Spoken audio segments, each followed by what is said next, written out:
patrol.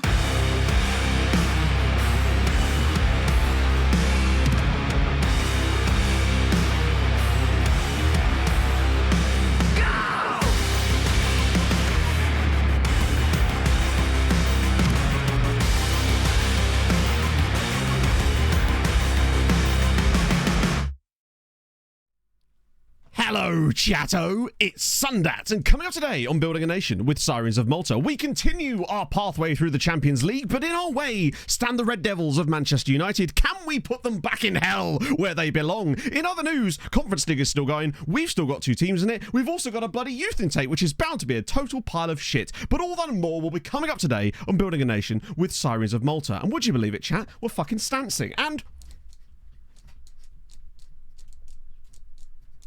stirrups and dancing. I'm just going to bask in that, honestly. Stancing. Stirrups and dancing. You heard it here first. He's even putting throwback memes in. That's the confidence level I came into today with.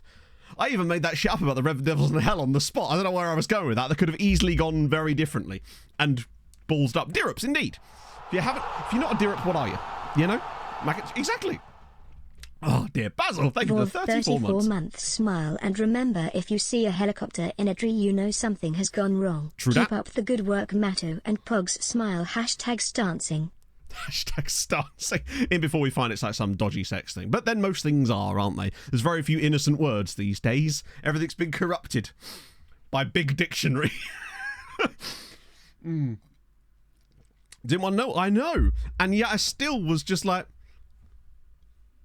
it's a thing that's happened, innit? Like, by Big Dick. Oh, yeah. That thick one. Oh, dear. Yeah, I mean, I did watch the game, but only because, like, Pog was like, I'm going to have a bath. And I was like, okay, cool. It's like 8 o'clock. And I thought, I might as well at this point. And I'll be honest with you. First half, I thought, oh, my God, Dortmund might actually have a chance here. And then when they didn't score, I went, oh, okay, no, of course. I've seen this match before. It's called football. It's just can't have nice things, can we? Ruskin, thank you for the tier 2 at 37 months. Holy God, my man. How's it going? How's life? God, it's sweaty today, man.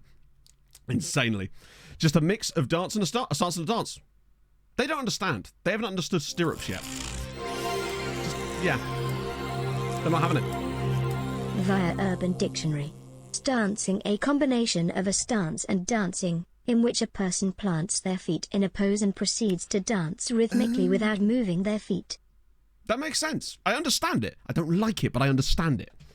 Yeah, those first half chances were, I mean, admittedly, the big one where he puts it, where here's the post, that would have been offside anyway, but obviously because the play continued, they didn't bother counting it as offside, I don't think, and it's still counting the stats, but they had other chances. The Adeyemi one where he goes round the goalkeeper and takes it way too wide. There was that, Christ, there were several chances as well. I ended up watching the second half on mute because I was just like, Pog comes in and she was like, I want to learn about hockey. And I was like, right, pop yourself down and we'll discuss this instead. Muted it and kind of just watched the second half. And the moment that I saw Carver Howell get that goal, yeah, Fulkrug, he was on hit the post. That definitely wouldn't have counted anyway. But I just can't have nice things, can you? It was just so... when it finished, I was like, oh, you know, it's... Wow. We're just not allowed to have interesting things happen in football for the most part. This year we've got Leverkusen and Girona. I mean, I guess it's something, right? Could be worse, but lordy lord. It feels like football's getting so much more homogeneic in the top end of the game now, where every league is just like, and every competition just feels, ugh. Kai Hockey? No way! That's amazing! I'm trying to think what the best first name could be. Could we get Wayne Hockey? Wait, hang on, you can have Bologna. Oh, Bologna, Stuttgart. I guess, but even those are like, hey, they've done slightly well in their leagues. I guess they could say the same about Girona. It's like, it's interesting, but is it like that interesting? It's good, but I don't know, I just feel like football's become so predictable for the most part lately. And I think that's why I've become so apathetic towards it. 300 fucking have another fun. It's fine, you don't play for them anymore, Tim. Yeah, if we can find a guy called Ice, that would be good, actually. Olympiacos winning the Conference League, I suppose, is something. I'm not saying there isn't interesting things. I don't know. I'm just so... I think I'm just less and less interested in football at large. Nothing about it is making me go, oh, I'm excited for the Euros, though. And I think that maybe will actually reignite some stuff in me. That is quite cool, but jaded, yeah. I'm just like, when you see the same teams winning the leagues for the most part every single season lately, it sort of gets a bit tedious, particularly even at the top end of the European level as well now. It's like, wow, City won it. Oh, wow, Real Madrid won it. Oh, wow. Excuse me while I keel over with excitement. Like, I don't know. I'm a fan of the story a lot of the time. I have a very hard time. Yeah, I mean, look what happened to Union Berlin. It took them a little while, but I mean, obviously they did survive this year, didn't they? But it was quite a tough one for them. Betty Hudson with the 38 months. Thank you very much, friend. Another month. Diddly diddly diddly diddly diddly diddly diddly diddly diddly diddly diddly. Hi diddly host Dream Marino. Nana was popping. Wasn't expecting that. Yeah, I think, honestly, Leverkusen carried this season as far as interesting things happening. I think if that didn't happen, the other stuff, the biggest story would have been things like Girona. And as much as that's interesting, it would have been, if that was the only thing, that would have been, yeah. Every league, pretty much. Yeah. So fucking what, I suppose? It's like, cool, a team got in the Champions League. Is that what we're really resting our hats on these days? A team that wasn't really expected to got in the Champions League. I mean, it's great and all, but like, I would like to see some kind of more. I mean, at the end of the day, football's football. It's a meritocracy, right? People are going to win because they've got better players and they play well. But at some point, it just isn't that interesting, I suppose. Very interesting for the long, I guess, but like, did they win it? They still didn't win the final, did they? It's cool to get there, I guess. Again, bet with Mbappe. Yeah, exactly. That's crazy, actually. Like, where does... I guess he'll slot in Hossilu's like, God damn it, I'm out of a job, bro. It's just... Although, I'm curious to see, because next season's where we get the brand new Champions League format, right? We get, well, the new formats across the board. I'm curious to see how that actually affects football in real life, because as much as we've seen it in FM, I feel like actually it's going to be much worse than that when it comes to real life. I feel like we've been given a slightly jaded view of it, almost like a rose-tinted view of it from FM, because it is quite fun, but I wonder if that's actually not going to be like that in real life, whether we just get it so there's the exact same teams, they're just at the very top again, and it's the exact same hegemony, just in a bigger group, I suppose. But maybe not. It's harder to pull off upsets in that because there's more games, basically. But it is interesting. I'm curious to see how it actually pans out. But I am looking forward to the Euros, because international football is always like a nice little, like a salve that you need sometimes. And I don't know, particularly as I didn't feel like the World Cup still to me didn't feel like a real World Cup for whatever reason. It just feels like a thing that's happened, and I didn't get the same vibes around it that I do during a normal major tournament. And now that Euros are back, I'm just like, oh, okay, this feels more vibey again. I'm getting international football vibes off of it, and I'm excited about it, you know? January league matches. Well, I think there has to be, right? Because that's the only way they can schedule the 8 games. Although, was this SI just predicting how that would work? Remember, oh, nice one, Holbrook. Were you at uni? Summer knockout vibes, yeah. There's something about international football being played in the winter, in like major tournament vibes, that for me just doesn't sit, right? Unless it's AFCON, but that's different because it's AFCON, right? Something about it doesn't sit right with me. I'm looking for summer vibes. Like, all of my best memories of international football feel summery, right? The weather's like it is today. Holy shit, Dan! Thank you so much, man, for the 5 gifted. Right, let's get off of this so I can drop some presents. There we go. I really need to put that on the other screen. You want beer gardens, not coffee shops? Yes, I want shorts and t-shirts, not scarves and hats. There you go. Crazy Brit as well. Thank you for the 42 months. I like how you've put a shirt on, but to be on brand, it's not been anywhere near an iron. It's Never linen. change, Matt. It's linen. I wanted a nice airy shirt today. Bit of linen, you know? Ooh, linen. That's dangerous, Ginger. You want to be careful with that. Roman and data. Oh, sick. Place together. That's all, mate. Because he's back in like 3 weeks. Ooh, damn. That sucks. I'm sorry, man. Onwards and upwards, right? Jamaica with the Copa. Yeah, so I was explaining what the Copa America was to Pog yesterday. More difficult than you would have thought, right? Well, linen is supposed to be cooling, but I'm not feeling it myself, personally. Maybe it's just because I run hot.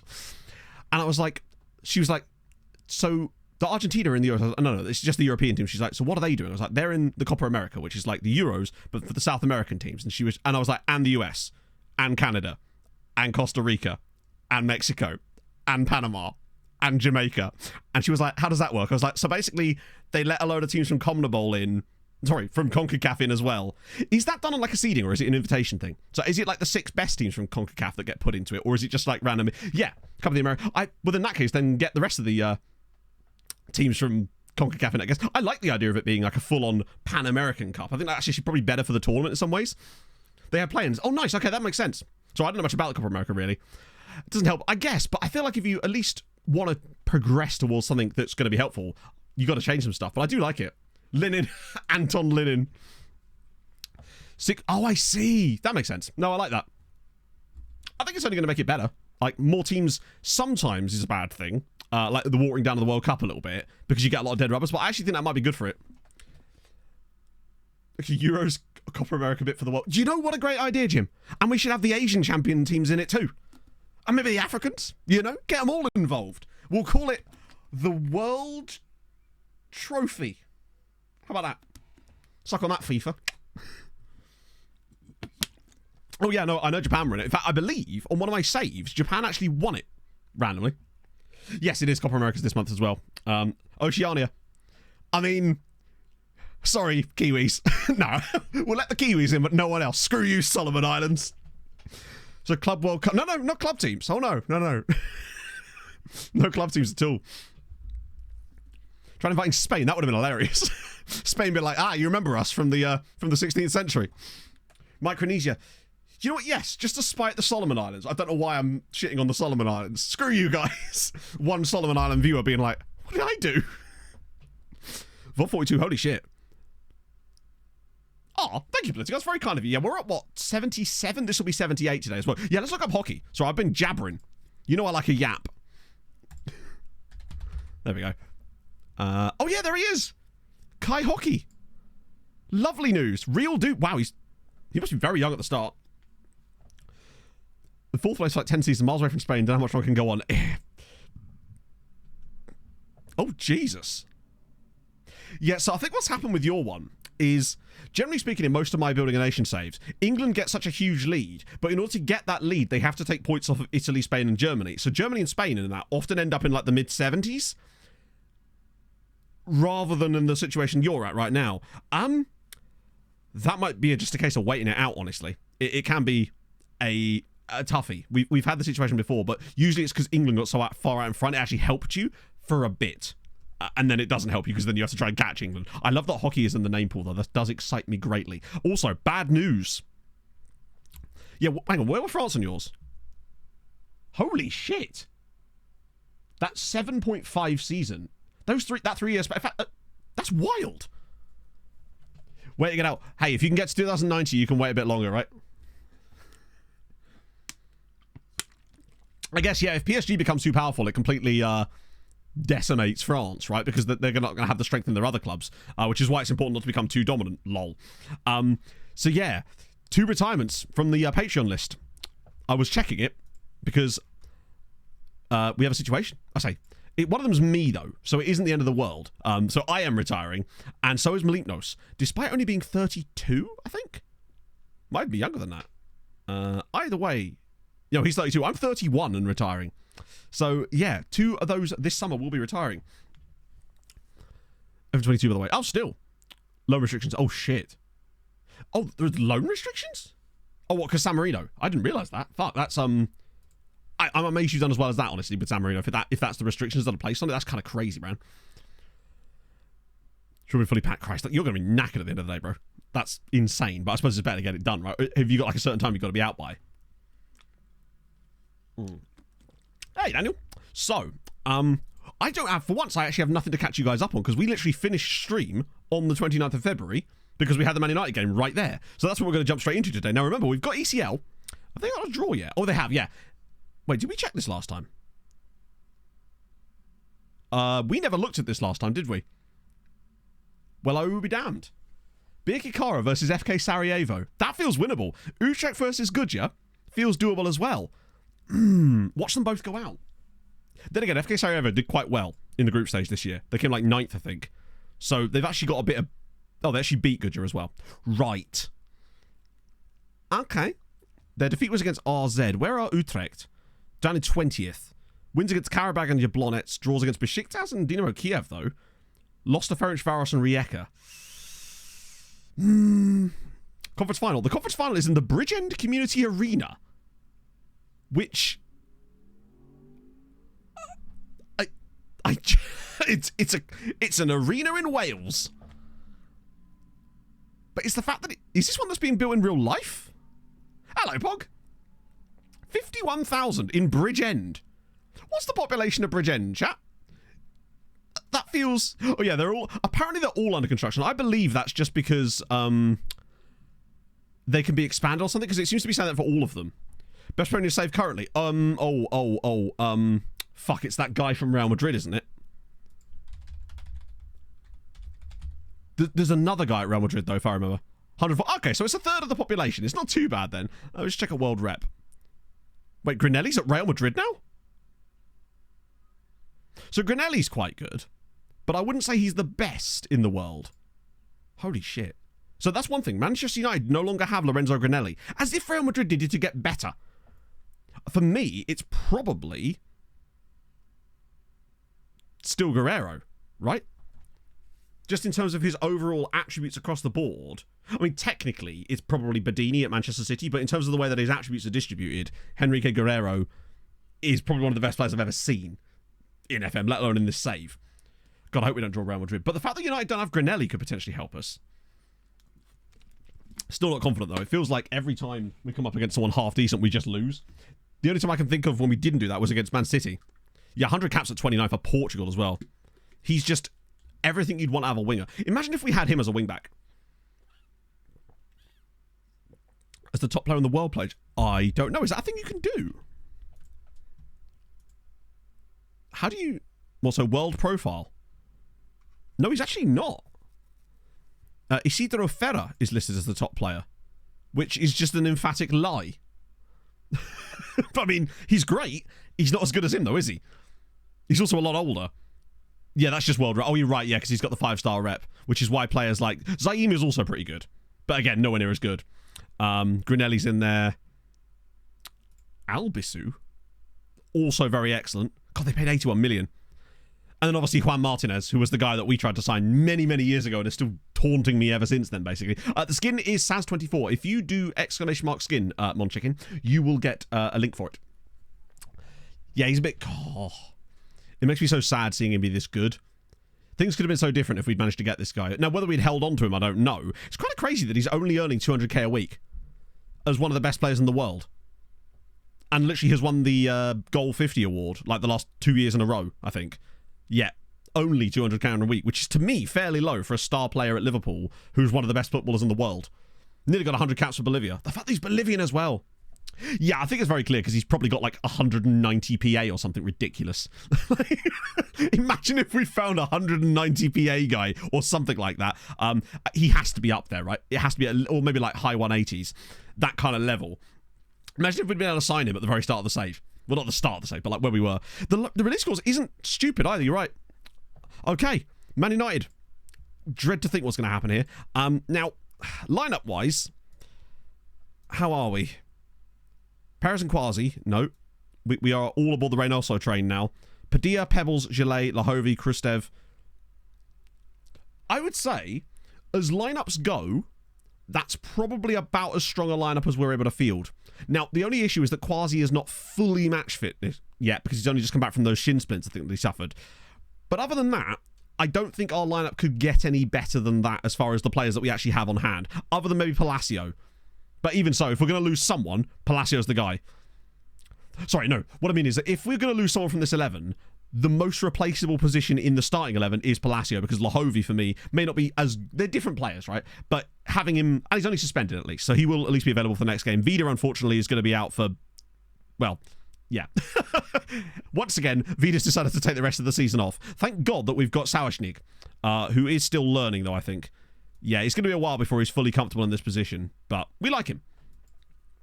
Wasn't an ankle. Very true. He's obviously taken one for the team here, and even Kamga's nearly back. We've got options. And it's not the end of the world. Henry's got an injury as well, so does Vieira. So we've got a few injured players, but at least the starting 11's not great. Dipping into the Benth. Chat, if we have to dip into the Benth, things could be problematic. Yeah, we'll have a FM Christmas today as well, because normally very rarely do we get this far into the season often, because we're normally knocked out or whatever, or that's part of the last one. But yes, we will be doing FM Christmas today. Yeah, because he's facing the game, isn't he? Oh, hang on, there was a lookup I need to do. Tel Aviv, we've actually signed a couple of guys in there, I swear. Oh, at least getting a scout report, right? Yeah, I am, okay. Oh yeah, I sold him there, didn't I? In fact, he's one of the few Oh, there's a Uruguayan as well there. Yuav Yunin. Oh no, he's actually half... Wow, okay. Ethiopian chat there as well. Lotum... I thought his name was Arsis then. they've not got many foreign players there, except for Alex Capolada. Fair enough. We've already definitely got a couple of guys from these guys before, for sure. I think Ronnie can't have been from them. We wouldn't have been able to sign him at that point, right? 6th of May. No way. So that's a month. You come at a good time, Rodriguez. Firstly, congratulations, my friend. That's amazing. I hope you and Sunny Jim, that's a strange turn of phrase, and the missus are really, really well. Congratulations, man. That's awesome. A lot of babbies coming out lately, chat. The one thing that gives me hope about us maybe getting past United here is, firstly, if we don't get rep rolled, right? Secondly, it's the lack of Granelli. Now, Henrik Beck Hansen is a good striker, but I would argue, it's weird that they consider him an elite striker. He's not that much better than what we have, because he's a youngster, right? They've only had him a few years. 54 million quid from Porto as well. He's nowhere near on the level of Granelli. Not even close to being on the level of... Wait, Wagstaff's starting? This is their left back.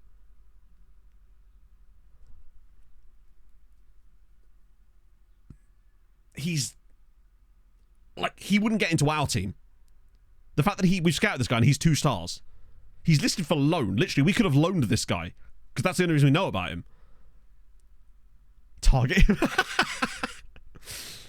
The Sonny Yilmaz, solid player. More of a striker, though. They've got to watch him for...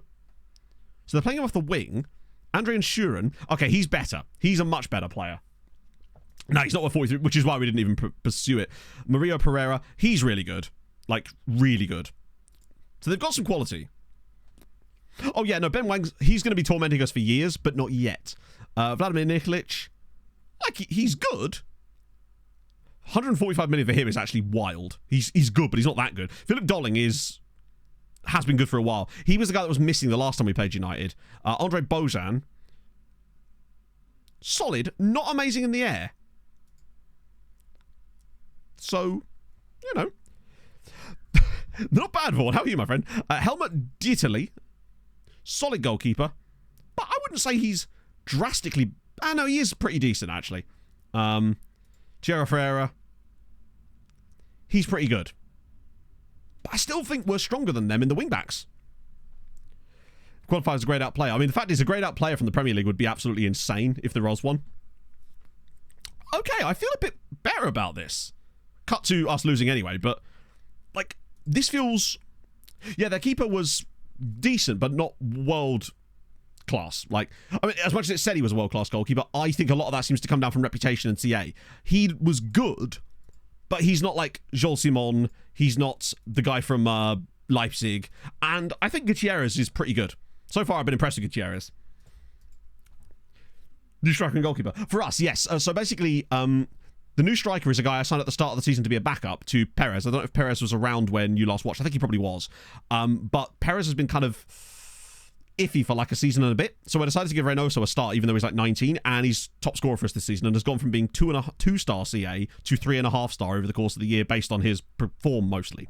But I suspect there's been a decent amount of CA growth in that period too, because he's getting regular football and scoring. As for the goalkeeper, we already had a good goalkeeper in Jibril Fall, but when the opportunity came along to sign Gutierrez for £13 million, and he was like a 4-star guy, it became impossible for us to not do it, basically. It would almost have been negligent not to sign him. So now we've actually... And Jibby was already considered a backup, so we're actually in a relatively good spot there. I think in this game, if we don't lose this tie by like more than a goal, we're in a good spot. Yeah, the fact that Fall was already a backup is great, because technically we brought Fall in when we still had... there was another goalkeeper. We brought him in as a backup originally, and we didn't change his contract, which is great. So it's kind of worked out for us. Hello, muted. Freitas. Was it Freitas? Wow. I actually didn't realise it was that long ago. Okay. God, bless old Freitas. I'm going to keep an eye on the possession thing again, because I think what we've done with that worked in the past. I usually get to about half an hour before I make a decision on it. And if we're still under 40%, I'd be tempted to switch to cautious. Okay, here we go. Khrushchev. Particularly if we were to take the lead as well.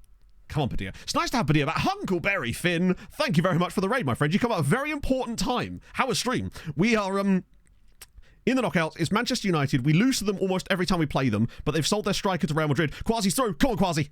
Oh, what the hell? It's a goal.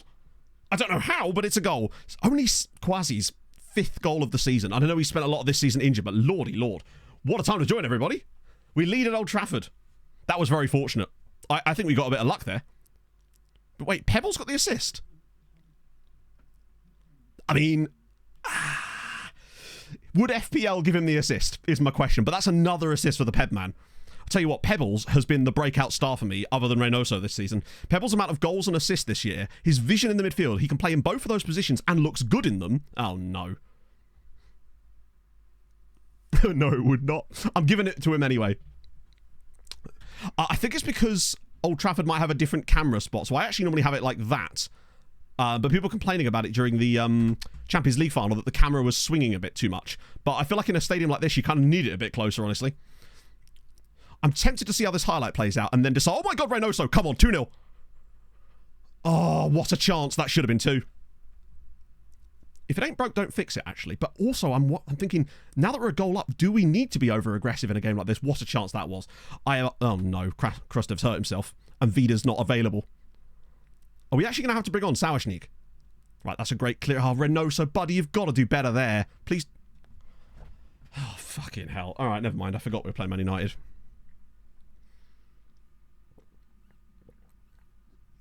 What an absolutely ridiculous penalty. I mean, it's obviously a complete Stonewall penalty, but it was like a body check. 2 minutes for roughing. Oh, I thought he was going to save it as well. It's the only chance they've had of the entire match so far, and we're level. It's the away game, though. It was very lazy. The thing about that for me was actually Reynoso. Like, yeah, he doesn't get that near it. Because Reynoso should have got the clearance. Like, no doubt about it. He has to get that clearance. Oh, dear. Yeah, that's unfortunate. I thought we got away with it. Stuff had a bruised foot. We'll check at half-time on the situation. Hello, boy Atomico.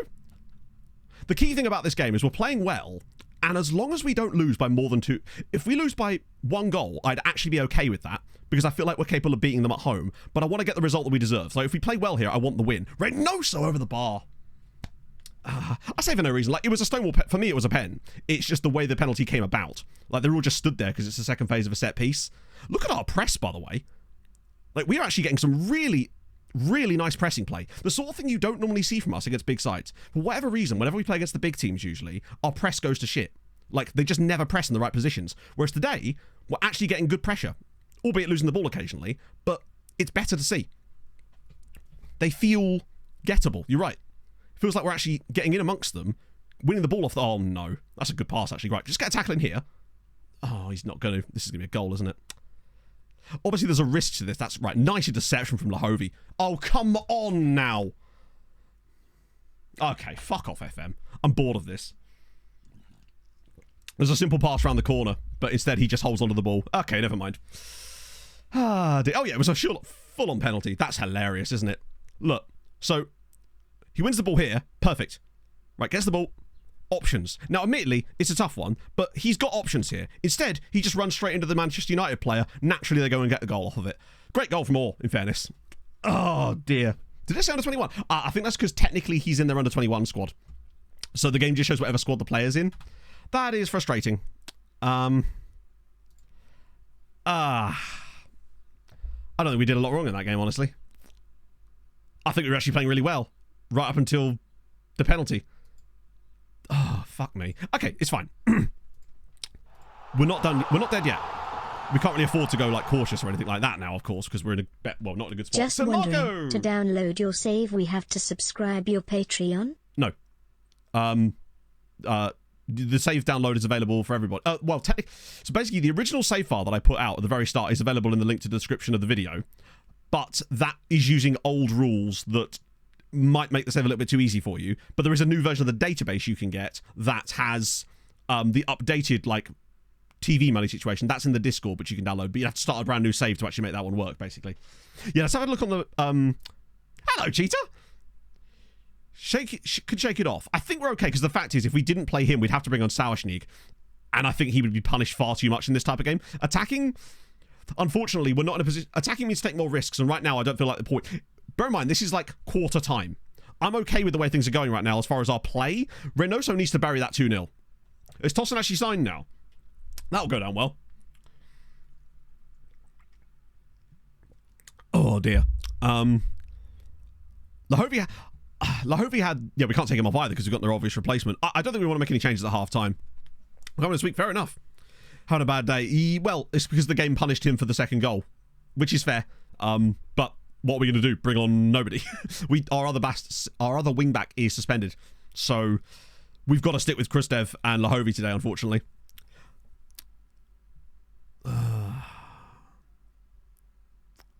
Yeah. I think, basically, the way I'm looking at this is...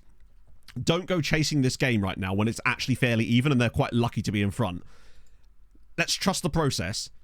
It's not even half-time in the tie yet. They've made 2 changes at half-time as well. Shea Lacey and someone called Branch. Is it Michelle's brother? So who have they brought on? Calbert... What a name. Calbert... Are they okay? Because they're bringing on guys like this. Yeah, I mean, Lacey, definitely. I knew I recognised the name, but I'm more interested in Branch. The fact that they're bringing on these types of players. I feel like we've got a chance here. If we just take our moment. That's a pass. He might be offside. Gets it back to his right foot. Oh, brilliant. Sensational. Directly from the kickoff. Within 20 seconds, Reynoso shows why he is going to be our main striker. That is brilliant from Gert Gillet, by the way. To actually look up and play this pass. What a run. Brilliant first touch. Great play there with the extra touch. 2-2. Get in. And I think this is why we have to... They could be having registration issues, potentially, yeah. That must have been bloody close. Actually, it's not. Straight rush.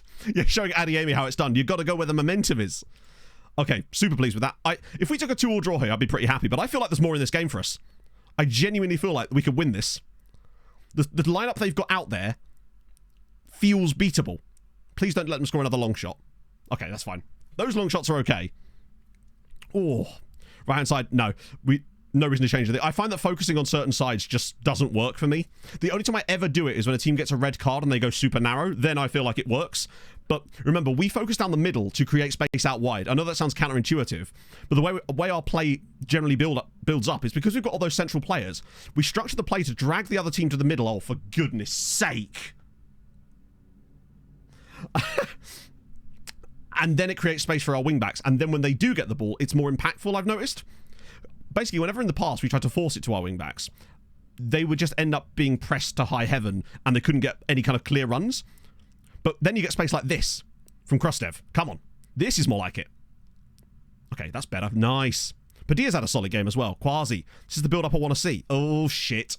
Less so that. Right, come on, Kristev. You've got to get back now, bud. Oh, for goodness sake. It's going to be a goal, isn't it? Oh, come on!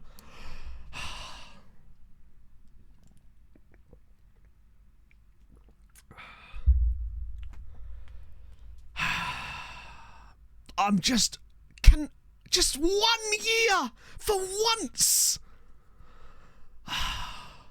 Deflects past the keeper. Ay. It just makes you sad, doesn't it? Hey, it's not over yet. We're only 3-2 down. And second legs to come. Yeah. I mean, there was a little bit of a mistake there from the giving up. And bear in mind, this is a guy who shouldn't be making those kind of mistakes. Positive. We can still win this. We can. Lahovi, I can't take off. He's going to have to stay on, unfortunately. Padilla's struggled a little bit. I'm thinking Kamga. Up. No, hang on. Yeah, no, Kamga up here. I'm liking the idea of that. Strikers have actually done okay. Right. Strike Force has been okay. Quasi maybe for Villarreal has done some weird stuff off the bench, is what I would say. In terms of like positive impacts for us. And Quasi's not fully match fit either. Kadri struggled a little bit too, actually. I might go for... No, we can't do Vieira. We'll do Fofana. Is he set up to play in the middle? Yeah, I don't really take off centre-backs, but Kadri's had a bit of a weird one today. We can't take off the full-backs. No real reason to, other than Lahovi, but unfortunately no chance there. Yeah, I don't really want to make any more changes. No need to make more changes than we need to, right? Okay. Suspension, it is what it is. He's most likely to get it anyway. A 3-2 defeat isn't the end of the world. It would just be a frustrating one the way the goals came about, right? Because it's been a very even game in terms of chances. In terms of like the quality of the chances. They've had more shots than us. Last goal that maybe technically... Probably, even though I feel like it should have been really Gert's fault because he's the one that gave the ball away. Look at the possession as well. Sauerschnick. Fuck it. At this point, I know, sorry, he can play on both sides, technically. This is the first leg, so I'm not overly concerned. Taking a knock indicator. Right. Yeah, there's not much we can do about that, unfortunately. Other than try and get out of here with a 3-2 defeat. Which is... Oh, please don't make it 4-2 here. This would be an absolute shitter. I think 3-2 is doable. Oh my fucking god. 2 penalties! 2!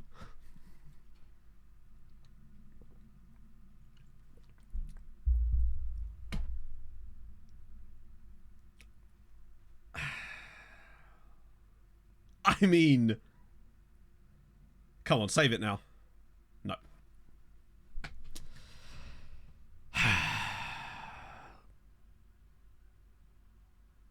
It's just like... So 2 penalties, a deflected goal, and a defensive error that just randomly happened. Bear in mind as well, there's not even like our players don't have big games anymore. They do.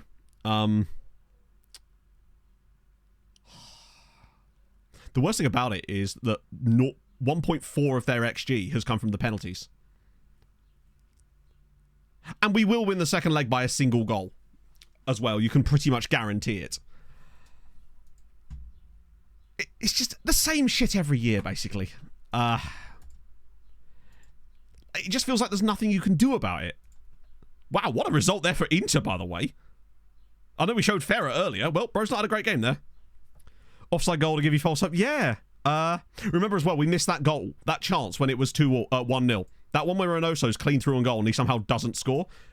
You want an improved deal? You want an improved deal after that shit? Impressive display. We lost 4-2. Impressive display, my front bottom. Imagine asking for a new contract after you've just lost. You've got 3 years on it as well. You're not getting a new contract now. Manchester United. No, they really don't want the Balatro stream. Developing concerns. New contract. No, I just told you no. Yeah, skip yourself down the river, bud. Give her a ball to tug. Right, off we go. Okay. Great result for Galatasaray, though. What a result that is with 0-0. Oh, apologies, chat. I got a bit heated there. That's, I just would really like to, if I'm going to go out, not to go out and stuff like that, but oh well. Unfortunately, yeah, next leg, we'll end up 2-0. The worst thing about that as well is we were actually playing really well. Took off against the thing. Yeah, we tried taking it off, get stuck in, but unfortunately we just lost everything as a result of it. So, yes, you might not give away those penalties, but you'll also just concede the goals elsewhere. So, we tried it for a section, we're much, much worse. When the original tactic we were playing, we took it off for like a spell of a couple of months, and we would just concede goals constantly because our players were no longer actually winning the ball in the right places. So we weren't conceding the penalties, we were just conceding a lot more goals from other positions. It's kind of like a balancing act. Eventually we will win one of these games. I mean, eventually, but we've won one of them. In this entire save, we've had one of these games, and that was the second leg against Man City, which we won 4-0.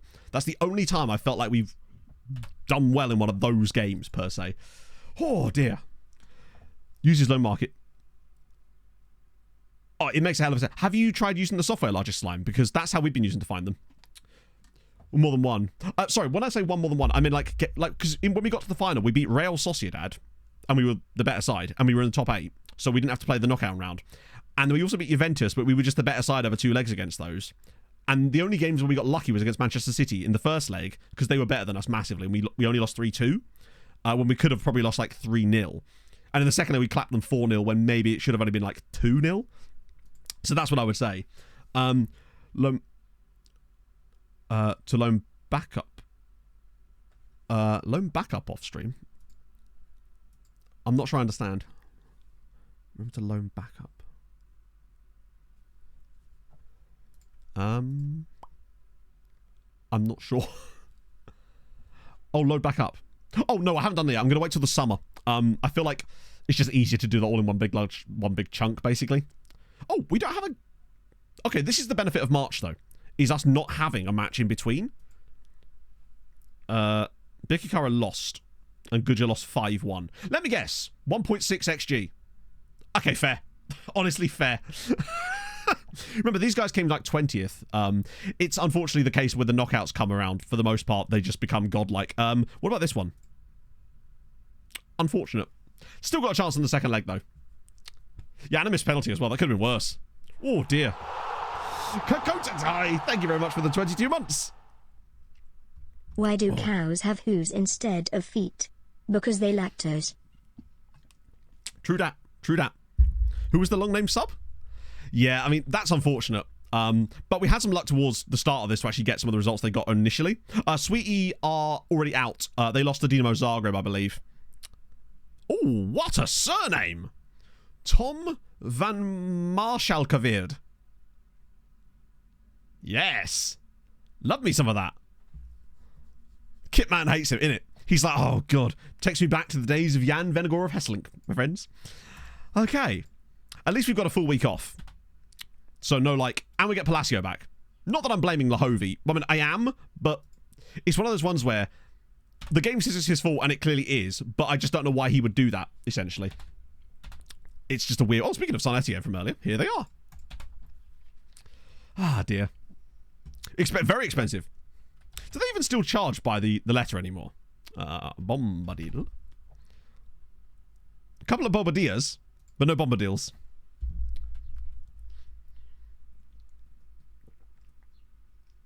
Coefficients up a lot. That's the main thing. I really should, I suppose, be focusing on that as well.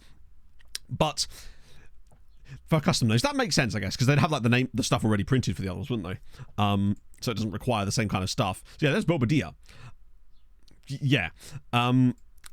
If nothing else, it's kind of crazy, by the way, that we're actually this far down on the year now. 15.3 only puts us 8th on the year, despite being...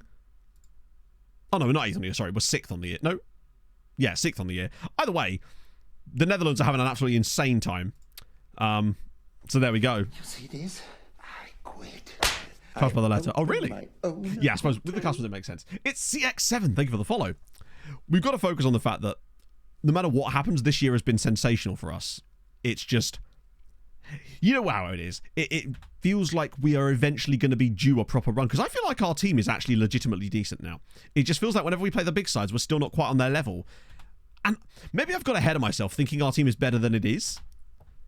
Maybe I feel like we should be competing with these teams when in fact we maybe shouldn't be. I am a little bit worried about Hamren as well. Wait, he's 4-star now?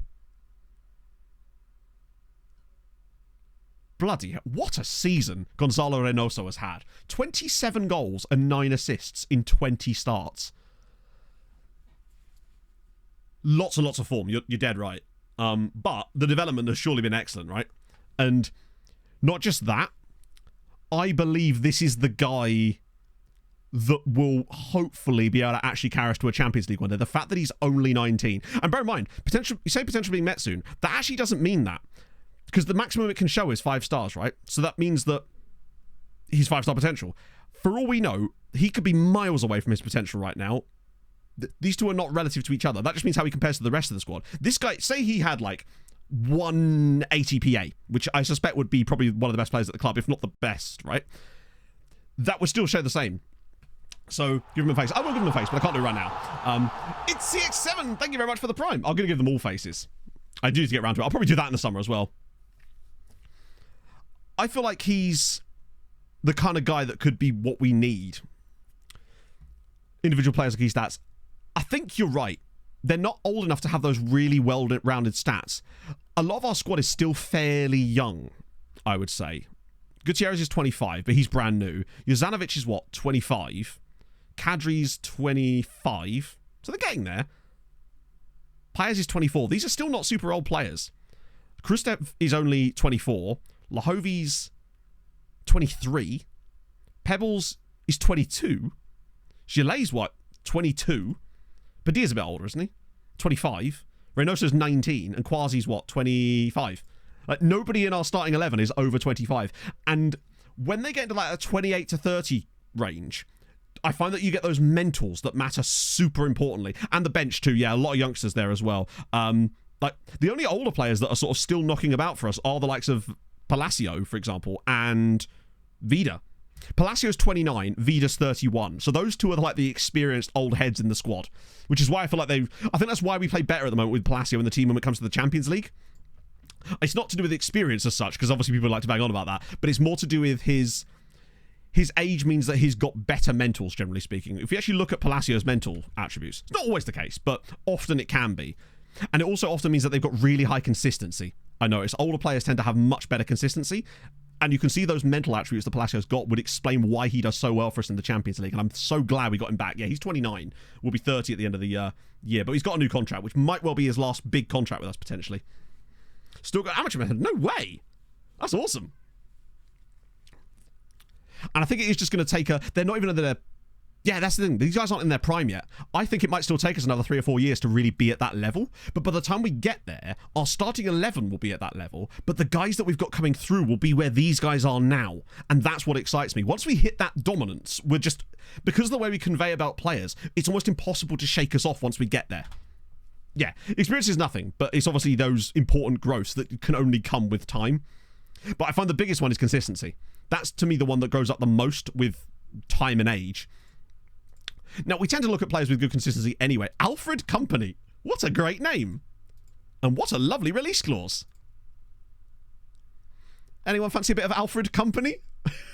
just a brilliant name. Yeah, so if we had still Tony. Yeah, because Tony... The thing is, if we still had Tony, Gert probably wouldn't be as developed as he is now because he would be playing understudy. But he would be at a better place as far as his development, whereas Gert would still be his understudy and developing, probably still not quite. Gert might have even got a loan. What do you reckon? He probably won't talk to us, right? Oh, he will? It's quite a large wage. What was it? I didn't even see what squad status he want. Gert would have been hammering you, right? Let's trigger it anyway and have a little look. I believe in this too. Unfortunately, I believe that the reason we see these same things over and over again isn't actually us being rep rolled. It's to do with certain mechanics of the game and the way that it represents experience, as it were. Even though that's not a thing, but like the attributes that you would consider to be made up of experience, if you like, if that was to be an attribute. Never reached Tony. I guess the only way to look at that would be to compare them now. Because Tony would have... Oh, wait, hang on. I have to do it the other way around, don't I? Might not even sign Gert. That's true, yeah. We didn't sign Gert. We signed him because we needed a replacement. We took Coda Guy. That's true. We wouldn't have even had the money to sign Gert, I don't think. So you can see where Tony really does excel.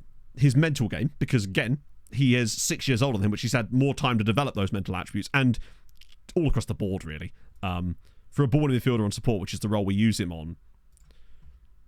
Marking's actually better on Gert, but the passing's slightly worse, and that does matter, as you saw from the Man United deflected goal. That was Gert giving the ball away. So there is an element of that. Tackling's actually not that great on Gert. I've got to be honest, his tackling is a weak point on him. Tony's much better in the tackle. Bravery's hugely better. Anticipation is likely to be better. Could be a lot better, in fact. Cooper, Teamwork's nowhere near.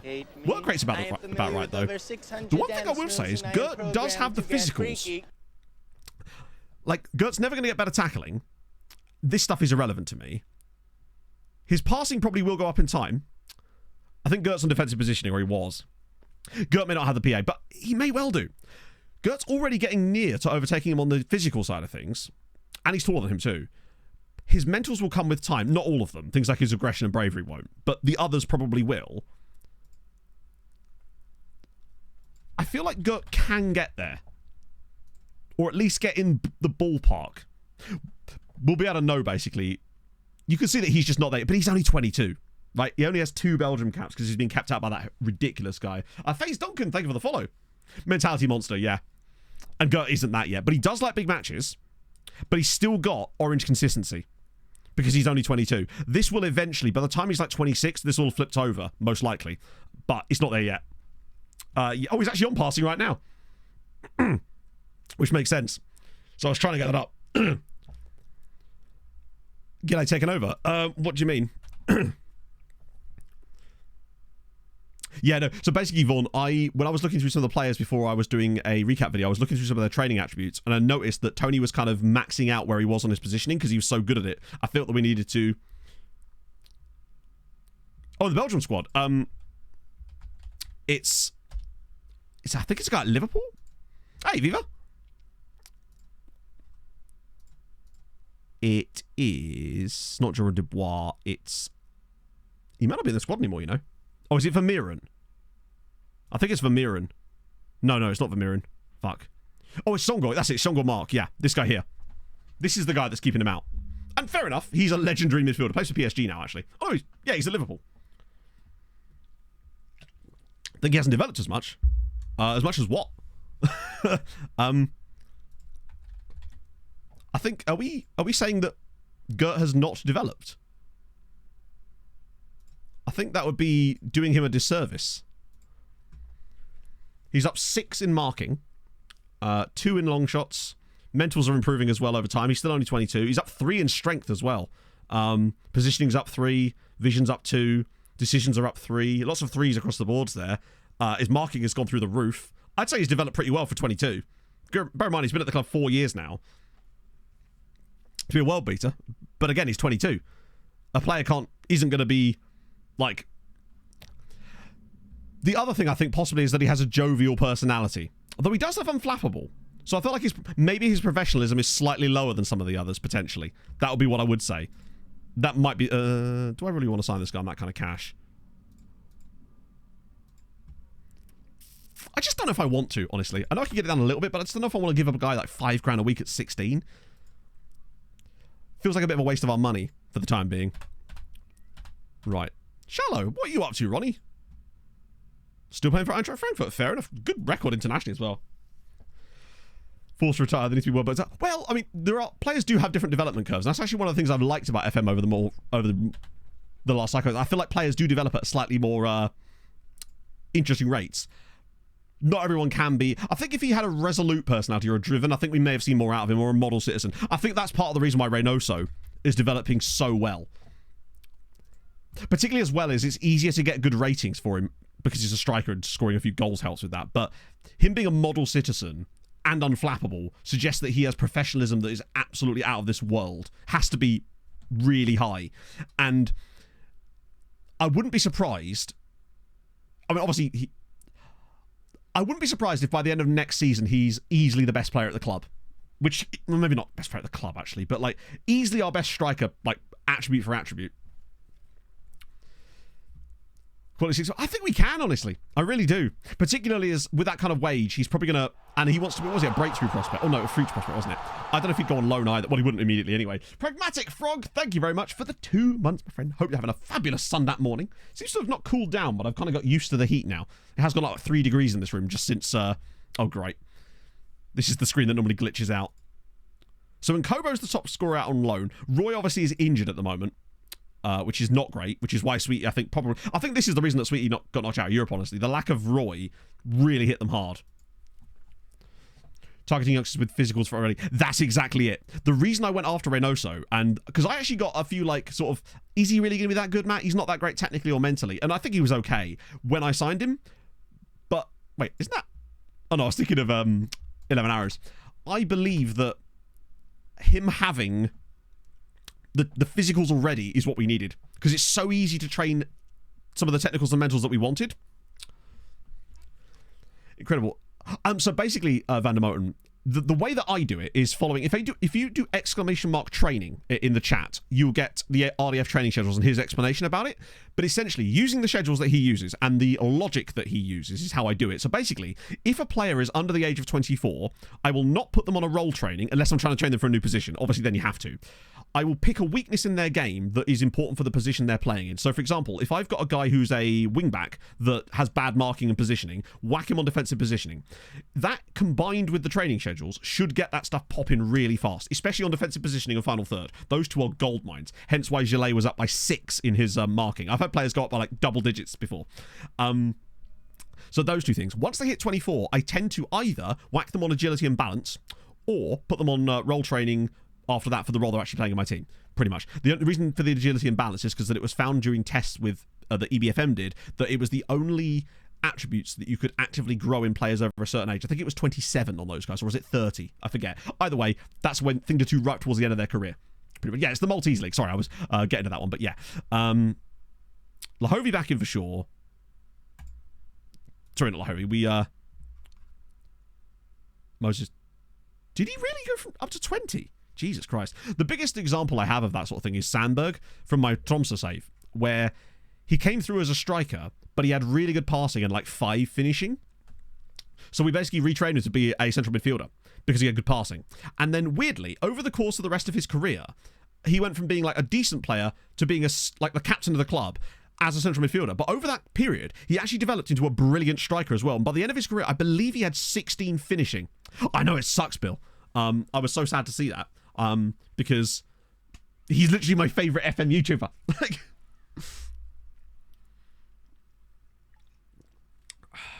where every striker was a centre mid. Yeah, pretty much. It was very odd. But yeah, Moses was good too. Agility and balance is especially good for wing-backs, I've noticed. In this save, having high agility and balance has been the prime thing. It's basically the reason that we dumped all the money into Sauerschnieg. Because I like this guy and I think he's got a good future. Particularly as he's got good tackling to begin with. And the best thing about Sauerschnieg is his biggest weakness of his game is the one thing that I can fix super easily. Him, on defensive positioning, once he's got used to the roles I want to play him in, he'll get easily... By the time he's 25, he'll be at 14 and 14 on these at least. They are just amazing everyone, but I find that the biggest way that I've noticed it stands out the most, like the biggest impact, I think, is in the wing-back positions. Or at least in the tactic we play, anyway. Oh, right. Okay. Actually, let me just clear the bench. I'm going to do a selection advice just so it changes the bench around, potentially. And then I'll just set the players back what I want. Because I don't want Kamga starting this game. I love him, I do, but Pebbles has actually been really good this season. Like 12 goals and 8 assists from Pebbles. He's brilliant. Quasi needs to step up, but he is sort of nursing an injury still. Okay. So, the question is FM going to screw us? Spread of positions that he spent. There is an element of that, Baltimore, I agree. But I feel like his versatility is probably going to be his biggest strength. If we can get a guy that can play in both wing-back spots as a versatile backup, that's his career set. He'll get so many games a season because we're never going to always have both of them available. And he'll have so many games for us. Once he's got both of those set, whack him on defensive positioning and then jobs are good, and pretty much, I would say. He'll just be so evenly spread. He's very well-rounded, yeah. I absolutely love him. I think in about 5 or 6 years' time, we're going to be talking about him as very attacking. No, absolutely not. Right, let's go. He is Paul, but he literally is. In so many ways, he is Paul, but talented. No, you're right. Fully is. Okay. Oh, I didn't look at the Man United lineup. Probably should have done that to make sure they're not playing some unhinged crap. Okay, that's definitely a different line. Oh, that's a very different lineup. Okay. Intriguing. We owe them. It's always nice to be able to say that. Carvalho, he actually seems... They seem happy with his time here, weirdly. I think it's because when he plays well. So they're less bothered about his playing time as a result of it, which is great. But so far, I've not had any complaints from Liverpool. Sorry, from Sporting about him, which is good. And that might change in the summer. So same goalkeeper. They've got Bruil back in. Much better wing-back. So they've played a much stronger lineup here. Set of playing time. I believe we did, actually, but it seems to be fine right now. Alfredo Olmedo. He's better. He is better. Benfica, sorry, my bad. I knew it was a Portuguese side we'd loan him from. They've got Kawodzia, who is also a very good midfielder. But I think they already had a good midfielder last time, so I don't think they've actually changed that. They've just changed the guy in the role, because they've got Kawodzia in instead of... I don't know, actually. They've got a guy called Hollyoak. Dude. Duranville as well, who must be fairly old by now. Also fucking insane, though. And then Adrian Schuren, obviously, we saw last time as well. And then through the middle, they've obviously got Henrik Beck Hansen. Okay. Right. Oh, yeah, in fact, it's a 2-goal lead, isn't it? Right, we're just going to play it by ear. Hope for the best. Just hope that our guys can actually do something. Paul is just great, isn't he? We need an early goal. This feels like a better team, which is annoying because it feels like that first leg was a real chance for us. But what I will say is I feel like we're a better team as well. Having Palacio in the lineup, I think is going to make a big difference today. And Quasi's going to be that little bit more match fit.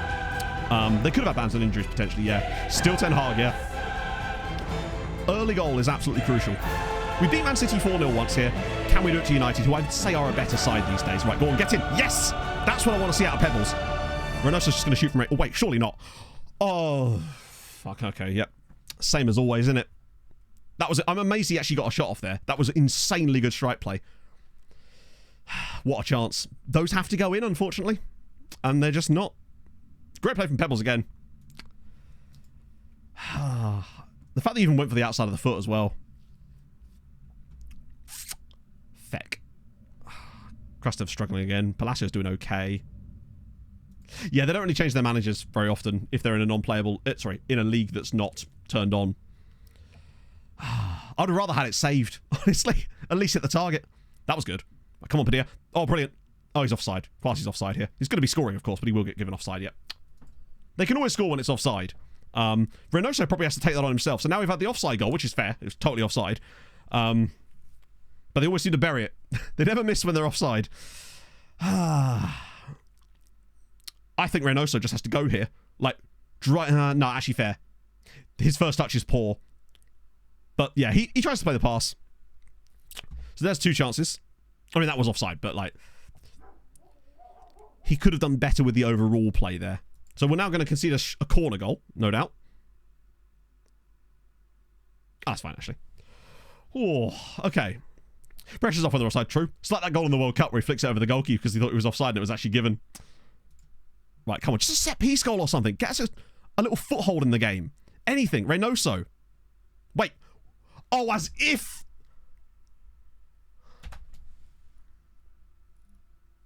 That would have been an own goal, I think. I'm fairly certain that was the Man United defender that's headed that off his own crossbar. Why do these never go in? Lordy lord. Wait, the highlight's still going, which actually makes me even more concerned that they're now going to score off of it.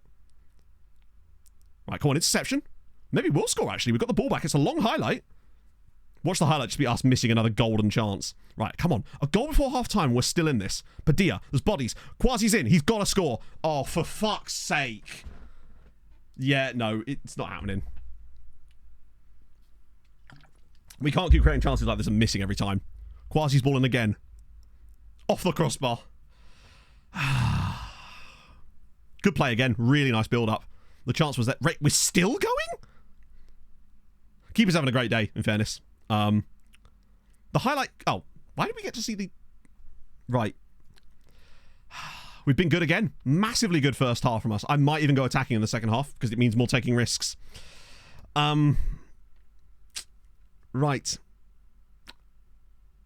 Quasi taking corners at this point. Because he has the best corner taking in the team and he's also the shortest player on the pitch. I always love an expletive, but especially today when this is the sort of stuff we're seeing. Yeah, I think I'm going to go for attacking for the second half to up the risk taking. Quasi's 5'7". Yeah. Sorry. Is he 5'7"? I think he's shorter than that. Yeah, 5'3". He's the one man we want taking corners. How do you find it works for you? For the most part, good. But unfortunately, you can't really do a lot about them missing every chance against these types of teams, sadly. It's just them's the breaks when you're playing in the Champions League. Like, it gets you to this stage, but then the moment you play against the big sides, you play the same way, and then they just miss all the chances and make silly mistakes. You don't often get outplayed with it. You just often get the mistakes randomly creeping in for seemingly no reason anyway. I think it's just the way that the game is not very good at showing off certain errors, potentially. But a nice goal at the start of the second half. Just get that first goal. It's so crucial. Reynoso, oh, look at this. Palacio, right, bodies, forward. Come on, lads.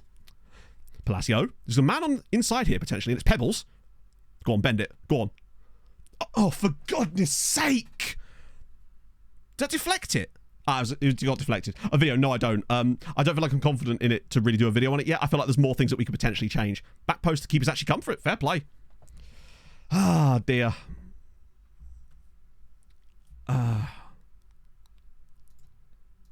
Right.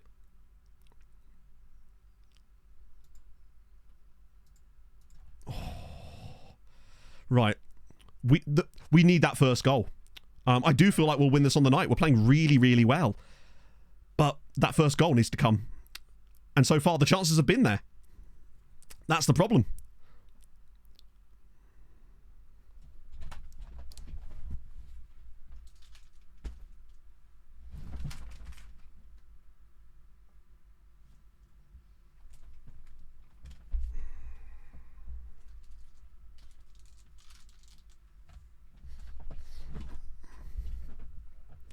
So, how do you feel, chat, about Balatro?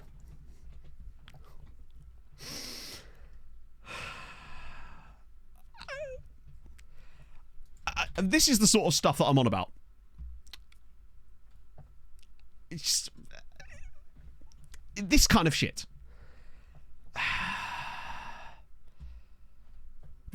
In what world? Bring on It's Gert again. Dear. Black Bull PT, thank you very much for the follow. Changing the tactic. I mean, yeah, I'll change to the tactic that doesn't have the instruction that says play the back pass directly through to the Man United defender. I'm sorry, I forgot to turn that one on. So much this, yeah, it's just... fucking Jesus. Now we'll score. Next chance we get, we will absolutely score. Okay, never mind. Apparently we don't do that here. Ah, lordy lord, man. It really is just like... set everything to attacking. I think, to me, any kind of logic like that makes no sense. Just setting things to attacking doesn't mean you score goals. It just means you concede goals. That's not how that works. Ah, dear. Right. I think we've had it at this point, really. We have just had it. We'll make some subs, but there's not really a lot we can do subs-wise. Right. Who's that having danger of losing his discipline? I don't blame you, Gert. Right. But remember, when we were in that Champions League final, we started tweaking things to change it and then didn't create a single chance for the remainder of the game. That's why you don't do that, basically. We would struggle to score in Balatro. I'm going to bring Kamga on, because he at least is slightly more aggressive. Right. This is just like throwing shit at the wall at this point. Henry's reliable. Villarreal's reliable. But yeah, that was some nonsense, wasn't it? But yeah, it is hilarious that whenever you get a situation like this, people are just like, oh yeah, you just got to throw everything on attacking, as if that makes any difference. Putting a player on an attacking role doesn't suddenly mean that you're going to score more goals. In fact, it's more likely to just make you lose more goals. Palacios... Why can't I see the ratings? Oh, it's because I added the stars in. That's my bad, yeah. Working to me. Okay, cool. Then do that. I mean, feel free to do that, my friend. I hope it works out for you. But I'm just saying that if I throw this on very attacking, all that means is we're going to take more risks. I feel like my limit is attacking. Because when you go to very attacking, it just means you shoot from range loads. And that's what I don't want. Attacking is fine, but very attacking is useless to me. Kadri's had another absolute shitter, honestly. We'll get him off too, I would say. The rest of the options are unlikely to make much difference for us, really, because it's centre-backs for the most part, or strikers. Do the simple risk. Yeah, no, sorry, again. I have explained it already. If you go to very attacking, most of the time the result is you shoot from range loads. It doesn't create more goals. It just means that you waste an opportunity that might have created you a goal. Instead, you shoot from range and don't score the goal. I find attacking is fine because you take more risk to a certain point. But once you go to very attacking, the risks become unusable. They don't become that useful to you. But anyway, allons-y. Let's move. Well, that'll do. I think, let's be honest, we weren't going to win this game anyway, as we can clearly see. Nothing we do in this game was going to make any difference, I would say.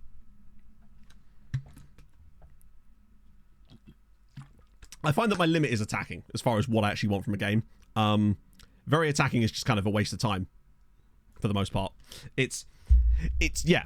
Whereas attacking, I feel like that's where I draw the line. It's the same way that I wouldn't go very defensive, because I find that at that point, you are essentially saying, let's score against us. I like to work within those boundaries. Very rarely use defensive either, as it goes. Right, come on, a foot in there. Here we go. Ouattara.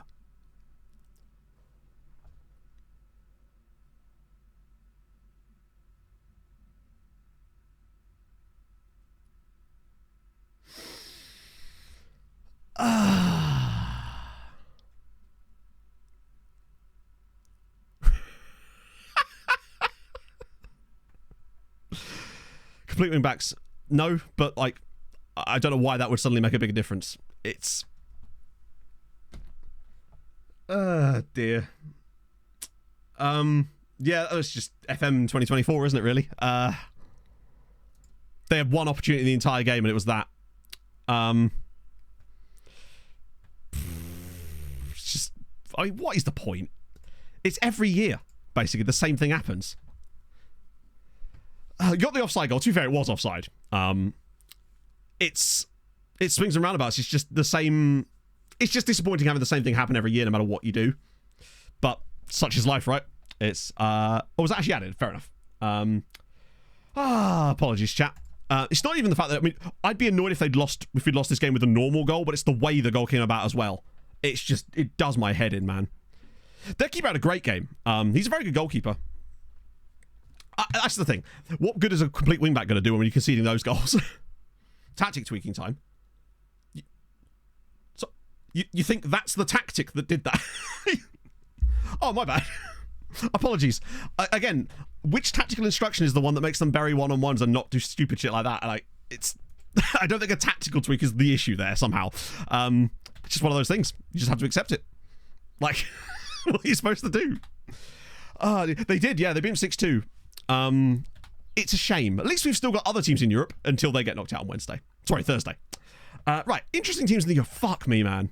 I do actually need to save it because I don't think we're actually on autosave and I genuinely don't want to lose these results. Right. Oh no, I do have it. Oh no, it's the yearly one. Never mind. Let me just set it back to 3 file autosave after matches. Entail cheers up. More chance of bottling. I think it's more a case of just, unfortunately, the game is a bit shit sometimes, isn't it? I could take this sort of stuff happening occasionally, but it is every single year now. But as we were talking about from the first leg, part of the reasons why the game does this is because of those things, and it's just unfortunate the way it goes about it. Lose heavily on aggregate. No, we gave away 2 penalties in the first game, a deflected goal, and a defensive error. In the second game, we outplayed them, missed every single chance, and then gave the ball to their on-running striker in a back pass as their only shot of the game. Yeah. This song kind of sums it up pretty much perfectly. It's unfortunate. It is an unfortunate scenario. He's playing both games because he was the player in that position. Is the next question going to be, should we sell Gert Chalet? Like, in fact, he is the youngest and most inexperienced member of the team. He probably has the worst mentals as well, and he's one of the few players with lower consistency out of the bunch. Yeah. Nerves got to him. I mean, if only that were an attribute. But you're right, the lower consistency means that he would have technically, potentially had a likelihood of being in a lower CA for the game, if you like. By Tony Sunday back, yeah. Oh, of course, Scott. That's what I've been dealing with right now. We've got Goodyear, who unfortunately lost their first leg 5-1, and admittedly were a completely fair game in that one. They had an absolutely dismal time. We are going to get a youth intake, though. Right. This is not going to go well, though, is it? I do love it, though, because it's always like, hey, you need to change the tactic. It's like, yeah, but we got here with the tactic. We beat teams as good or better than Man United to get here with this tactic. No, you must change it immediately. Unfortunately, I do think there is a dynamic issue when it comes to the latter stages, and I think, yeah, there's not much you can really do. Everything true. Do you know what, chat? I reckon we should download a nap tactic. That'll do it. Is it nap? That guy that does like those ridiculous, like actually broken tactics. Imagine if they won this game like 6-0 now. Sorry, bruv. I hate to be the bearer of bad news, but you are kind of responsible for this. This meeting is absolutely hilarious, by the way. Not happy about the failure. Well, if only you were on the pitch and had some kind of say in that. Overrated as fuck. In what way? Or is this just one of these, like, people don't like him because he's successful kind of thing? Yeah, fair enough. It's the squads that's the problem. I mean, did you see the game? Did you watch the game? You were on the pitch, Ilan. Like, maybe you could have had some kind of impact on the game. Anyway. To be fair, I don't mind annoying him. He is a bell end anyway. This man will get upset about anything. In fact, I think he's probably going to now fail his promise. Yeah. Now the board are disappointed with the club vision. Reached the last stage of the Champions League. I mean, I tried, bruv. I tried. Yeah, he would have seen the goals they scored on account of them literally walking right by him. Oh, dear. Versus other tactics. I mean, fair enough, right? I've never actually really used them, obviously, because there's no reason to, but fair enough. It is, it's an awkward one, isn't it? Dear no. Balatro, only winners get Balatro. Only winners get Balatro. Wow, Leon are through as well. And Porto. Guys, opened up quite nicely there. Oh, they actually won 3-0 as well. That actually makes that hurt a little bit more. They actually were capable of winning it by all but the one goal they needed there. In fairness, Utrecht missed a penalty in the first leg too, so it could have been worse. I find that does happen a lot. They'll win big, but never quite enough. It's coefficient points, which unfortunately we didn't get. What does that do for us now? We're up to 15.7, so we didn't even get any round. We didn't even get any award for playing in the round. I feel like sometimes it awards it and sometimes it doesn't. Because we were at 15.3 and just never got any more. That's a shame. Right. Anyone interested in qualify for the Euros? Probably not. Bulgaria? Israel in there? Wales? Fair play? Slovakia? Czechia? Bulgaria, I guess? Romania? Yeah, it's fairly straightforward, I would say, for the most part. Is there anyone obvious missing? Might even be the bigger question. Anyone that you're perhaps used to seeing at the Euros that maybe... So Norway are there. Denmark are there. Malta. Portugal. Poland, yeah, I'm surprised. No, Italy are there. True, yeah. Turkey. Oh, yeah, no, Turkey. That is a surprise, actually. Croatia. Netherlands. No, they are there. We'll look at the Euro qualifiers. So Italy and Greece went through. Let me just show up on the big stage thing. It's just easy to look at it. So Italy and Greece are through. Ukraine and Czechia. Georgia come third. Fair play.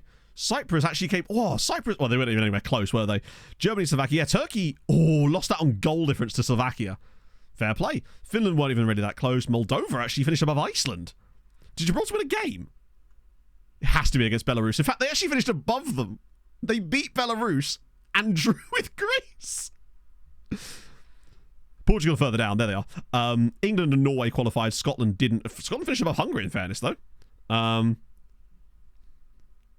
Pro tips. What you got to do, son of a quiche, is change all of your tactics and sell all your players. That's what I've been informed is the best decision. Romania don't qualify. There's Malta's group. Oh, we were so close to actually doing something quite decent in that group if we hadn't fucked it up against Kosovo. Big Juicy Lou, thank you for the 6 months. Croatia, yeah, wow, 20 points for Croatia and they don't qualify.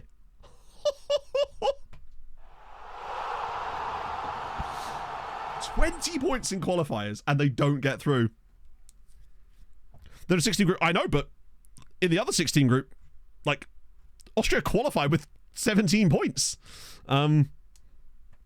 Ronnie Shallow probably did carry them. Finishing above Sweden and Croatia is nothing to be sniffed at. San Marino won a game. Yeah, I very much doubt it. Actually, you never know. They usually do win a couple, right? Draw against Kazakhstan.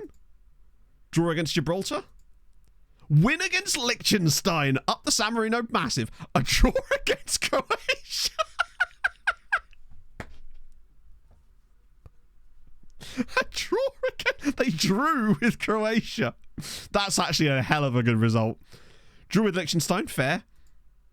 Drew with the Faroe Islands, scored twice. Beat Liechtenstein. They're basically only capable of beating Liechtenstein, it would seem. To the surprise of nobody. Draw with Moldova, draw with Gibraltar. Draw with Greece. Beat Azerbaijan is quite a strong result too. The fact that they beat Finland in a qualifier.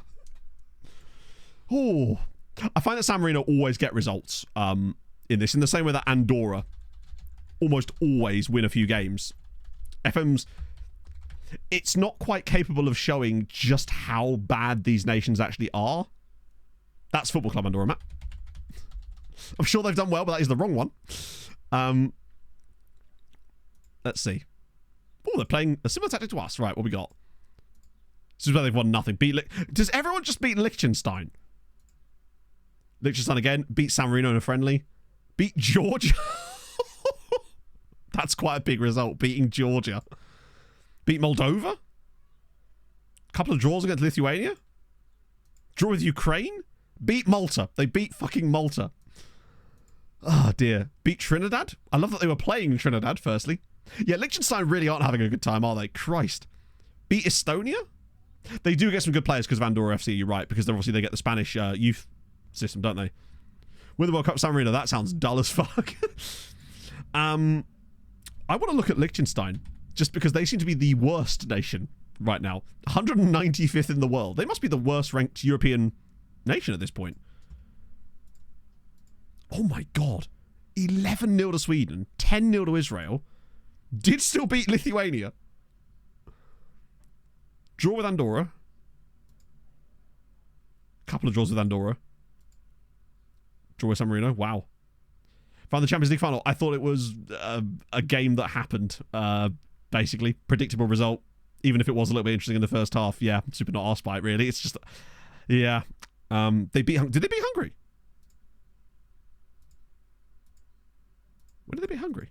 Oh, was that the top? Oh, yeah. Azerbaijan, they beat Israel there, actually. They seem to have got worse. So it seems like at the start of the save, they're still bad, but they're not as catastrophically bad as they are now. They've got much, much, much, much worse. Yeah, all the good players that they have would have retired and they've basically not been replenished. That seems to be the gist that we're getting so far. Nikolai Nani. Oh, sorry, Nicoli Nani.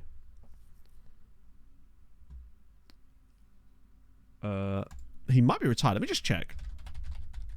Also, just swinging back to the tactics sort of debate that we were having. Oh, no, they are still ranked quite low. I'm not opposed to changing the tactic as well. I just feel like knee-jerking it when you've had a game that you were the better side in is probably not the best way to go about it, right? Right, so where was he? Oh, real life guy. Oh, yeah, he's not going to be around anymore. No chance. Sorry, I thought you meant like one of the guys that had scored a couple of goals for them in this save. Malta's national team, it's getting there. Up to 140. They've been as high as 139th in the world. Have they done anything lately? Yeah, so their Euro qualifying group, I think they did pretty well. If it wasn't for the way they finished, they beat Austria. They're definitely getting there.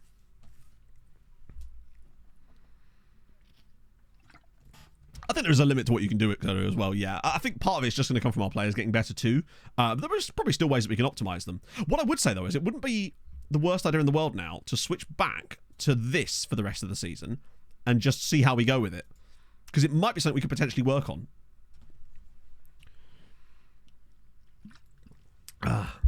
Gibraltar and Liechtenstein. Okay.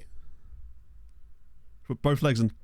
That would be sick. I mean, it's just cool, innit? I think the Nations League stuff... Again, it's another quite good thing that UEFA have done. I like seeing those teams actually getting wins, you know? Right, we've still got one Maltese side in Europe. Worry not. Birkirkara are here to save the day. Literally the team I thought would do absolutely sod all for us in Europe this year are the only ones left. Yeah, the wildcard route is sick. Come on, Birkirkara. Didn't they beat these chaps in the playoff? In the, like, qualifiers? Oh, no, it was, They did beat Aberdeen, though. Maybe. Reasonable stage. Qualify for Euros, I have no idea because that's not what I'm trying to do. So I've never tried to make the national team better. The national team is getting better by pure coincidence in this save, just because so many players are coming over from Brazil and stuff and playing for the Maltese club. So as a result, they're declaring for Malta. Almost the entire national team is not Maltese. Summary is backed by Germany. Yeah, exactly. And you still get that occasionally. See, for example, qualifiers, you know? Beating them up for 20 minutes, Summary. Oh, that... yeah. Right. Come on. Give us a bit of hope. Just give us one nice thing today, FM. Like, give us a good youth. He said, knowing that that's never going to be.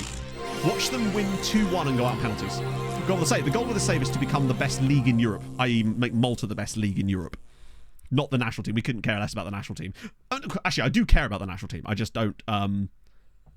No, I fully agree, Jim. I think it's much better than friendlies, because friendlies are, by definition, pointless. I mean, not they have no...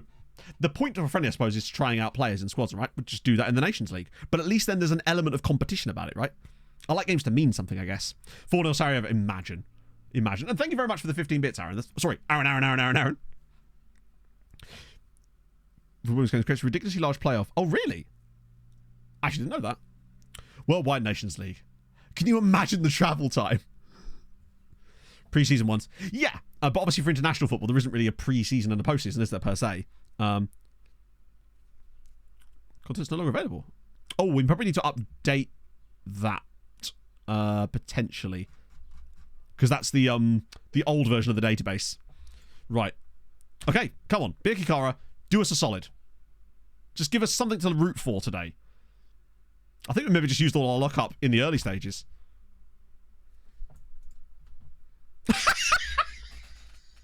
Oh, fuck you, FM. Literally swivel on it. Just the 3.35 versus 0.95 and they lost. 3-2. They conceded 3 goals off of it. I just can't even. But this is what I mean. It feels almost impossible at times when this is what happens constantly. Now, admittedly, this season, we have seen a few times where Maltese clubs have got a bit more lucky, and it still feels like it's barely even 50-50. And a missed penalty in there too. Because they had 2 penalties. So a lot of that was probably penalties, but I took the wrong side off, literally. Holy shit. Has to change? Of course it's not going to change. It's never going to change because you're not going to notice that when you're Man City and you're clapping teams like FK Sarriette. Not that you're ever playing them, right? They're not even fit to be in the same room as you. You'll never play these teams, which means you'll never see this stuff happen. Because you are the team that gets that benefit when you're Man City, so you wouldn't complain about it, right? One day I'd like to be at that level. We will get to that point as well, because there is a point where it flips and you just start getting those kind of results. Oh, here we go. God, has anything good happened today? Can be the complete opposite. Yeah, but it isn't, is it? It just isn't, for the most part. We do sometimes get results like that. Very, very rarely, but it does happen in our favour for sure. But just about, for every one time it happens in our favour, it usually happens about 10 times the other way. Right, come on. What should be the worst one ever? Try to copy the Discord file. Yeah, I think it's because... Yeah, I'll have to get a media file one set up. Right, come on. Oh. Try again. Come on. Oh, okay. As if it's another guy called Pace. 3.5 is not bad. Also, Lee Pace, name of an actor that was in the show *Halt and Catch Fire*. Clive Azzopardi as well. Terence Gauci. Any foreign names at all in here? Ryan Vella, Owen De Battista. Yeah, there's an Azzopardi. There's always Azzopardis. Every single one. Brandon, wait, we don't get a single foreign player in this youth intake. There he is. He's shit, but he's here. Right, okay. Lee Pace. He may well have been in that too. I just know him from *Halt and Catch Fire*. Come on, Lee. He's not that fast, but actually he has really good finishing. Solid composure. He's not bad. And he's only 15. Unambitious, which isn't ideal. Reasonable determination. Was he in the Hobbit films too? Wow. Again, never really paid much attention. The only thing I recognise him from is *Halt and Catch Fire*, which is a banging show if you've never seen it. I mean... Not sure. Yeah, true. Hi, Matto and Chatto. Linux. Also, how's it going, Foxy? JTiz, thank you very much for the 17 months, my friend. One Vision. Yeah, he knows see things, but he not even fast, actually. Oh. Dribbling me. Yeah, well, I mean, he was never going to play for us anyway, right? But where on earth would I play this guy? I wouldn't be playing this guy, but in the loan farm, there's a real solid player here. For sure. Do you know what? Could have been way worse. Way, way worse. Can I actually wait? It sounds stupid, but it might be better to actually just give him... Yeah. Can be moulded a bit, but you're not going to see a huge change in that, I wouldn't have thought. Wait, what? No, bruv. I don't think you get it. We would quite like to actually sign you to a contract, baby. Let's not get silly with this now. I'm trying to pay you money. Would you like money? One Vision is a special ability, though. That's true. Imagine see John Cena. I'll have to put in a national cap clause, which is fine. Like, there we go. Got there in the end. He just doesn't want to be professional. Yeah, he's got to finish school. Let's have a look at Clive then. Low eccentricity, me like that. I mean, we'll sign all of these guys up anyway. Oh, wait, yeah. Wait. Yeah, I'll just give these guys whatever contract they want for the time being, just to make sure they're there. Wait, wait, fringe player? Why do you want so much? What the hell are you? Sorry, Terence. I've just accidentally let him be a fringe player in 2 years' time. He's 15. Yeah, what does the game know about Terence Gauci? Oh, my life. Hang on a minute. I didn't actually look at Terence yet. Yeah, it's pronounced Gucci. Either he's good or he's full of himself. Yeah. True, but that's weird. Because sometimes the game does actually let on little things with stuff like this. Right, Terence, what are we saying? Tell you what. He's not very good, but he does a very good tackling, in fairness. Kaka Seagull, thank you for the 31 months.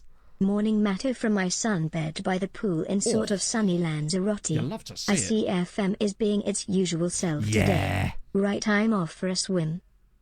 Level-headed, fairly determined. He is like a worse version of Matthew Side, yeah, and much, much shorter. Maybe this will grow. He's not gopping, and that's the best we could ask for. Hey, Joe. The rest of them are, but on Hadrian's advice, I am going to give these guys youth contracts because they actually do quite good stuff in the loan farm, a lot of them. So we will get these guys all signed up. I think the rest of them will just want loan. Anyone we see down here that potentially doesn't want it as well, that doesn't want, like, what did we know? What does the game know about Terrence? Is what my curiosity. Because it's weird that he would want such a huge contract compared to, remember, Lee Pace, who he actually didn't want to be professional at all, which makes me wonder if actually it's the other way around and that Lee Pace is crap and Terrence Gauci is actually really good underneath. I say really good by Malta standards, you know. But yeah, we'll sign all these guys up. Check a new scout on him. I don't think you can scout players that already play for you. You just have to accept that over time it's probably going to change. Well, basically, in about 6 months' time, we'll have a look in again, and you might find that they flopped over. Hey, Tiago, obrigado. It'll be an interesting theory to test as well, though. It's like I get a 7-year contract there. Because if it does pan out like that, then we'll know that in future. Was unambitious. Potentially, yeah. I mean, pound for pound attribute-wise, he's better. Le Pace. Yes, true. Things always go well when I make notes. Right.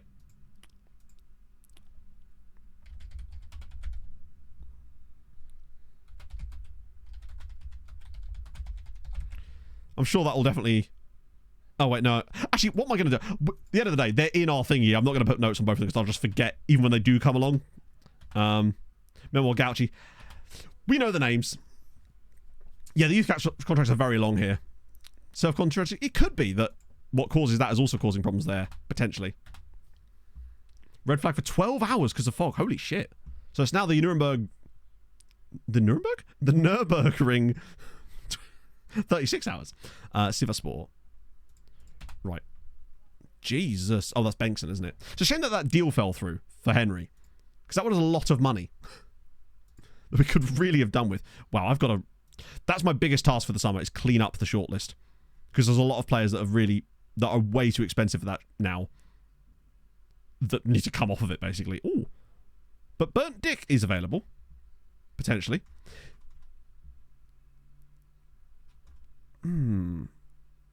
So yeah, seriously. We kind of have to sign Burnt Dick, don't we? Oh, I can't because he's not old enough. He's not scouted yet anyway. We'll keep an eye on him by doing that. Reasonable. No, I don't dismiss reasonable. Oh, sorry, yeah. I scout again anyone who's not extensive, and then I not dismiss it, but like go around again. Whatever happened to Cock Van Ars, or did we already sign Cock Van Ars? Round again will be fine. He'll be back. Right, anyone good in here other than Benson? We already know about you. You're at Marseille. Surprisingly cheap for Marseille, actually, but the 19 grand a week wages is a bit of an issue. Sign at 16. True, actually. Oh, they'll come back round again. We signed Cock Van Ars. Cool. Dalgard, yeah, he was very good, but way too expensive. I say very good. He is, but he's also injury prone as well, and I'm not sure I want to get into that boat again. He does have a cap for Denmark already, though. Don't let him overcook. If I was to go after anyone like that, it might actually be this guy here, Karalich. In fact, honestly, chat, I think we might just have to.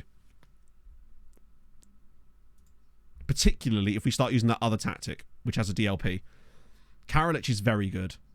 Unfortunately, he wouldn't be homegrown, but I think he probably is worth it. Now, he does lack off the ball, but that is something we can work on. Yeah, he's very playmaky. And he's not bad as an advanced playmaker, but the passing ability is filth. Great technique, and he can tackle too. Adaptability. I've noticed that less of an issue with players from Europe. If you're in Europe, that is.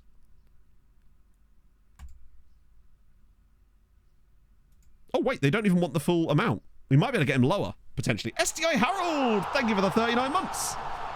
Adaptability is something I'm genuinely concerned about these days. And he has good consistency already, which is such a leap up because he does have very good very good mentals as well. Let's see. But what, right? Yeah, but they're not the same type of player. 6.5. Does that mean I can get for less than that? Yes. 5.5. I'd have paid them 7. I'd have paid the full amount. Oh, it's Manuelazinho. Oh, he's so expensive, though. It's a shame, because he looks quite decent. 6'4" at 16. Yeah, he's decent. A lot of reds, but... Actually, I say decent. He's got insane head. He's a tackling. To have 18 tackling at 16 is absolutely wild. But he does have really low aggression and bravery. Physicals will come in time. I'm going to shortlist him because I do wonder if there might come a time where we could sign him, but now is not that time. Yeah, we'll be keeping a great eye on his career. You got the value drop. Oh, God, I'm worried we're going to get another one of those. Yeah, the 20 million is a lot, though. He's the kind of guy that once we're starting to really compete at the top end, and bear in mind, I think we could be there within 2 or 3 years. We could sign that guy. Luckily, the future of our defense is actually really bright already. These guys won't talk to us just yet anyway, but they'll come back around again. You are at a Saudi club, so you're wanting way loads of money. You're 18 and want 6 grand a week. You'd have to be absolutely... 2 caps for Ecuador. Dreadful jumping reach. 5'8", and only has 5 jumping reach. I think Quasi has higher jumping reach than that. Trader, they're pretty much... I find that they rarely ever change that much, Sir Rob. Which is why if I'm looking at defenders, I want them to have at least one of them quite good. Yeah. Red consistency. He'd be loan farmer at best, most likely. The problem is his wage is quite high for a loan farmer. Then again, that's less of an issue these days. Actually, the wage isn't as bad. True, but I find bravery often comes back after a while with that as well. Let's see. If he's under 500... Yeah, never mind. I'm not paying 1.7 million for him. I would have done it if he was maybe close to like 600, but not 1.7 million. Najate, thank you very much for the follow. Yeah, the wage dropped a lot, didn't it? This guy, however, is an absolute shoo-in. These are the exact guys we want. Actually, tell you what, for a free Brazilian guy, he is not bad. Do not hate me. He's one of the better ones. Low farm works. I haven't got an individual video for it, no. But at some point I will. I explained a lot of it in the original video for How to Build a Nation, but we have learned some new stuff since then. The main reason I haven't made a full video about it yet is just because we keep discovering new stuff. And I don't want to have to keep making new videos about it. It might be something I'll wait till F25 for, potentially. But we also have the Loan Farm cheat sheet. If you do exclamation mark Loan Farm, you'll get access to that as well, which should have most of the main stuff there as well. But any questions you've got, I'm happy to answer. Jim Zach, thank you for the follow. Right. Novak Delibasic. That's a huge wage.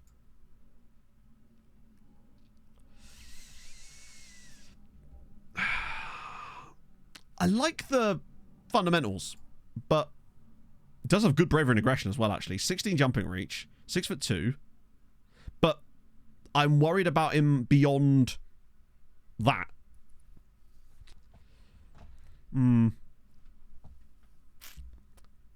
They will have to impress us. They are quite good mentals for 18. It's just the value and the 10 grand a week wage demands, which obviously may well change if we actually talk to his agent. Oh.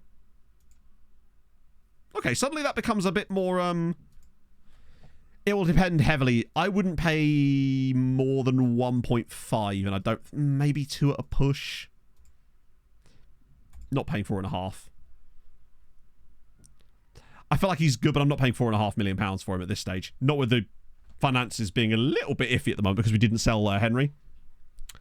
Tansa won't talk to us at the moment. And also... Oh, Jesus, no. I can't be getting a central midfield with 5 tackling in. Luke Higgins of Wellington Phoenix. He's quite well-rounded. But he's also 20, 1.2 million, and has 12 caps, which means he'd be tough to kind of do much with. These guys here, I think are mostly young players we were trying to keep an eye on, but the values on them are... Like, they need to be at the top of this list, really, for having any kind of real value. Free keeper. Ooh. So I tell the swamp donkey. Been on the team. Probably still Palacio. A tonk in a tradesman's entrance. Oh, the free keeper. Ariel Almiron. Great name as well. Scott, thank you very much for the follow. Vesterland. Yeah, these guys are all pretty... I'm going to give them a quick glance anyway, but unless something stands out for me...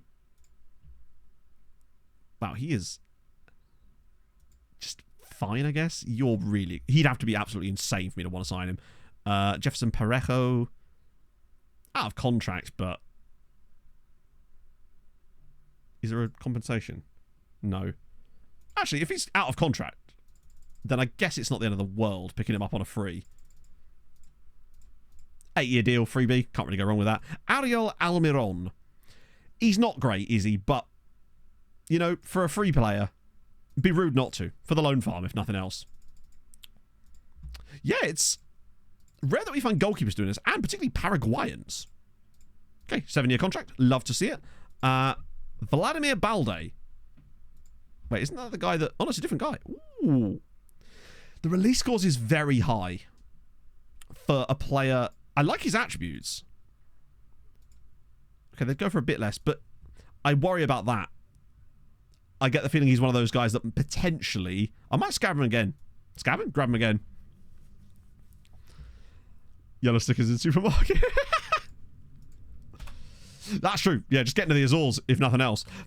But yeah, as for the best player, sorry, I was getting back to that. Actually, do you know what? I think pound for pound, it might actually be Padilla. In fact, I'm starting to think that Padilla is the best player at the club. Compared to Palacio, I think Padilla has more attributes that are better than Palacio does. Palacio is also excellent, but Padilla is... He has 19 finishing and 19 composure. Literally, the only thing holding him back is physicals.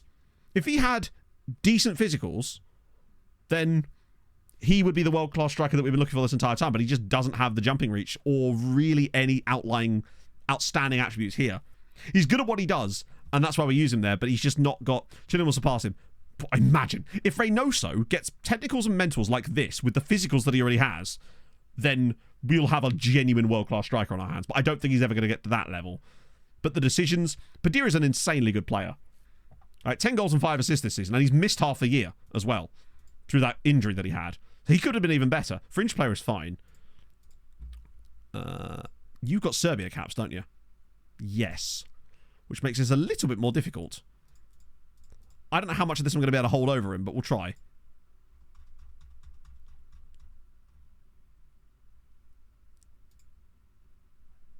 So he'll accept the 5 years. All right, no wage rise. Let me give you that. I can't really get a boat clause on him because he's got caps. Would you settle for that? Okay, that's fine. If he gets those appearances there, 250 CA player. Oh, imagine. Oh, wait, yeah, you're not getting a loan back, lads. Wait, would that even matter? You can't join us anyway. Andre Luis. Oh, yeah, these are just like random freebies, so these will just be straight up longest I can offer them contracts, essentially. Which I think is 3 years. No, sorry, 2, yeah. So many stats in the game is pretty quick. I think you might be right. The problem is there is the element of things could potentially get a bit silly if they don't have a limit on it. But I think it does stop you... I think it's fine if you think of the game operating in the boundaries that it is. But if you look at it on the way that, with all the lower league databases that come out, they don't represent how bad the level is compared to the top level because there's not enough there's not enough gap between the two in terms of the attributes in FM.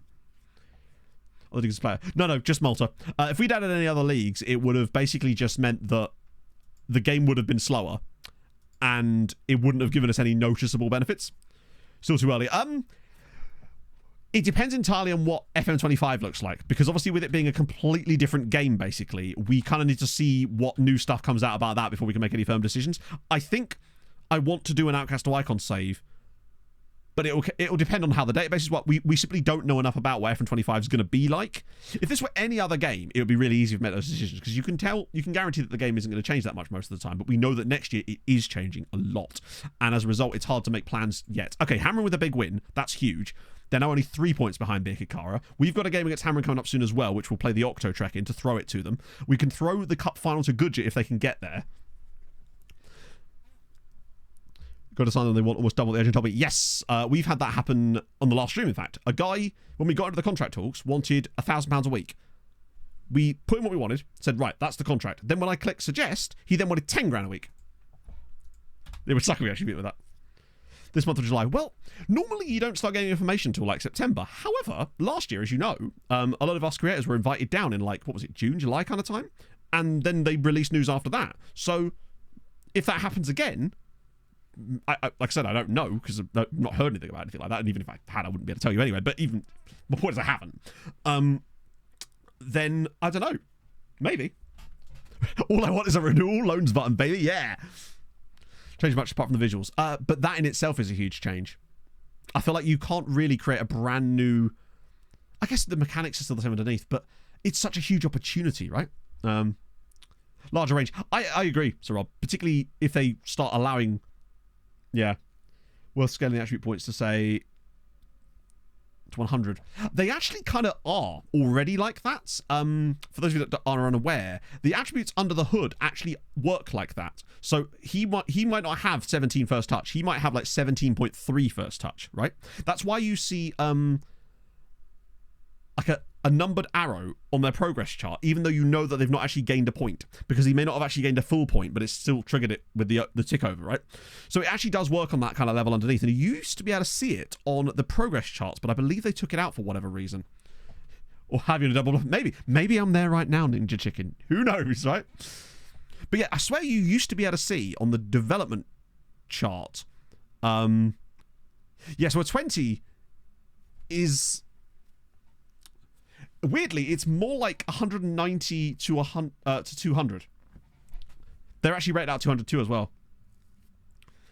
How helps to the brand new version? Oh, I mean, to be fair, Morgan, after what we've seen today, I agree. But I think it does need to look... It needs to take that step in that direction in order to progress as a game, and also to draw new and potentially younger audiences that I think are more used to seeing highly polished products like FIFA. Now, I don't mean in terms of FIFA being good. I just mean in terms of from a graphical standpoint, it's quite polished, right? Right. Okay, so Palacio slots in there. We could start playing Sawashnik there, but I want to keep playing him on the right side if we can. Actually, no. This is an opportunity to... No, he's left-footed. Fuck. We'd be better off playing Krustev there, actually, even though we can't. I'm curious to see if how that works. Sports games, I mean, there could be. Not that I've not heard of that, but that may well be the case. I just probably haven't been paying attention. Basically, well, there has been a huge player base increase as well over the last few years. So, and that's only good. That can only be good for the game. To have more players means that they get more money. They can, in theory, hire more developers to make the game better. My concern is that those players are going to come from a sort of part of the market that will have different demands and desires of what the game should be, and they'll then start chasing those, and basically then start ignoring people that have actually been playing the game this entire time and built made the game what it is as far as buying it over the years and, you know, molding it into what is a very, very good football game. I don't want it to become too dumbed down. I don't want it to become too watered down. I don't want them to meet the console version halfway by making the PC version worse, right? Make the console version better. That's... And obviously there's limitations there because of the way that it works with the controllers and whatnot. I get that, but yeah, in fact, fuck it. We've not got any... There's no more European matches for us either, so we can actually watch these games with this tactic and try it out. Yeah. No, exactly, and I have faith that they're not going to do that. As much as we joke about the whole, you know, Manchester City thing, that's a worry of mine. But I think that, you know, the reason those people work for SI for the most part is because they love the game too. Most of the people I spoke to that work down there got those jobs because they want to work for the company that makes the game that they love themselves, you know? Yeah, I mean, a simplified version wouldn't be a bad idea. That's the thing. There's complicated stuff, and maybe if they improve the delegation elements of the game so that when you delegate stuff to staff members, they actually had a bit more autonomy over what they do, and they actually made decisions that were a little bit better, potentially. I'm curious to see what we're going to see graphics-wise with the new one. Like, I'm not expecting it to look like FIFA because we know that it can't do that. It's working in, what's it? Not Unreal, Unity, right? Oh no, I agree, Rob. I could totally see why people would think that's a possibility because of the way that those games industry has gone. But I have faith that SI won't do that. And I actually think they've got a really, like, rabid fan base, if you like, or certainly player base that would not let them go. That's unfortunate. But fair play to Sauerschnig. That's that agility and balance coming in. Why can't we do that in Europe, eh? It's almost like we're playing against Balsan Youth and not Manchester United here. Yes, I think so. Quasi, come on, buddy. Plump those numbers up towards the end of the season. I want to get Reynoso at 42.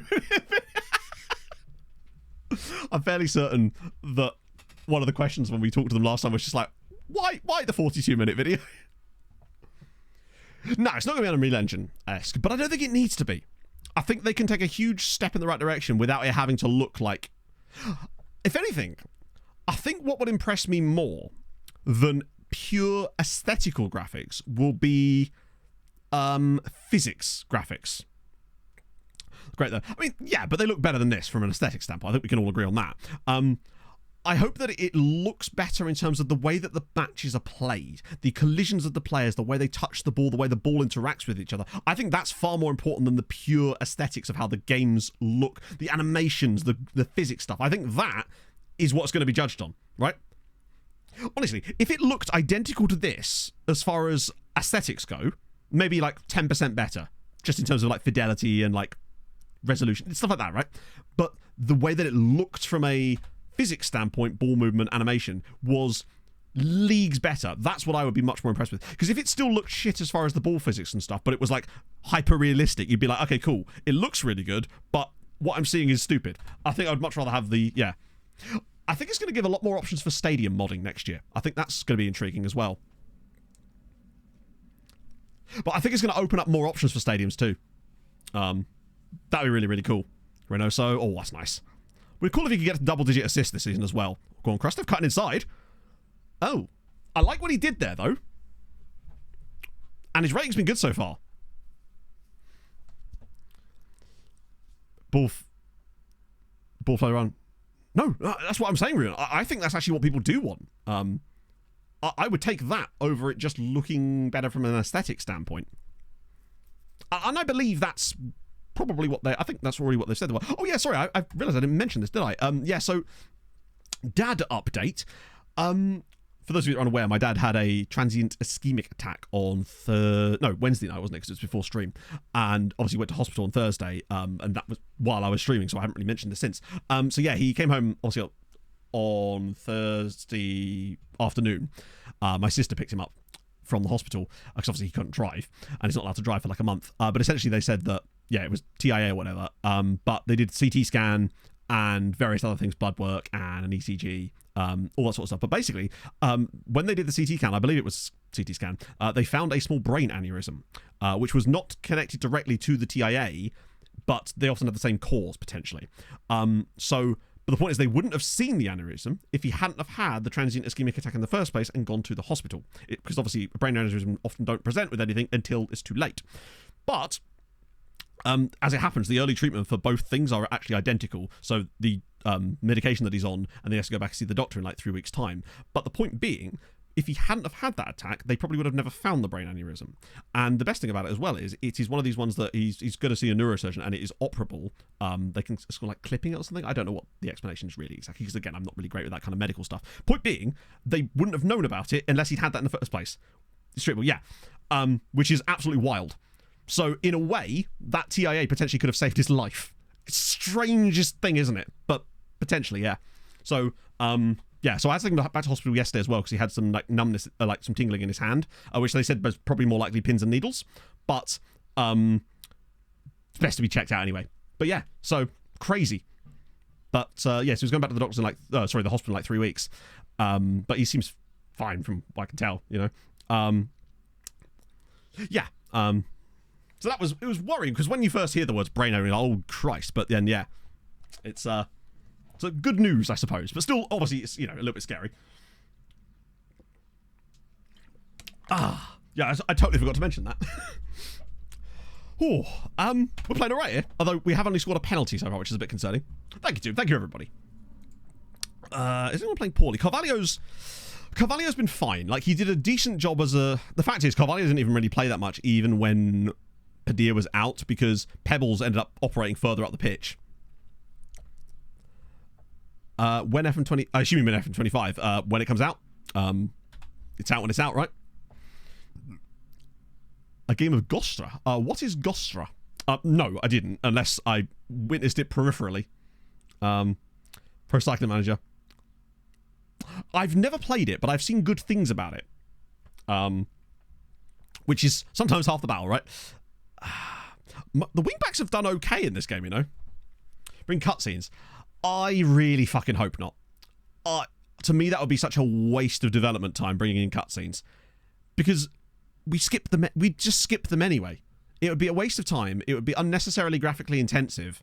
They add nothing to the actual game, and I don't feel like that's what the F1 player base wants. If you're going to spend time doing that, just give me an extend or loan button, please. Like, cutscenes in games are just... They're essentially just loading screens for background stuff, right? I personally never played it, Morgan, but from the opinions I got from talking to creators who did and watching general stuff around it was that it was very surface level. Who's Bogado? He is the guy we got from Rosario Central last season. Animate stuff in meetings. I just don't think it needs it, right? For the most part. Multi-use tradition. Oh. Let's have a look. Oh! No, I didn't. But weirdly, I once saw a bunch of people doing that when I was in Devon. Polished puddle. Yeah, essentially. To me, if it had had the aesthetics of... this is right. The definition of what I'm talking about. Great point, actually. F1 to me... Oh, I was testing him out there because he's right-footed, Jim. I don't think it really works. I think that he's played okay there. I wanted to see if we could test him out because he's right-footed in the inverted wingback role. But honestly, now that he's inverted anyway, it probably doesn't matter if he's right or left-footed because he's going to cut inside anyway. So now that I'm thinking about it, maybe it wasn't the smartest plan. Might just swap him back over, actually. Get Lahovy in. Yeah, because we're playing the alternate version of the tactics, so I thought I'd give it a crack. What a tune this is. But yeah, sorry. So F1 Manager to me was the aesthetic stuff without the stuff underneath. Whereas Motorsport Manager wasn't great aesthetically. It wasn't bad, but it had more depth to it, particularly with the modability. I want FM25 to be more in the Motorsport Manager camp than the F1 Manager camp, right? Buy with the salary you get. But, okay, so my question to you then, what difference does that make to the game? As in, how does you being able to spend your money in the game make the game better? As in, the time that would be spent introducing a mechanical system where you could do that, for me, could be better spent in thousands of other ways. It's good so far. Oh, interesting. So far from a fan, but in a good way or a bad way?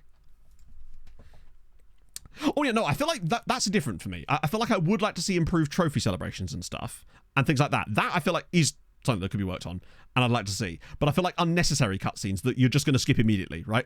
They don't need time. Probably not to, but it just depends entirely on what happens with the new game. I think you're right. I think the new gens could be worse. Make the game better because it would increase the diversity of stuff you can do inside the game. Yeah, but okay, sorry. When you say in what way does that improve the game though? Because you say diversity of stuff you can do in the game, but like what? Buy a car. Okay, now what? Like it's sort of just some. I'm not sure how that makes the game better, I guess, is what I'm saying. They'll never do that anyway, for a start. But I don't see how it would make the game any better to be able to buy a car in the game. You can't drive the car. So how would that make the game as a football manager better, I suppose? That's what I was asking.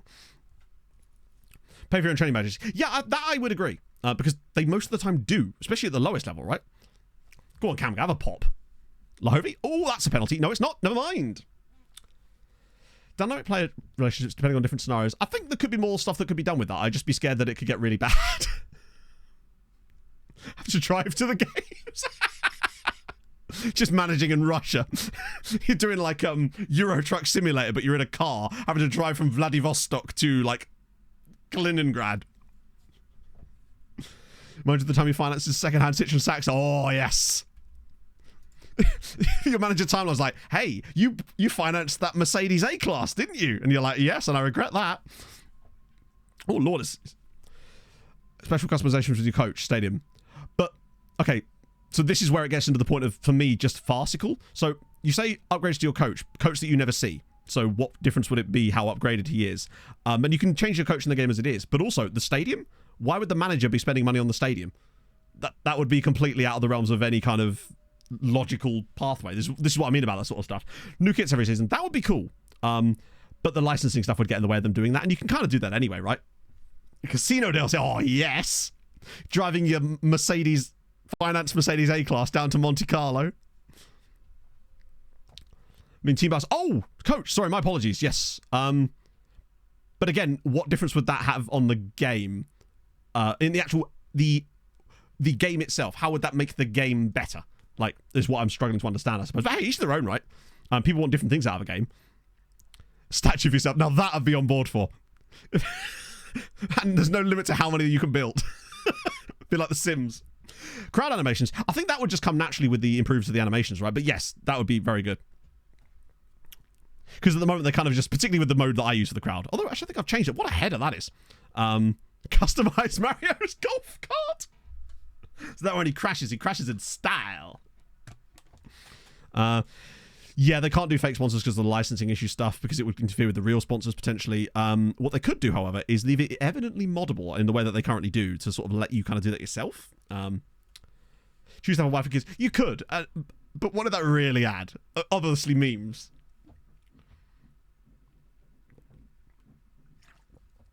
Comments is worth a go and not send assistant manager. I'm struggling to think what they could do that would make press conferences worthwhile to me in FM. And that is my personal... I think that's just because I find them so boring and samey that I don't think there's anything they could do that would make them interesting to me. So, fair play, obviously. It goes kind of... Well, we're doing okay, Mats. We just won the title, but unfortunately we got knocked out of the Champions League again by just FM nonsense. Unfortunately. Just 100%. Yeah, they actually are Mongol. No, totally. I agree. But I have no intention of wanting to do them, right? I feel like there's also really no upside to doing it. There's really you don't really gain anything for the most part by actually doing them. There's no downside to not doing them other than if you're doing a journeyman, actually, potentially there is, I guess. Yeah, buying a house now, family, which is fine if you want to play The Sims. I don't know. I feel like that sort of stuff doesn't make the game itself better. It just sort of makes it kind of gimmicky and doesn't interfere with the... Because at the end of the day, we're playing Football Manager presumably because we want to manage a football team, and I would rather things development time go into the mechanics that directly affect you managing a football team. Groovy Gamer, thank you very much for the 10 months. Have a fabulous day. Children reach the age to play something. That would be kind of cool, actually. Yeah. It would be too larvae. I would like to see more stuff on the youth development side. So it'd be the ability to track the underage groups at the club you're managing, if they have them. Not to like see too much about the players, but just have an idea of the players coming through, so you can follow their story from an even earlier. Like, yeah. Give us food poisoning tactics. Financial the back. There you go. Oh, we've moved above it. Nice.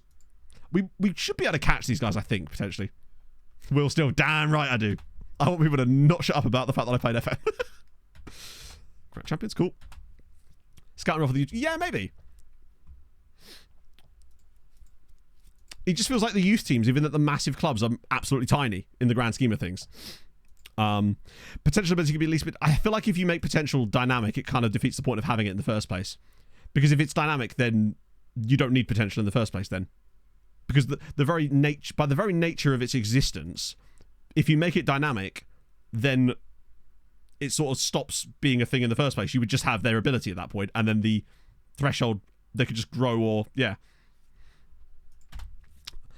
For me, I'm happy with potential the way that it is. I wouldn't want to see that changed. Under 5s, it's going to be a global superstar. Well, you see that shit all the time, though, don't you? It's, yeah. MTK. Oh, yeah, I played a bit of MTK on FM24 on the alpha, and I messed around with the tactics, obviously, but fucking hell, that team was insane, wasn't it? Oh, here we go. Now that we're all signing the contracts. It's been the cover on it. Maybe. Honestly, yeah. Struck by superfluous fluffy stuff. Yeah, precisely. Although, I must admit, the one bit of superfluous fluffy stuff I would admit to having is flavour events. That's the one thing I feel like would improve it. Because it absolutely is, Ali. We were actually talking about that on the last stream because Mike was in. Oh, how are you, man? Thank you very much for the 17 months. How's life? Yeah, I mean, those are just bugs but yes, they definitely do need to be fixed, of course. Appropriate game time emphasis. Yeah, in a way that their potential is dynamic as it is. You're right, yeah. There's just like a kind of limit on, I suppose. The intake. It was meh, but there was a couple of guys in it that we kind of like the look of. Terence Gauci is one of them, just because he demanded so much stuff in his pro contract, which we were a bit weirded out by. And the other guy is this guy, Lee Pace, who was the star, allegedly, of the youth intake, who we think is pretty solid. Maybe we should start building a panic again. Love to see it. Good lord. Oh, that's not going to continue. If you do hear any noises, chat, it's not me farting, I promise. Maybe a little bit. Actual finances and stuff. Yes, but I don't consider that fluff. To me, fluff is things like buying a car. Again, if that's what you want out of a game, that's totally fair, but I feel like you would probably be in the minority in that scenario. He's right, it's Matthew. Imagine if they actually were. No. He's an enthusiastic striker. Narcissus. Next to each other. That's insane. Didn't Yao have like 190 PA or something absolutely wild? Yeah, we're going to get a lot of paces in, I suspect, just because of how long because it is a very small name pool. Hence why every youth intake has your Borgs, your Azapardies, your Gauchis, etc. Wow, we really don't have any games in March, do we? We've got to beat Nashal there, though. That's crucial. In that case, we just get it in the month, and then we need to make sure we lose to Hamron. They have to get back into Europe. This could be devastating for us if Hamron don't get back into Europe. Related manager profile, yeah. I'd say so. But again, each their own, right? I guess it just depends on what you're looking for out of a game. Intakes get... it's not so much that the intakes are getting worse, Fabs. It's just that your team's getting better, right? Because the intake at the end of the day is relative to the team that you have. So if you took over, say, a small club, your first two youth intakes are going to be great by comparison. But if you're now an elite side, the likelihood of getting elite players in a youth intake is very, very slim in the grand scheme of things. More of these. Cool, cool, cool. I mean, as I've been experiencing this, even though I've done the first couple of seasons with Beaconsfield just to do some tests and stuff, I'm not like committing to it fully yet, but I'm noticing all sorts of mechanics that kind of go on in that 7th tier level. So lots of scholars. We're going to get Ariel Almiron, whose name is, we'll just call him AA. He'll always pick us up. Immortality Machine. Yes, exactly. Then you can do New Game Plus.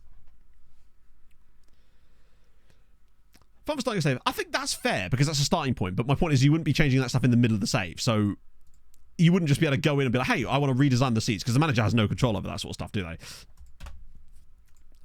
Chukarichi, go on. We haven't looked at the scouting today either. Incredibly good. Intakes get... So, yeah, they absolutely do. Occasionally, though, you'll probably find, weirdly, you're actually getting better youth intakes. It just looks bad by comparison because, obviously, as you grow, your youth recruitment grows, so you're probably going to have the best likelihood of drafting the top players in the country. Hello. Hello, Aitor Fuentes of Castilla. And Roberto Santamaria of Cadiz. Oh, Roberto. Okay. Very expensive, though, annoyingly. And you, oh my God. I reckon he's the type of guy that we could pick up on a free transfer in a year and a half. Like, no shot. We signed a guy just like this last season, and he was brilliant. No, we ain't signing him, but potentially he may get released. I've seen guys like that get released by clubs like Real Madrid Castilla constantly. Barca do it less so, but you can pick up some absolute bargains doing that. There's Jad Masri here at Saint Etienne. Found your own club if you want. Oh, but that's what we were just discussing. Like, founding your own club, if you want to found your own club, you kind of just do that with the creator club mode, right? It's sort of the mode kind of already exists. One's one league in a decade. Yeah, I don't really know how they decide, like, how you get certain things in that. What does this... agreed, Mario. I think the tutorial needs a lot of work. And that was a common complaint from creators when I was down at SI last year. One of the things we were bringing up a lot is how sort of impenetrable things can be for new players. Oh, so we're getting Karalich. I think he's going to be a really nice addition to the team. Even if he doesn't have maybe the highest potential, I reckon he'll come in and be 4-star potential, but still, right? He's really good. Like, some of the best players we got in our youth intakes last year came towards the... I mean, look how late it took for us to get Janosch through. He was, what, in like the last 3 or 4 seasons of that save? Maybe a little bit longer, but it wasn't much. It's a very steep learning curve. Yeah, it totally is. I don't know how I don't think I'd be able to put the time in to any other game that required the learning curve that FM does, and I'm still shit at it. You know? Smash the game. Well, I heard a brilliant quote. I can't remember who it was by, but he was basically saying that players will optimize the fun out of any game. And they're kind of right.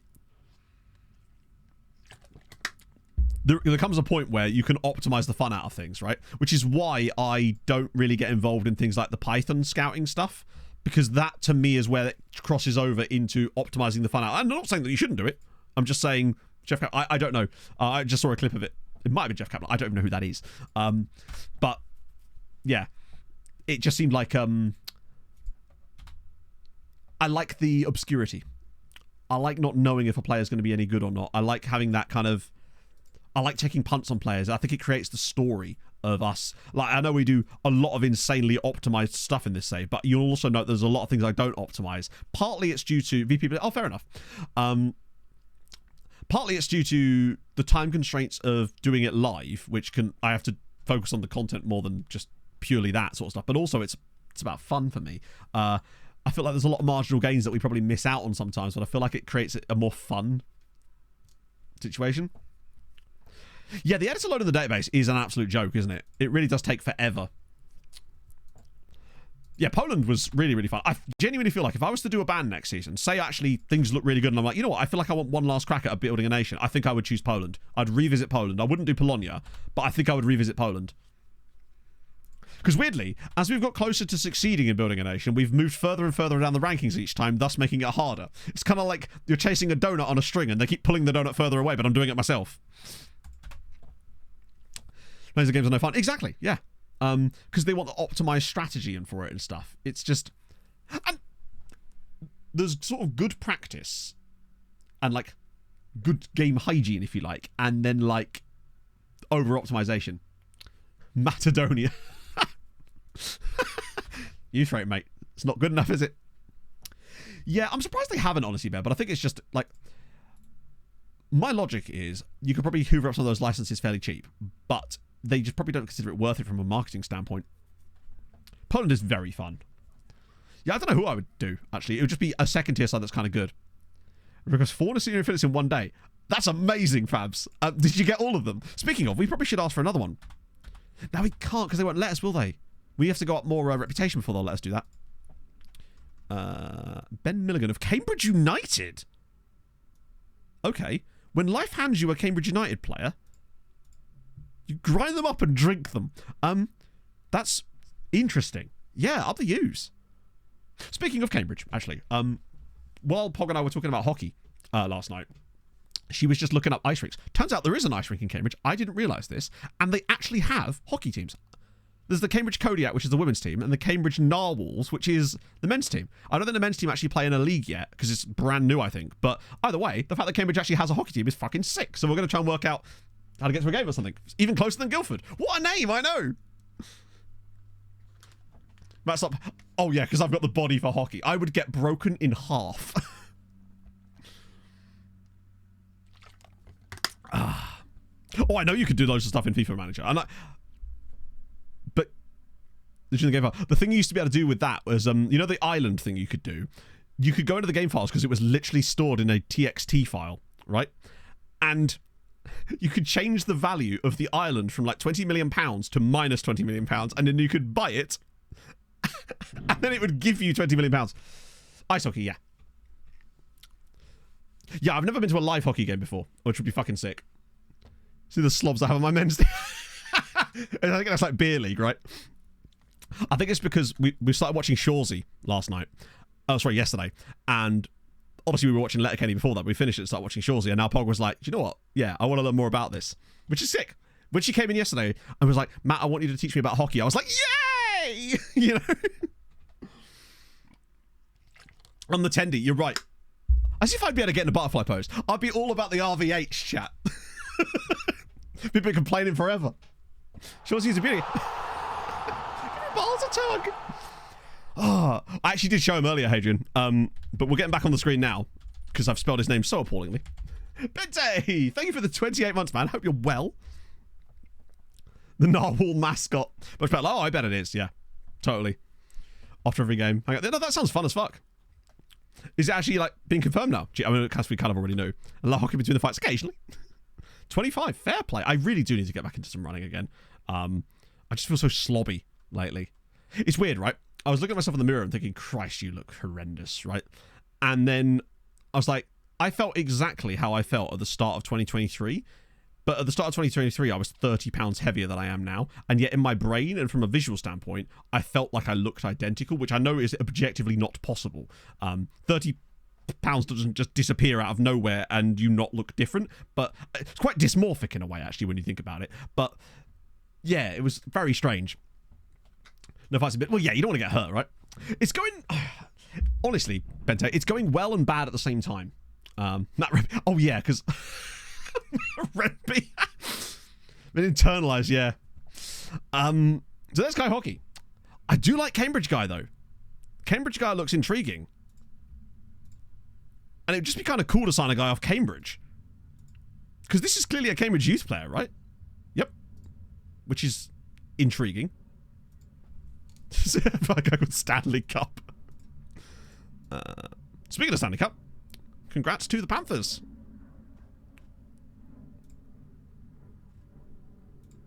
$500,000, I'll pay it. Yeah, we're getting those EFL lads in. How old was he? 17?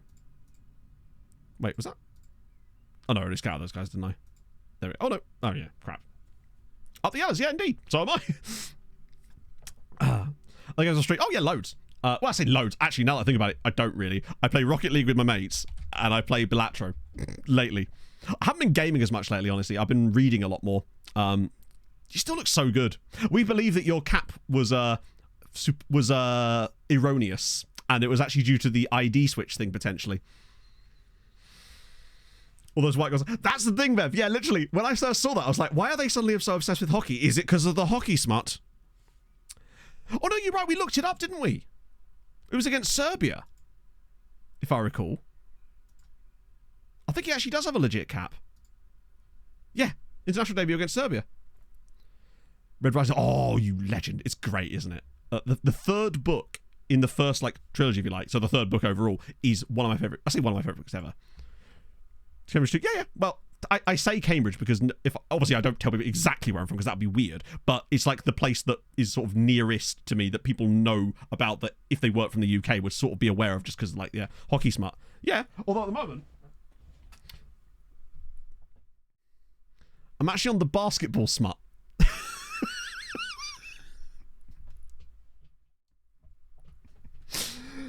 Ah, dear. Scout your entire league and presume you can scout your other entire leagues. How do you mean, Ninja Chicken? I'm very curious to know what you mean by that, because that does sound intriguing. But is it just a case of, like, sending them to scout the competition? Because if so, that's been in the game for years. Give us the postcode now. Ah, dear. Oh, you're right. Yes, that was probably what it was, isn't it? Yeah. So that's all. Let's go. Right. Youngster as well. Wow. Might actually be able to get him on a full-on... No, it's only 5 years because he's only... Still. Can't go wrong with that. First insight... True, yeah, because that would be Dallas, wouldn't it? But... I think the Oilers might actually get there. It's crazy when you look at the playoff point scoring and it's just Oiler. Evan Bouchard has had an absolutely wild playoffs. Like... I'm sure he was great during the regular season, but he wasn't quite up there with, like, Norris winning, like, Hughes and McCarr and, I guess, Heiskanen. But actually, he might have got more points than Heiskanen. I don't know. Either way, Bouchard in the... Oh, yeah. Love to see it. God, we're going to get so much money for you next time. It's going to be brilliant. First, it is, isn't it, Bev? Yeah. It's... The best way to describe it is... Actually, no, the best way to describe it is exactly how Bev's described it. Before that book, before I started on the Hockey Smart, I read this book called Official Secrets by Andrew Raymond, which I thought was really good if you're interested in, like, political thriller. With, like, a kind of... I don't know, it's just really, really fun to read. I read, like, a lot of books over the last week. Lahovey's out for 2 months. Well, if you're going to get injured, but now's the time to do it. It's sad. It's weird seeing youth players getting released at 21 years old. Let's see if we've got any Stanley Cups. Gah! Also, it looks like they're narrowing down the names a lot on the Utah team now. I think it seems like they've announced that it was Yeti or Mammoth. I like Mammoth as an idea. I feel like the Yeti stuff is going to be putting them way too close to the Avs in terms of what they can do from a marketing standpoint. Yeah, I must admit, Bev, I didn't enjoy the second trilogy as much, and I think I actually haven't read the last book that's available because I just kind of... It wasn't... Maybe it's because I'd read too much in one go, because I had literally read all 5 of them, like, in a row. Utah Mammoth. Yes, Mammoth singular. Come on, Mammoths are big. They'd give you a go. This post-game conference after game... going off the ball. I didn't realise that that's what Sheldon Keefe had actually said. All I know is that the moment they were out, he was definitely good. Because he's in charge of New Jersey now, isn't he? And because they got... Craig Berube. Right. Monster next. It's another friendly. Utah. I still think they should be called the Utah Arizona Coyotes. Well, that's unfortunate for you. Developing Maltese talent or improving the league coefficient. League coefficient. The national team is actually ever so slightly getting better, but that's more as a byproduct of what we're doing rather than as the cause of it. Hello. The fact that he's very good, isn't he? Just like it's the Rain City Bitch Pigeons. I still have my t-shirt. My Rain City Bitch Pigeons t-shirt. One of these days I'm going to get thin enough to be able to wear it again. Apologies, chat. Once again, that is the next door. Doing a bit of drilling. So, yeah, I think people liked it because it was sort of, even though it technically wasn't alliterative, from a phonetic standpoint, it was phoneterative. Phonetic. The Expanse, yes, I've watched the TV series and I've read the first book, what's that called? Leviathan Wake, or whatever, which is really enjoyable. It's because when they bought the house, the previous neighbours, unfortunately, she passed away, and she'd lived there for a very, very long time, and the house had sort of fallen into a state of disrepair. So as a result, upon them moving in, there was a lot of changes that they need to make just to make the house habitable in the first place. But now I think they're renovating the back garden, I believe. Isn't it about pace or finishing? For me, composure. 100% composure. Probably the most important attribute I want on a striker, actually, is composure in some ways. So if I've got a choice between a guy with like 12 finishing and 15 composure, or 15 finishing and 12 composure, I'm taking the composure guy. Because I feel like, although, what I will say is if they're young enough, composure feels easier to train. Wait, he just got a cap as well. Good God. Bro has had the season. Off the ball I do like as well. Yeah, oh God, I feel so bad for them. Bring mammoths back. There you go. Get an actual mammoth. I mean, hey, the guy that owns the team is pretty loaded. Maybe he could afford to do that. Who knows? Yeah, they had their chances. Well, yeah, I mean, that's the thing. Even if you were doing like a full-on build a nation where you're actually trying to build the national team up, the only way that you could really do that is still by doing what we're kind of doing, in a way. Because the youth rating stuff is so unbelievably balked. Big fan of height on a striker. I like height on a striker, provided it doesn't come at the expense of pace. So, for example, this is why I think Reynoso is absolutely perfect for this team and what we want to do in the future. Because he has all of those attributes. He's actually on international duty right now, but whatever. Bring him in. He's 6'2" with 15 jumping reach, but he's got 16 pace and acceleration and high natural fitness. And his technicals and mentals are going to get better. This stuff here is already improving as well. I think he's going to be... I mean, I thought he'd be good, but I'm actually starting to think he could be world class. Is there a single player born in St. Paul's Bay to earn a cap yet? Aww. Which means that... How's that possible? Does that mean none of our youth players were born in St. Paul's Bay? Were they all just like born in Valletta? Oh, he's born in Moster. Oh, fair. Yeah, model citizen and green consistently. You can't really want any... And bear in mind, his green consistency, I don't think he's even the highest it can be yet. He's actually going to get better. So Gert's seeing some improvements. I mean, Gert is up to 4-star now. Is there a hospital in St. Paul's Bay to be born in? I don't know, you know. We'd have to ask our Maltese friends about that. I don't know whether... I didn't really see any hospitals. 10 finishing and 7 composure off the ball. Yeah. Sometimes players just work really well in the match engine. I fucking love the way that that's written. Academy Lask. It kind of just looks like they've shaved off one eyebrow at the end there. It's like... Mentoring. Do you know what? One day, when he's actually got squad status, I might give mentoring another go. Uber us today. Oh, okay, fair enough. I just love the fact that it is just... Ancelotti eyebrow. Oh, he was browing a lot yesterday. Better than Mr. Sunday. Do you know what? Yeah, I think he's going to get... Chat might not agree with us. I think he could get at least to Tony's level. Now, he is, remember, 6 years younger than Tony, so it just depends on how much PA he's got left to spare. That really is what it comes down to. Because to me, he's not on Tony's level yet, as we know, because we did a comparison earlier. But if he's got enough left, he could get there. Maybe. Win the Norwegian Cup. Ah, a bit of a... They're going to be near Bodder. 30 assists, Jesus Christ. Yeah, I saw that Zim actually has a really effective corner tactic, which I tried out a little bit with Beaconsfield, and it actually looked pretty tasty, in fairness. So I might actually have to give that a go at some point, potentially. This is a real game, isn't it? We need to win this one so we can get to the final and throw it. Ancelotti. He really said... For Bailey? Who? Oh, Christian Bailey. Right. Bum set for pay increase? Wait, you're getting international caps now? Shows you how good 3-star actually is in our team. If it's a leading Premier League player and he's getting Australia caps. Zuri are out of the cup, yes. But... And it's for the best, because we very much... I can't believe they knocked out Hamron. So it's us versus Nashar and Goodyear versus Sengleia. So if Sengleia lose to Goodyear, which is what we want, and we beat Nashar, we can then throw the final to Goodyear. They then get into Europe. The only other thing we've got to worry about is Hamron not qualifying for Europe. Now, right now, they're 3 points from it with a better goal difference. We still have to play Hamron. We could throw them the win there. We just need them to win one more game than Birkirkara out of their next 4 and sneak into that last Conference League spot. If Sengleia fucking... Oh, dear. Wait, hang on a minute. No, hang on. I've just realised something. We actually need Hammer to finish above Birkirkara or Hibernian, because if we throw the cup to Goodyear, they'll get the European spot at the expense of Hamron, and we can't have that happen either. This is going to be... We need Hammer to come 4th. Ideally, we need Zabar to fall off really bad, which ain't going to happen. Yes, nah, Sweetie aren't going to shit the bed that much. Oh.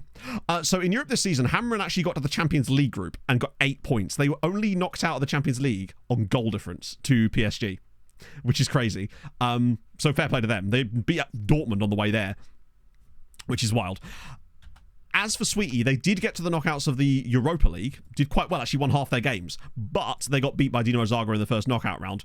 Unfortunately, both Birkirkara and Goodyear both qualified in top 8 in the Conference League. Both of them lost their first round games because FM's shit. Birkirkara, their second leg, battered the crap out of FK Sarajevo and conceded 3 goals off of 0.9 XG. Such is life. So yeah, they all went out in the first round that they could have done, essentially. Sad times, including us!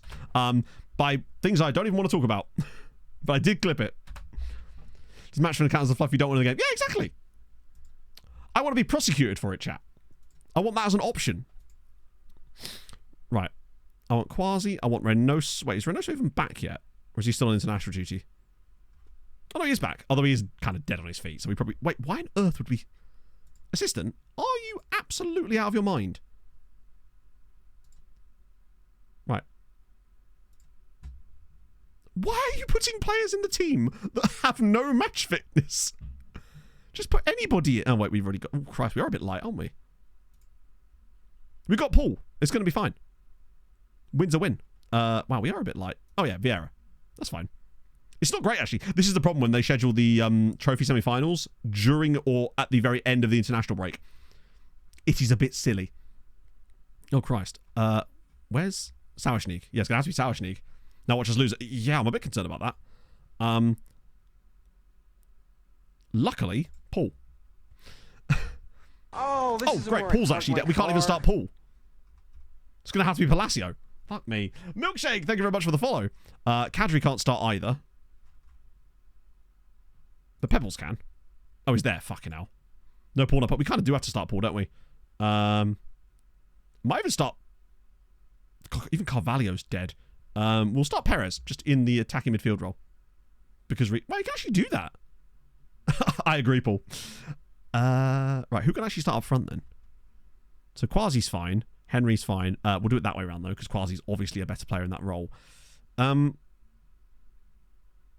think we do need Paul on the bench.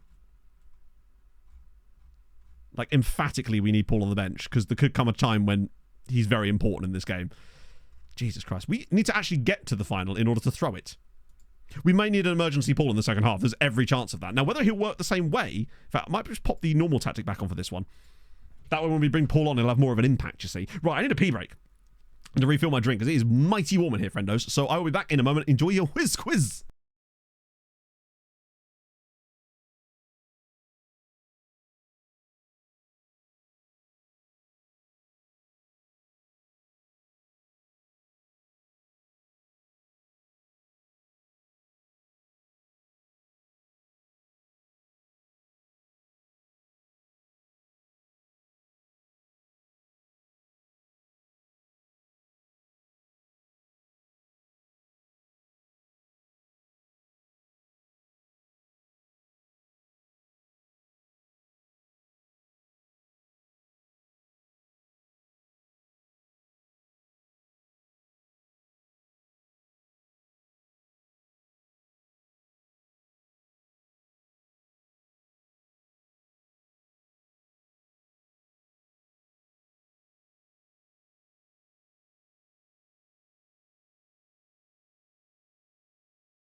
So there you go. The answer was Ned Zelic. That was a... I saw the name and I was like, I have no idea who that is. Ned Zelic. Never. I think his Premier... It was the QPR bit that was the Premier League, I believe. Oh, unfortunately, I'm sans Beppis today. We haven't had a chance to get to Tesco's. So I'll have to grab some tomorrow. This lineup is not filling me with confidence, you know. I think we're going to have to watch this so we can sort of baby... Well, we're going to watch it anyway, because reasons. But... Right. Was he... I take it he was Australian then. Brother was in home and away. Oh. He was so close to being a proper G there. See, if he'd have said he was in Neighbours, I'd have been all over that shit. But sadly not. Oh. Right. Get the win. Problem solved. Well, except problem not solved. Problem potentially get worse. Because then we have the hammer and conundrum to deal with. Like, best case scenario, really, is... Well, the best case scenario is that Zabar somehow fall all the way down to 6th. And then we throw the cup final. Oh, no, sorry. Fall all the way down to 5th and then we throw the cup final. But as long as Hamron get in as well. But other than that, we just kind of need it to be so that Hamron are not the ones that are getting knocked out. It's going to be tough. There's going to be permutations, friends. Oh, yeah, did you guys see this? That Eddie Howe and the lads, they went to the Neighbours set. It's just... He's living my dream, chat. What am I supposed to do? He's getting it all. Centre back score 3 of them. Damn. Yeah, I feel like we've not had much... That's one thing I have noticed in our European season this year, is we've not managed to get that scoring... Drag the others with him. Oh, fair enough. We've not managed to get the scoring out of our centre-backs as much this year. Oh, that's a really nice bit of play, and what a pass from Marcus Sauerschnig. Quasi gets the goal. I think Sauer is going to be really good in this role. Get ready to... Ah, yeah. So I think next year I might try a different corner tactic. I might try that one that Zim uses. That's a lovely finish from Quasi. Because I feel like we are underutilising our set-piece efficiency. I feel like we still don't score enough. When we first started using the set-piece setup, we were getting like double digits out of people like Paez every year. But this season it feels like it's nowhere near as effective for whatever reason. And I don't really know why. So definitely something for us to... I feel like that's a way that we could instantly improve our efficiency. Go on, Sauerschnig again. Oh, finds Quasi. It's just a simple ball across. Oh, it's nearly in. God, we're creating a lot of those chances, but Sauer is part of the reason, I think. He's just getting into great positions. Oh, we got a picture. Oh, for sure. That's the... I'm coming along as your friend, but I don't really need to be here. He is buzzing his tits off to be at Lassiter's, running into Paul Robinson, no doubt. And t'others. I didn't see it like directly, Dan, but yeah, I assumed when someone mentioned something about Mbappe earlier that was now done. God, imagine what his contract's going to be like as Quasi's in again. That's a great 7. Again, brilliant play from Sauerschnig. He is... Oh, exciting. I know we're only playing Nashar, but like, can only beat what's in front of you. Why was that going to Sauer? How tall is he? 5'11". Why were we sending the corner there? Odd. Oh, it's been Here We Go'd. We're ready for a summer of Here We Go's. Hello, Millie. Thank you for the 100 bits. Solier chat. The player today is Ned Zelic, played all over Europe and in Australia. Chat. I don't even know who you are, Thanos meme. Pretty much. Yet another assist for Marcus. Oh dear. Yeah. That actually happened during the last stream. The Norwich City appointment of the man whose name I've immediately forgotten. Good idea from Madrid. Ah, he's a Galactico though, isn't he? Right? It's just what they do. I like that he uses his left foot a lot too. Johannes Hofthorp, yes. Or is it Huth? 2-0. Good. Also, more importantly, Goodyear are winning. The last thing we want is for us to do our part and then Goodyear to mess it up. Really disrupt the dressing room, I suppose. But if it does go badly for them there, at least that's interesting, right?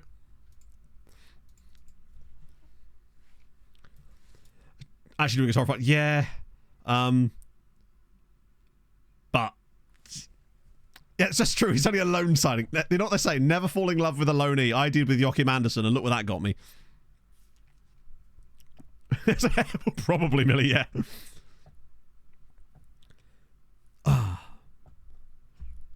That's a good pass. Oh, go on.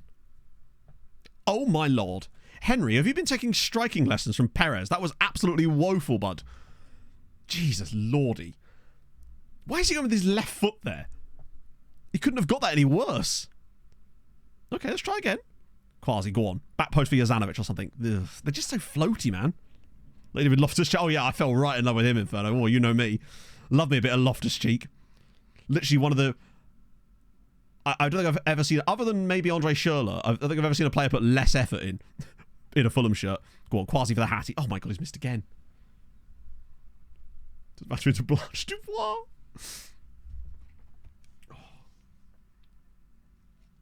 Yes, I'm thinking potentially during the Euros I might actually adjust my stream times because the early kickoffs are at 2 o'clock. And go on, Sauer. That's 3 assists in one game for Sauerschnig. I'm tempting to do 10 till 2 for every stream during the Euros because that way we wouldn't interfere with the matches. Streets don't forget, it really is. It's so weird that Seri was average then disappeared entirely, and then came back to us in the Championship again. And yeah. Fulham not offering Tosin enough money to stay. No, I think he just wanted to leave because he thinks he's better than he is. Pretty much. End of the day, I don't see him as a huge loss to us. Like, it's a loss in terms of depth, but I think basically he just thinks he's a lot better than he is. Should replace him with Paul Cedar Castera. You don't need to tell me twice. He'll enjoy not playing for Chelsea, basically. Fair play to him, right? He's going to get a lot of money probably there, so I can't blame him for that. But if you actually watch him play, you will see a lot of mistakes, especially whenever there's a low cross driven across the box from around the penalty spot area. I hope you look forward to every single on-running midfielder getting a clean shot at goal. Yeah, it's a strange choice, but it's just Chelsea as well. Doesn't even know exactly, can stay right where he is. This isn't the first time. Is Marcus Bettinelli still on the Chelsea books? Yeah, the cup plan is looking safe so far. We just need the league side of things to fall into place now. Look at that. But I guess it depends what you value as a player, right? If you want if you just want the pure cash, then fair play, right? Drive to the airport. I'll drive into the airport myself, and then he'll come home again because he doesn't need a flight. Yeah, Sauer has been insane. And I think we now have a blueprint for what we're looking for from players that play in those roles. Bear in mind, he's not even... He's literally a 1.5 star grey player. And he's got three first half assists. And has played an absolute blinder. He probably couldn't have done any better if he'd really tried. Get Perez on for a bit of Carvalli. Who else do I fancy a bit of? I would bring on Krostev, but I don't want to almost. Do you know what I am going to do though? Is put Sauerschnig on the other side for the memes. Then bring on Krostev. See if he can do it on both wings. Might even give Ouattara a little run. Not Ouattara, sorry. Juarez. Ooh. 6 key passes as well. Jesus, that's very, very solid. Did I just sub a sub? That's how bad he's been. I don't even know who it was. Was it Paul? Oh yeah, you're right. I did just take Paul off. Paul was doing poorly. We save Paul for special occasions. If in doubt, if in a case of an emergency you break glass, bring out Paul. I just want to see if Sauerschnig could be just as effective on the left-hand side of the wing-back spot. Watch him get assists from both sides. Oh my god, he nearly did as well. That's another key pass there for Sauerschnig. He's literally capable of playing in both positions. Oh. I mean, a loss on a Serbian player. How much did you buy him for? Oh, there we go. Kevin Bagardo. Makes it 4. Good shit. Who was that, Johnny? Yeah, 9.5 today. I reckon he's got time for another one. Yeah, Paul is above this, exactly. We don't use him for... Oh, he's now onto a 10. Yeah, he got the key pass. Jesus Christ. England under 17. Oh, nice. Rajelovic, yeah. Sorry, apologies for the mic stand banging in there.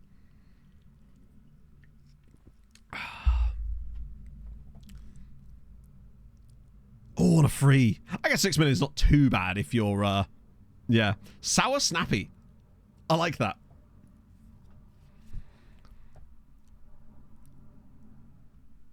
There's a lot of banging and drilling, isn't there? Yeah. I guess it's a Sunday, right? They wouldn't expect me to be working. Right, cool. One more goal. Maybe even a goal for Mr. Sauer. Oh, for championship. Yeah, 6 million is quite a lot, I suppose, for the championship. I feel like we haven't seen as much out of Vieira this season as I was expecting. But in time, I still feel like he'll become our best centre-back. Just going to need that. He's got the model citizen personality. He's got all the minerals to become the player I want. Just needs a chance to play. Right. Oh, wow. Okay, here's the guy he's on loan from us. Oh, he scored! What a strike! Actually, I feel like that might have deflected off our own player there. That had a lot of power on it. Yeah, Omar Gomez has just dribbled that from his own half.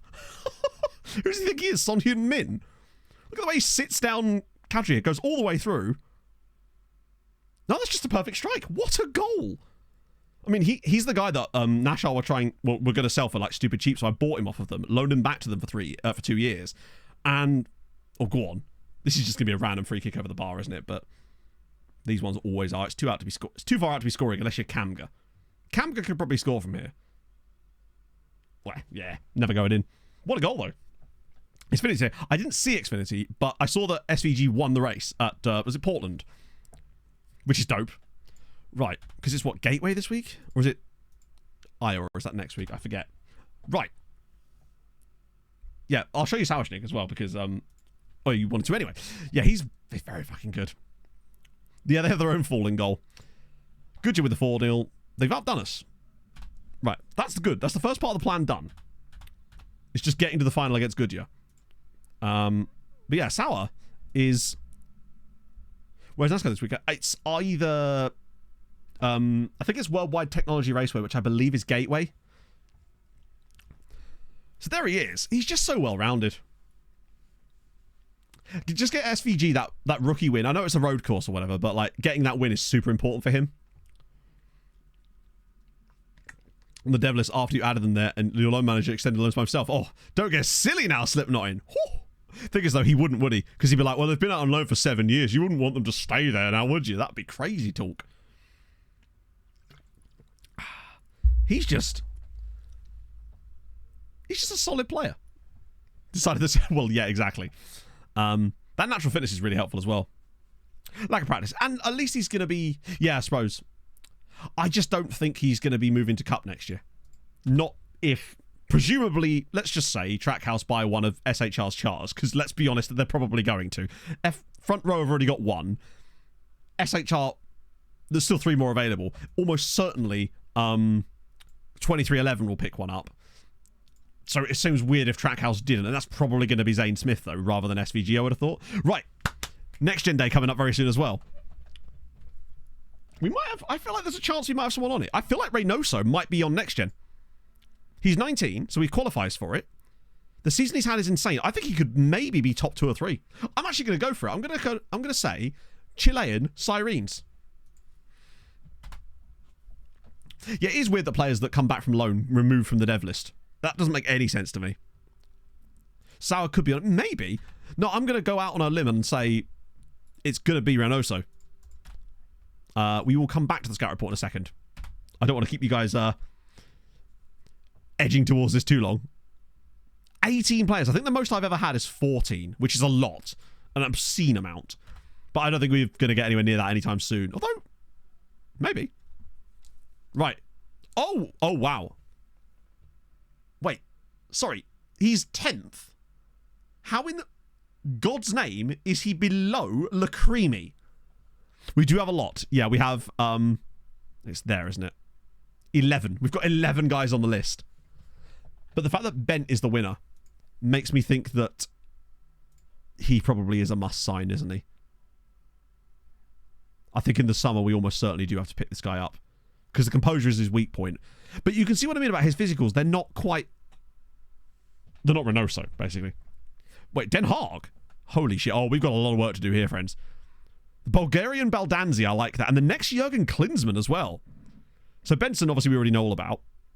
Facunda Pereira. Oh, yeah. Sorry, I was just looking for Sirens badges. But, of course... Yeah, look at that. 3 loanees as well. Atta? Holy shit. I know he looked kind of good, but he's actually... annoyingly not played a single game for Hamrun. Which is a concern of mine. Good God. Oh yeah. Redin Chiuch. We'll have to look for those guys in a second. Smithy, thank you for the 34 bloody months. How is your Sunday going, friend?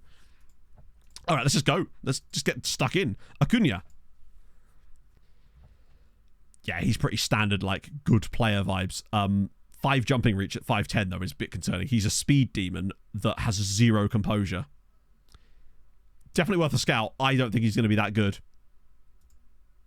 Yeah, that's the annoying thing about... The thing is, all those guys that aren't playing and that went to Hamron are going to come back this summer anyway. So maybe we'll be able to find them new loans this summer, or they're maybe getting to our first team. Because I think we may have actually over-loaned this summer. Some of the players... Sorry, this year, we sent almost too many players out on loan that were perhaps actually guys that could have had an impact for us, especially in terms of depth. What about Santos? Oscar Santos... Wow. Holy shit. 55 to 66 million quid. And the thing is...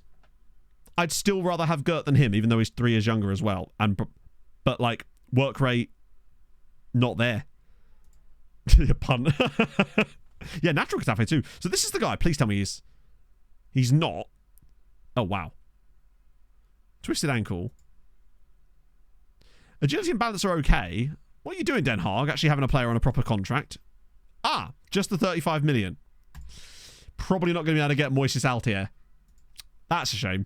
That would have been great. The fact that Lacrimi is on here.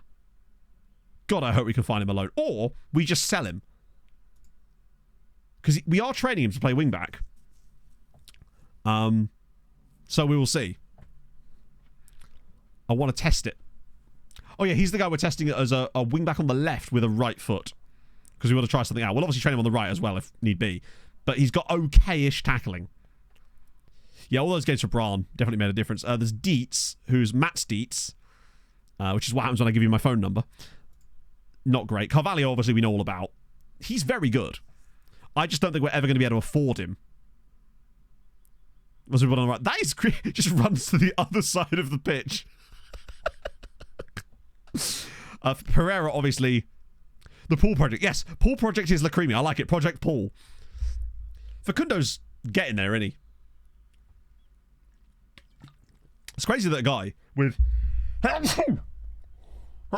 9 finishing and 12 composure has banged 16 goals for Hamron this season and is technically the top scorer in the league that isn't one of our players. And he has elite physicals. His physicals are pretty solid. I'm concerned that he's not going to go back to... Oh, no, we don't get a choice. He gets to stay at Hamron no matter what because he's got a 2-year loan. Because he was one of the part exchange chaps. So we don't have to worry about him. He won't come back even if they don't qualify for the Champions League this year. Pereira will still be there. That's one of the ones we've got security on. Salatovic. Fran Rocco Salatovic. Very good. It's annoying because he's one from Sturm Graz to Inter. That's a pipeline that we really rarely ever get to participate in, basically. Tiago Campiao, thank you very much for the follow. Very depressing. Pierre in the Conference League, yeah. Oh, he could be go-to. I'm so glad he got that loan because literally on the last recap video, I was asking people, what the hell do we do with this guy? And now I don't have to make that decision because Hamron will just develop him into whatever they want. And that's fine by me. Sod's Law, they send him back to us in a year and a half. And then we're like, what do? But at least by then, I feel like he'll be like 3.5 star potentially if he keeps playing regularly. Yeah, and he actually is considered a wonder kid, which is crazy good. Uruguayan international. He's got Harris vibes for me. Jonta, thank you for the follow. Yeah, he was too high, wasn't he? Reynoso, obviously, crazy to see him as low down as this when he's got 28 goals this season at 19. Right. I haven't seen anyone that I'm like, yes. Okay. Ebubakir Yat. Wanted already by Paris Saint-Germain. Biggest concern for me is this. This looks good. This worries me. And also Turkey tax. But good name. We don't mind that. Juarez is on here. Juarez is actually looking pretty tasty as well. We've got some very good young players here that we've paid some really nice prices for. I think the future financially is certainly looking bright for us. Fetz, right. Jan Fetz. Ooh, he is a wing-back. Good on both feet. Maybe he'd need to have pretty high... he's solid. Probably quite expensive, though. We'd need him to have decent PA, or at least the look of decent PA. Martos, we've looked at him before. 12 million is a lot. Particularly with these. Very high determination, though. Driven personality. Like, he's going to be solid. Probably will end up getting Spain caps, but I don't know if he's maybe got the ceiling. Physicals are a little bit... They're alright, actually. Solid stamina. It's the jumping reach. 13. It's 13. It's not the end of the world. but also very expensive. Kozak. Oh, he's the goal. Oh, my lord. Why do PSG want a goalkeeper who's 2-star, 2-star? He's just, I don't know where he'd fit in with us. He's not bad, actually, but it looks like there's no ceiling there, potentially. He has got some very nice mentals, although, then I suppose off the ball is... Surely a goalkeeper's off the ball. It's the entire thing they do. It probably is a little bit of a lie. He does something insane. It's things that I'm like, how good do I care about my goalkeeper's teamwork? Work rate, again, it's like these are attributes that I'd rather have them up here than down here. Yeah, oh, but again? Oh, this is a different guy. This is another centre-back called Kirby. I swear the other one also played for Al. Yeah, true. Loan farm. Yeah, but I don't know if I want to pay 4.5 million for a loan farm guy that doesn't have potential to be a first teamer for us. Occasionally we will do that, of course. Like, I feel like Facundo Pereira I thought could be a first teamer for us one day, but he's great in the loan farm. I'll scout this guy anyway, but unfortunately... Oh, what am I doing? It's 40 million pounds. Morovsky. Claudius. Oh, no, it's just Claudius. Claudius Morovsky. Very good player. Remarkably cheap for Bayern. Oh, he came through at Zag. That's annoying. 2 million quid. They snuck one in. Are we scouting? Yeah, that's what my next question. Are we scouting Zag? Probably not. No. Oh, we actually are. They just snuck one by us there. They've snuck one by the goalie through the 5-hole. That's a shame. Lopez at Austin FC. He's got 9 jumping reach on a centre-back who's 5'11". And even if he gets a bit taller, his jumping reach is never going to grow enough to be a really stable centre-back. And he doesn't have the best... I'll scout him anyway, but I feel like he's probably a no. Another guy from Lask. Oh, he's run it before, hasn't he? Hans Britschke. Good player, but... Like... I'm not seeing enough that would convince me to pay £11 million despite his 10 caps. They must just be really light in that position. Anthony is a Barcelona. Bloody hell. Out of interest. He probably wouldn't even talk to us, would he? Yeah, just the £30 million. And he's a mercenary and he's a winger. He would be nothing but trouble and he's way out of our price range. But expect to see him terrorise us in the years to come. Ooh, Levski guy. Oh, Levski guy. What's the injury? Okay. That's a nice spread. Now, he's 18. Physicals might be a little on the light side, but I like what I'm seeing, technically. Obviously, going to require some scouting reports on him. But remember, we've also got Lazar or Hubanov, basically. We've got... Oh, no. Is it We've got Hubanov, who is 2 years this guy's junior, and I would say is on the same kind of level as him. Yeah, the polygons was just like a line. Huh. Don't know if I can actually compare him to our guy. Hubanov. Yeah, so you can see that it's Lakazar Hubanov, who is now 17, admittedly. So he's a year younger than him. He's a model citizen as well, though. We've got quite a few model citizens knocking about these days. He, I think, is going to be a really good loan farmer for someone next season, potentially, anyway. Vanilla Rex, thank you very much for the follow. Kishishev does have some nice technicals. We'll definitely worth a scout, for sure. Right. Ooh, guy at Mlada. Sorry, Mlada. Amaral, I feel like we've seen him before, although actually I'm not convinced we have. Either way, I don't think he's going to be great for us. Okay. Ooh. 6'1". Jumping reach is very good. Radek Krivenek. Tackling is all over the place. Portrait. Oh, really? Thank you, Rob. Genuinely. I'm so used to clicking on names. Number of games. You might be right. Worth a scout, though, because he does have a check cap. Obviously, Carlos Vieira. How is Vieira looking these days? He's still very good. What's his training looking like? Oh, training's really poor. What's going on with that? Why is his training so poorly? Right. Let's prove his ball control. Am I that bothered about that? But I need to do something to... Why is he training so poorly? He's a model citizen that's training on a 7.5. Is that because he's been injured? Is there a way to see a history of training reports? like their what's the one I'm looking for? Like literally a graph that shows their training reports. Or is that not possible? That'd be cool if it is. Because if it is, I'd love to see it. Is it on their profile maybe? Can you see like training history? Almost like a form graph, but for their training ratings. Be in development, I guess it was going to be anyway, right? Seems unlikely to exist, but I'd be super happy if it randomly did. Oh, it is player training. Wait, no, that's that one, isn't it? Yeah, not convinced that does exist. That'd be sick, though. Train individual, maybe. Just dump that on that. So training then. Training report by the Hoyd. Oh, hang on. But how do you see that? Coach report? Player performance? Form, perhaps? No, I don't think you can. Analysis? No, that's actually like in-depth analysis, isn't it? That'd be nice to see. Hello, Rob! Welcome to the Cold Fish. We are up to 8th as of this year. Click the orange training report.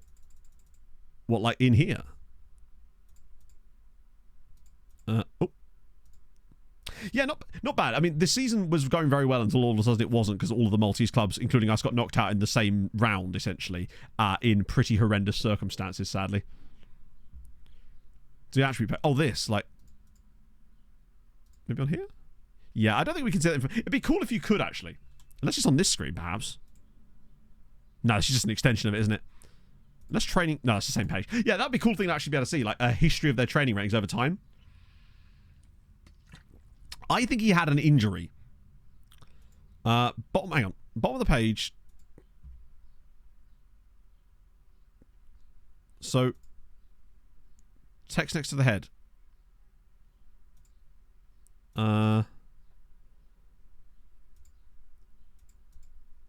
Yeah. No worries. If you can't get it, it's just, it would have been interesting if that was a possibility, just to be able to keep track of things. But I think you're right. I think he did have an injury. So I find that when players come back to injury, they tend to like the orange text. I didn't see any orange text. Oh, that. The training unit. Oh, this. Training report. No, it just takes you the attribute. Yeah, you're right. Sorry, my bad. But yeah, no, not available. It'd be a cool thing to have, though. So that was really obtuse. I was really struggling. Jermaine Giddens, cool, but not going to be signing for us. Vukic, let me guess, they got him from... Oh, they didn't. He's a Bayern... Or did he? Yeah, no, he is. He's a Bayern homegrown dude. He's in the team training player. That's silly. That'd be nice. I suppose it's more stuff for them to keep track of, which means that it would take up more like caching stuff, right? Something for the wish list. Yeah, that's quite a long way down, I would say, but you know, be nice to have nevertheless. Lush Bay, thank you very much for the 39 months. How is your son, that friendo? Yo. Where were we? Another guy who's Turkish, who could be good, but possibly have to pay Turkey tax. What if you could spend your manager's money? True. Yeah, I was going to say, if it was Man City, we'd have a training report, chat. You know. Bulow. Oh, Filipino-German. That's kind of sick. I hope he's never good enough to play for Germany, so he ends up declaring for the Philippines. That'd be kind of dope. Faria Kuto. Very expensive. Wow, this is not yielding so much... it feels like a lot of the... Wow, okay. It feels like a lot of the players in the next gen this year are players at big clubs who we've likely got no chance of signing. There's not a lot of like cool, interesting ones this year. Although, this guy here, the fact that he's actually in the next gen list while playing for Sweetie is dope and is worth money. 19... I didn't realise he was as young as that. That's cool that Sweetie have actually got a guy like this that somehow got past us. No release calls, which is great. Obviously, there's Godfred, who I'm excited about. Do you know what? He's not quite... Thing is, if he did play, he'd have to be a ball-winning midfielder on support for us. He does lack the teamwork, and his work rate's not great. He'd be like a good understudy to Gert, but perhaps not quite Gert's level.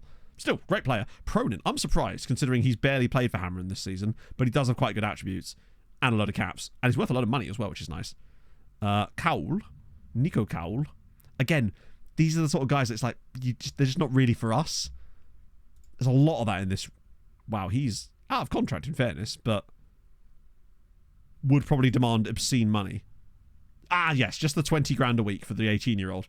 Yeah, no, thank you. Acosta, okay, finally someone that might be... disappoint. Why I say, I mean, personally, I say Malta just because I find it more interesting than Gibraltar, but Gibraltar is in the base game at least. Malta, you'd have to use an extended database. Okay, Raphael. Sottini again, it's Milan. It's like, God, this has been a really bad next gen. Okay, finally, Apollon guy. Yeah. From Porto, boring. Vondo, overpriced Belgian. Solid striker, but for that kind of price, absolutely not. So there is one usual suspect, and only one. The one guy I've seen that came through the next gen that's actually good and is Saudi is this guy here, Mahmoud Kebi, who we had on... God, we've missed out on him. We had him on loan for a season. We're going to buy him, but we couldn't quite convince him to happen, and then he moved to Porto, then to Bayern. So he's the one that was on the next gen. He's still only 23. That's crazy to me. I didn't realise he was as young as that. He's one we missed out on. But other than him, I think you're right. Vitali, thank you for the follow. Disappointment. What else we got? Marini. Okay, Banfield, Marini. Better. Okay. Lovely physicals. Like that for you. Not really a centre-back, but also not a centre-back. He's basically Kadri, but worse. And I worry about how much money they'd want for him. Huge wage. Well, not huge wage, but large-ish wage. And a lovely transfer range of 45k to 7.4 million. I mean, why even give me any kind of range at that point? Yeah, I don't think I'd drop 5 million on him right now. At some point, maybe, but not right now. What else we got? Another overpriced Belgian. Luis Ngoma, who's a Dr. Congolese Belgian. Worth a scout, but I'm not seeing anything there that's making me go, wow, we must spend 10 million on him, right? It's going to cost something. Maybe. Oh, go on. So, his name's Jay North. I'm going to go with Joshua North. Jason, goddammit. That should have been obvious to me, really. Hello, JCM. Let's see. Lower back straight. Oh, he's broken his spine, chat. Where are you from, though? Jace. Chula Vista, California, baby. Silent Killer, thank you very much for the 6 months. First time I've been able to watch in a hot minute. Been so busy at work. How's it been? Season's been a story of two halves. First half of the season, absolutely goated. Hammerin got in the Champions League group with us, nearly qualified for the knockouts out of nowhere. They've got some insane loanees from us as well, but unfortunately, all of our Maltese clubs, including us, got knocked out in their very first knockout rounds of whichever one that was. Basically, including us in the most horrendous circumstances that I could barely even think to talk about. Castro, right, here we go. Ecuadorian dude in Ecuador, couple of caps. Wait, didn't we literally look at this guy earlier in stream? I'm certain this was the guy that I decided not to buy because they wanted quite a lot of money, wasn't it? They wanted 1.7 million for him. Yeah. FM has been peak FM today for sure. Jonats Husso, thank you for the follow. So no one of him. Valdo at Sparta Prague. Okay. So so Sweetie were knocked out by Dino Zaga over 2 legs. Hammerin didn't get through, obviously. Gudja lost to Utrecht. They got beat 5-1 in the Netherlands, but then won 3-0 in the home leg, as you do. And then Birkirkara lost to FK Sarajevo. They lost 1-0 away from home, and it was like fair. Quite an even game, but unfortunate. Second leg, they battered them. Had like 3.5 XG, and then conceded... it was like 3.5 versus 0.9, and they lost 3-2. It's just how it is, right? And we, unfortunately, lost to Manchester United with their only chance of the game, which was a back pass from one of our players. While we literally missed every chance we could possibly imagine. It was horrifying. So, Valdo. Yeah, Posters Youngster has to be. Oh, yeah, from Ciara. Yeah. With Sirens. I simply couldn't tell you, Donut Fellow. It's... sorry, Donatello. Sometimes I feel like we're getting closer, and then the game just does shit like that, and you're like, actually, are we ever going to win it? Because I think we're about 3 or 4 years away, probably. Pretty much. Yes, he must... No, he might just have... Yeah.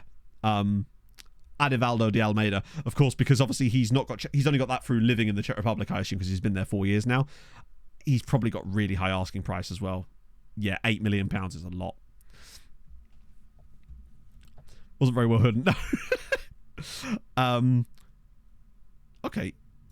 Sean Luzon. 1 cap already. He could be like the next Osidon, or It's bitter.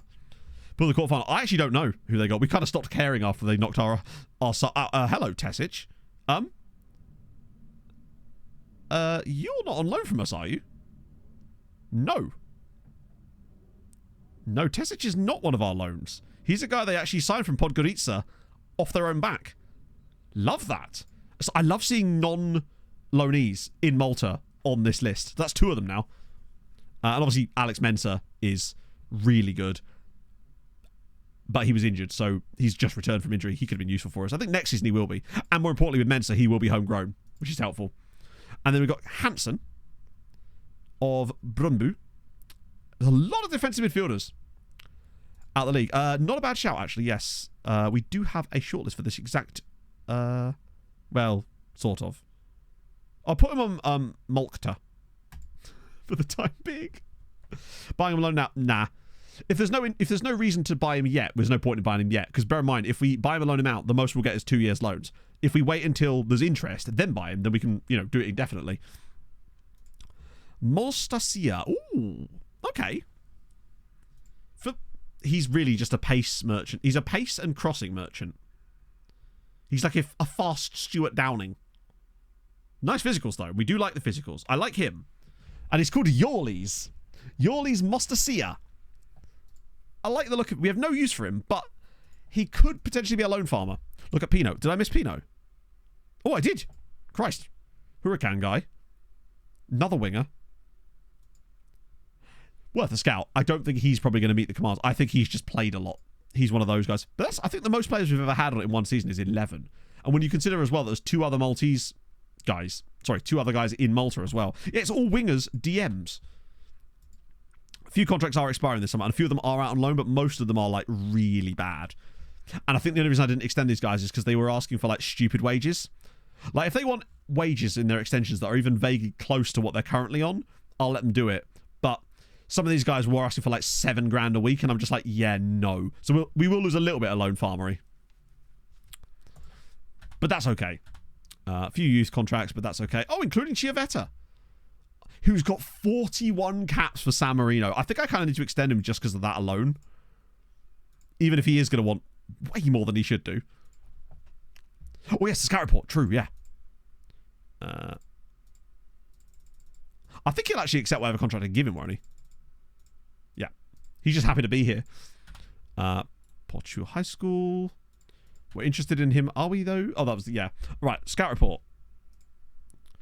We should hopefully have some more... I think we're still getting Brazilian freebies in here. So Burnt Dick. We'll try and sign Burnt Dick this time. Okay, cool. So we're going to sign Burnt Dick and Cock Van Arse in the same window. What a blessed day it is. There we go. 6-year contract for Burnt Dick. Tick that one off. Stack on the loan farm. Exactly, yeah. There's no point in us paying for that kind of talent when they're just not really doing anything. And they'll probably get picked up by the Maltese clubs anyway. Right. Now if I just get rid of the... There's only a few guys in there, in fairness. That's not too bad. Send a few of these guys. What a name. Weiji Away. Who was born in Pingu. Oh, this gets better and better. Noop Noop. Love that for him. Volarenga do just produce some fun players, if nothing else. We'll send him around again, though. Yeah, not allowed the second nationality. Another Norwegian there as well. Ooh. Norway are cooking again. It's taken them a little while. But they do be cooking, it would seem. Still only margin on Billy Dominguez. I can't remember who Billy Dominguez is. There must be a reason why we scouted him. Right. Oh, wait. Oh, that's the Castilla guy from the... what was he from? He was from the youth... from the recruitment focus, was he not? So Bossio is still there. In the summer, we'll have to take a look at Bossio. It depends how much money we've got. You, however, Marlos Broja, he's only 15 as well. Winger. Ain't going to be signing for us anytime soon. Have to keep an eye on him. Others don't. I'm not really sure, but I do believe having the will find loan move in their contract really does help. No, Bossio's got no actual caps. I still think he's quite decent. But, yeah. He's a because I was noticing that when I was doing some more tests with Beaconsfield, after my first year of loans, I was I had a couple of them that had wanted the not after you after the first couple of intakes had come through. I had a couple of players when I was extending their contracts that wanted the we'll find a loan move for, and I noticed when I put that in their contract, they got loan offers, but the other guys didn't. So I really do believe that having the we'll look for a loan move or whatever in their contract is really useful when it comes to getting them a loan move. Even if I don't have the evidence to back it up, I believe there's something there. So this is Simon Robstad. Jesus, he's 19. Reflexes are goated. One-on-ones are brilliant. Area reach. Oh, he's got everything. He's got all the things I want out of a centre. Actually, to be honest, out of a centre back as well. Out of a goalkeeper. He's brilliant. Reminds me a little bit of that guy I had at. Fuck, which team was it? The goalkeeper I had in Nordic Nomads. Capable of it. Yeah, it's really odd. Only got offers from some random other country. Yeah, I've only ever had one player get pissy for me declining those. But yeah, it was Johansson, wasn't it? Yeah. And not remembering, there was also Young Dean as well. That DM I had, who was ridiculously good. Flinging out. He's just moshing in the box. So Borja we can come back for a later day. Benson we already want to try and sign in the summer. We've already signed up Ben Milligan. I like Ben Milligan. I think he'd be a good loan for me. It's cool to bring a Brit across. Like, and from Cambridge United as well. Well, that really does drop off. But luckily, we've got this guy here. Clayton Obinski. Oh, my God. Tell you what, for a Brazilian freebie, Clayton Obinski is... guys like this are the exact type of players we want. Yeah, you're right. It is Joinville again, isn't it? It's the second time today. That's perfect. Players like him are exactly what we're looking for. This guy here weirdly has a value, but it says he's available for free. Or is this an old report? Ah, he's just moved. That's a shame. We could have got him as well. God damn. Good for the loan file. I would say so, Brazio, yeah. I would say include it when you will. Yeah, it's an old report, unfortunately. Mateus Espinosa from Peñarol. Sorry, Peñarol. Oh, he's a weird one. Such a weird... Oh, he's free, though. You can't argue with free. I have no idea what we do with him. But on a freebie, you can really barely say no, can you? He has some very odd attributes. Like a natural wide playmaker is so very strange. Hello, Jack. Went for the Knights. We're grinding season 26. You love to see it. Well, I don't know, but you'll probably still win it before me. Let's put it that way, since I've already had my hopes dashed for the day. Yeah, we'll have a bit of Espinosa. Like a wide track. Yeah, literally. High compensation. Shit. Oh, well. That's annoying. He's not awful, but the value is the issue. I suspect he's like a bit too much for me to be dropping randomly at this stage. Yeah, even the minimum value's too much. Alfred Company, I think I already decided against him because of his wages, didn't I? He will get removed off here eventually. Centurion. Was he that wingback we liked the look of? Oh. I think I liked the look of his name more than I liked the look of his technicals. Well, not no tackling, some tackling ability. Physicals are okay. The Baitar guy, he was Colombian. Juan Pablo Paz, he's at Barcelona's youth. Yeah, he's ridiculously good. Double barrel Mariner Cook. There you go. Take that advantage. Ah, this is the... Wait, what? Oh, it's a different guy. I thought this was the centre-back. Well, it is a centre-back, but it's not the centre-back. It's a very low release clause. I'm just concerned. Though he has got his weaknesses in the one area we can fix. I'm still not sure if he's worth the 2.6 million. He does have some nice mentors as well. Unfortunately, Eric, I do not speak Spanish, so I can't...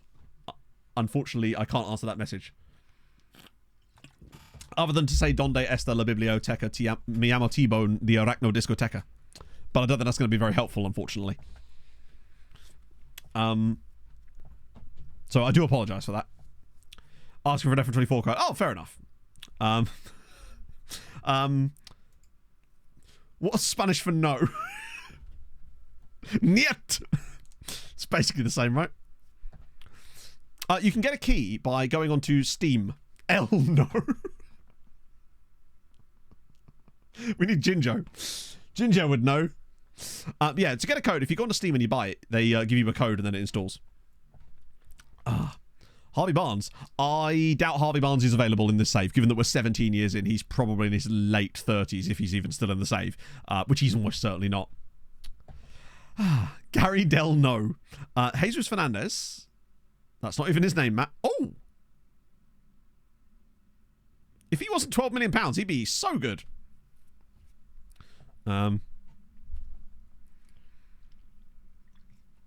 Yeah, this is season 17, Dan. Is it 17? Yeah, it is 17, isn't it? I normally go by when was the last time I made a picture and recap video. Rasmus Christ. Now, these guys are the you have to be really good for me to consider you. And cheap, and you're not. The next, well, this guy, the Starbeck dude, Torberg, could be a... Wait, was Hendrick released by Newcastle in this save? No way. Just not sure I'm asked on him. Louis Jean? Good-ish player, but Dortmund Junior. Oh, he's just not very good, is he? Wait, is he not a Brazilian freebie? He's a paid player. Oh, in real life. Wait, what? Oh, Jeff!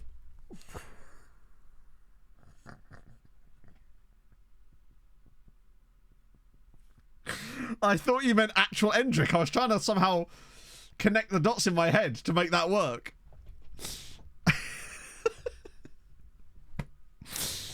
We could check. Yeah, we might as well. Oh, Jesus. So, Joinville. Anybody under a certain age is getting scouted. Oh, they've actually not really got that many left. They've got a dude called Nathan, though. We'll take him. And Iasi and Vitinho. They'll get a scout. Are Joinville on the reports by any chance? They're not. Not that they're going to produce, like, world-class talent, but you never know. Is Endrick in your save? Yeah, he's in the save. I think I can't remember who he plays for these days. Chat, who does Endrick play for in this save? Torberg, I don't want him. I shouldn't want any of them. What about Hinek down at the very bottom? He's so expensive, though. And he's a mercenary, and he's red injury prone. Is he a PSG? It'd be some nice free guys in there, potentially, yeah. An Italian club. Oh, I can't click the Endrick button anymore. Doesn't work. Oh! He's playing for Al Ahly now. He's gone. He's gone on to I was going to say a better place. Another place. A second location, you might say. He's moved around a little bit. Jeff played for Newcastle. Of course he played for Newcastle, Hadrian. You don't want you listening to chat. He's just been released by Newcastle. Gah! Had a great season at Newcastle too. Don't remember Jeff. He has nukes. What? Don't fuck with Jeff. Oh, that is a wild history, to be fair. Oh, I've clicked on him again and I didn't mean to. He's gone to a place that exists. It's one of the places of all time. Some might say. Right, who am I signing here? Oh, yeah, Obinski. Oh, we're going to have so much fodder again in the summer. It's brilliant. Just keeping this steady conveyor belt of random Brazilian talent is... One of these days, by the way, we're actually going to probably find a ridiculously good Brazilian amateur regen. Or not amateur, but like free regen by doing this. Just because the sheer amount of these guys that we sign, one of them is statistically going to be like Palacio at some point, just because of Brazil's youth rating. And I can't wait for that day. Oh, God, it's mentoring month in review. Who's getting silliness? You're not in a... Although he does have 17 dribbling. So in a way, I don't hate it. I just wish that I had more choice over it. Final move. Shit, I wasn't I? They normally ask for it by default, so I forget to a lot of the time. Hello, Viva. Yeah, if we could just go for these guys all the time. For Bayern Madrid, what? Endrick? Sorry, Jeff Hendrick. He's pretty good. Like, his ratings were... Attribute-wise, bear in mind, he's 33 now, but... I mean, I'd say that, obviously, remember, he's probably going to have fallen off a little bit. Not by much, I would have thought, but I would say he's more than good enough to play for Bayern and Madrid. And Chelsea. And Juve.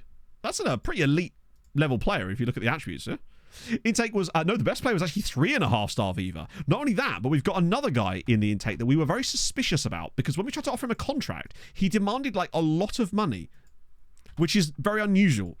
So there's the main guy is Lee Pace, who is a striker, who is the 3.5 star potential guy. We've also got another guy called Terence Gauci, who we're just a little intrigued by for the time being. Padilla won't get a new contract yet, but I will give him one in the summer probably. It is hilarious though that the players, whenever we get those mentoring group updates, the players benefiting from it are never the ones in the group.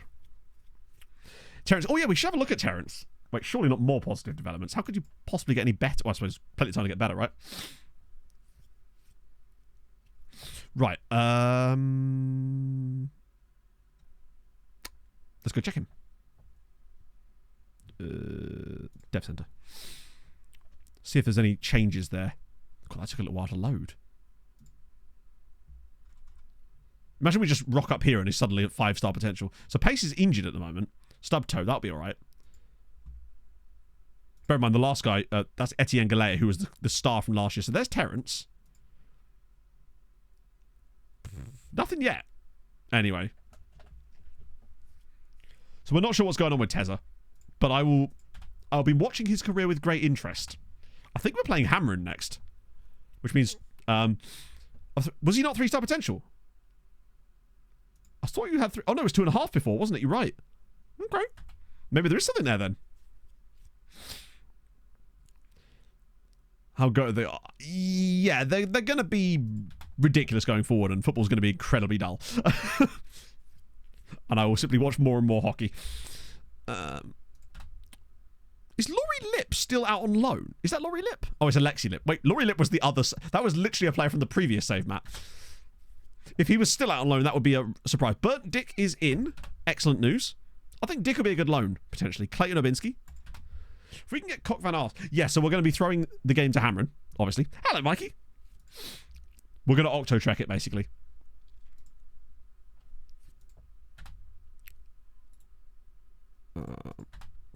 Although I annoyingly don't have a saved version of Octo-Trek, so we're going to have to make one ourselves.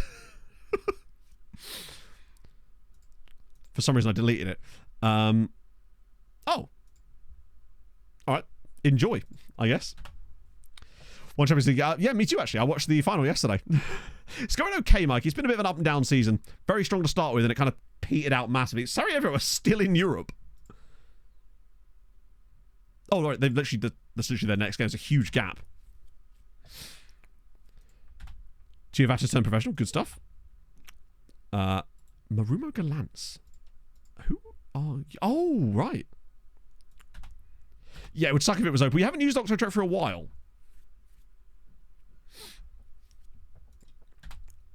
Would be funny if... Only lost 2-1. Jesus Christ. It does irk me. To him to do so. That was a game that has happened, I suppose. Yeah, I mean, I don't really care that much. As you know, I don't really care that much about the Champions League. I'll watch it a bit more with interest next year, but I still won't be watching it. I'll just be paying slightly more attention to it, I suppose. And literally, the only thing that would convince me to truly watch it would be a Fulham in it, which is obviously never going to happen. Oh, I'm going to be throwing the crap out of this game. I'm going to throw it like I'm a Hungarian under-14s league manager. You got nothing on... They've got nothing on me with their 43-1. I love that they got 1. 7, that seems fair, yeah. Yeah, I can never watch the bloody hockey. Particularly as they've announced all of the... Okay, good. The fixtures, essentially, for the Stanley Cup Finals, and they're all 8 o'clock starts. No, you can't make it too obvious. No, exactly. What makes it look more legit? Does it, though? Which channel is it on the UK? It's... I don't know. It's whatever stream I use. I think it's on Premier Sport, but you get a shitty selection anyway. Right. So... Oh, for a second I thought I actually did have the old Octo-Trek one in there. We'll just use... We'll get rid of X-Wing, because we never play XXX-Wing anymore anyway, and I've got that saved anyway. So what we'll do is we'll use this one, and then copy... Oh, good. I really need to start naming things better. Okay. Get some Trekkies. Oh, good. We want one defender there, obviously. It's very important to have some defensive stability. Uh-huh. I like Treks, exactly. It's the only question that needs to be asked, is why don't you like Treks more than me? How is that possible? Right. Trek.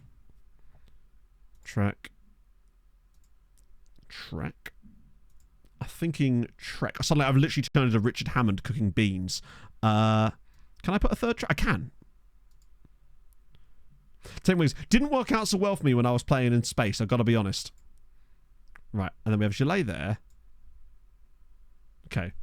A young player who's great potential and a great deal in Bundesliga 3 level. Don't know if I should loan into the Bundesliga 2 club. Playing off the bench and... Wait, hang on. Just to clarify, he's good enough to play for you... Wait. So... Oh, did great at Bundesliga. Okay, right, sorry, I see now. The best way to develop a player, Jason, for the most part, is game time, right? Facilities obviously help a lot too, but the most important way to develop a player is game time. If you can guarantee that a player is going to play, then that's the key thing. The risk is if they don't play, basically. The most important thing to develop a player, though, is game time. And game time not in friendlies, game time in, like, official matches. So we also want Libero here, don't we? And then... It's a shame I can't do a Segundo Volante, but we will be able to do a central midfielder on attack, just to get, you know, that forward. Pull left wing back. What, just to see what happens? Yeah, you're probably not wrong. I mean, you are, but obviously your wrongness is... Yeah. I see your point, actually. I think that's kind of... Score 3. Oh, we'll score 3. There's no doubt we'll score... If you've never witnessed Octo-Trek before, we will score 3.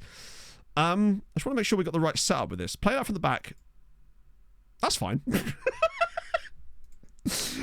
Well, bottom of the box is probably not necessary here, honestly. Width is not really that useful. Take short kicks. Distribute to... Actually, we've got a fullback now, so we can get away with that. Hold shape. Not worth it, lads.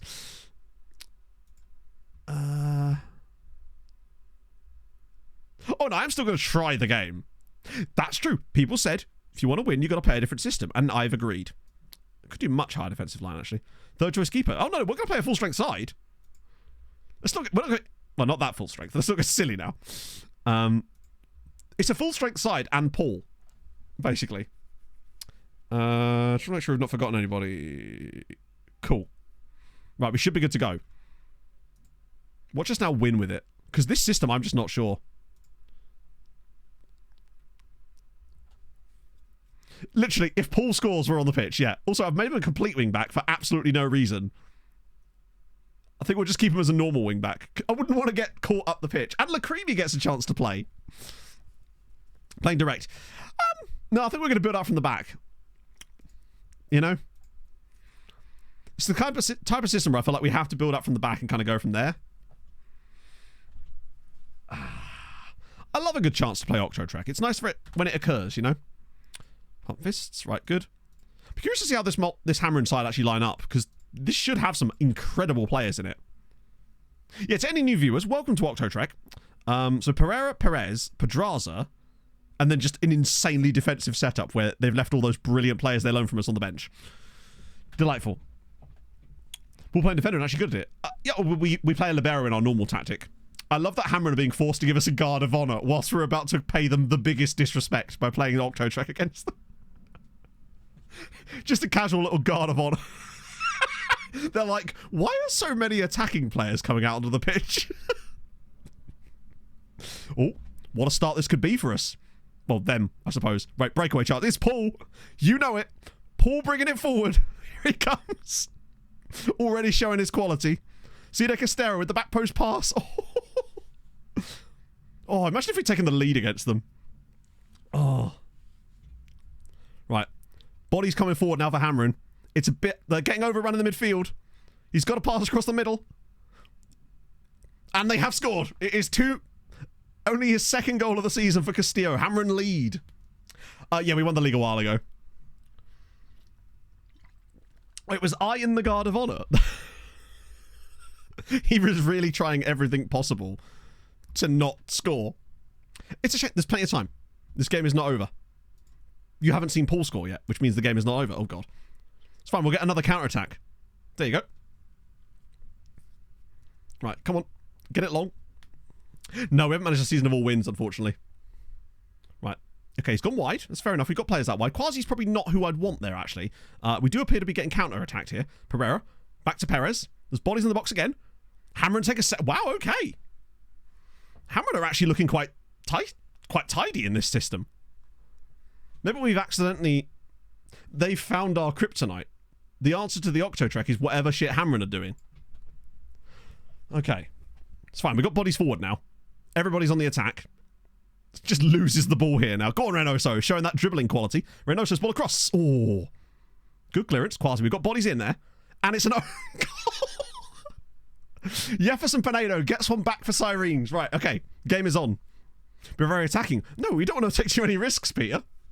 That'd be silly. Oh, come on, Reynoso.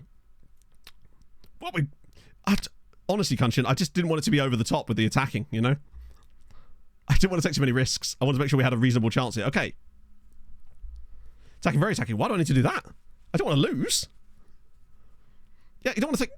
It's about balancing the risks, chat. Right, go on. Big header. There we go. Okay, that's actually quite a good play from Hamron. Go on, get it back. Just go defensive. Perez is through. Great save from Gutierrez. Yeah, true. Like, honestly, if we didn't have Paul playing as a wing-back in this system, we'd probably be doing better. Oh, yeah, am I not a sweeper keeper here? Oh, he's at the... Oh, it's in. How the hell did that end up in the back of the net? It's 3-1. So much work to do. Yeah, but, you know, he needs to be punished for the dreadful performance. How did that go into the net? Oh, it hit the post and went in off the other post. Fair. Okay. We probably do need to get a chance here. Do you know what? I might move Paul into the middle to give us a chance. Let's be honest, he can do it. Paul's still going to be useful here. They're going to get the money's worth. I think this will allow us to get back into the game a little bit. Here we go. He's through. Pebbles has actually missed the chance there. That should have been 3-2. I still feel like we can get back into this. Yeah, he's got a guy that you can pass it to a little bit. We could start maybe going a bit longer, but the problem is if you go longer, you just lose the ball too fast. Could play Paul where Quasi is. You're right, we could actually. Actually, what is Paul good at? Yeah, no, Paul's good there. Fuck it. We don't want Quasi in the middle, though. I'll have Quasi instead of... I daren't take off Lacremi. It feels harsh. I will, however, take off Perez because he's an absolute waste man. And I'll dump in... Well, Gert, obviously. He's got work to do. Obviously on support. No, it's not silly now. We'll get Paul out wide. I feel like there's an opportunity for us here. Wait, Juarez can play. I think Juarez can play in a lot of different positions, actually. I think it just glitches out as well. Renegade go, unfortunately, we got absolutely shafted by the game as usual. Kadri? Oh my god, what a hit. Hence why we're doing this, Olo, unfortunately. Yeah, it was just a standard FM match engine nonsense game. Particularly the second leg, which was just infuriating, but same shit every year, unfortunately. We're cheering ourselves up now with this absolute monstrosity. Yeah, it gets a bit confused when you try and move players around sometimes. That's what I've noticed anyway. Right. Kadri staying so high up. Because he's a libero. Man likes to get forward. Man's got to add... If Kadri didn't get forward, we wouldn't have the extra support in the attack that we so desperately need. And it would pay you not to forget that. That's a good goal, actually, from Pedraza. Plus, we're going to help Hamron's form. You'd think you'd be able to handle it, but I guess it's just not ready for Octotrek. Okay. Once they get used to the new setup here, we should start to work our way back into the game a little bit. That's the theory, anyway. Once they get used to the fact there's actually a DM there, we can start getting some bodies forward and start to exploit this hammer in defense. Ah, that's bad. Come on, Paul. You got to do better than that, bud. We'll win the second half, exactly. We need a little bit more field tilt. If we can get that going. Pedraza does make it 5. Okay. Hammer are playing quite well against us, considering. Like, teams often struggle against the Octotrek. I wonder if it's because it's using the base instructions from our other tactic. Hang on a minute. I'm just going to do a bit of tweaking.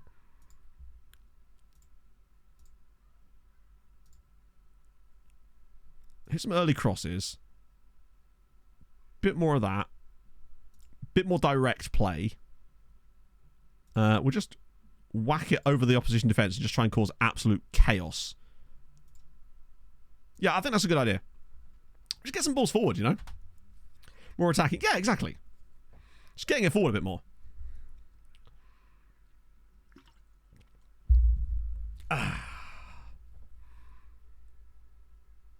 Win it higher up. Get it forward a bit faster. You probably should have come across and cleared that. Oh, bud.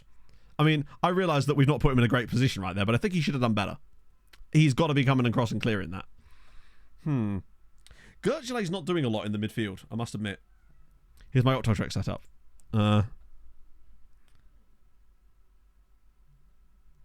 Oh. Okay. Right. Let me check this. Let me implement the proper one. The real Octotrek. Give me a second, chat.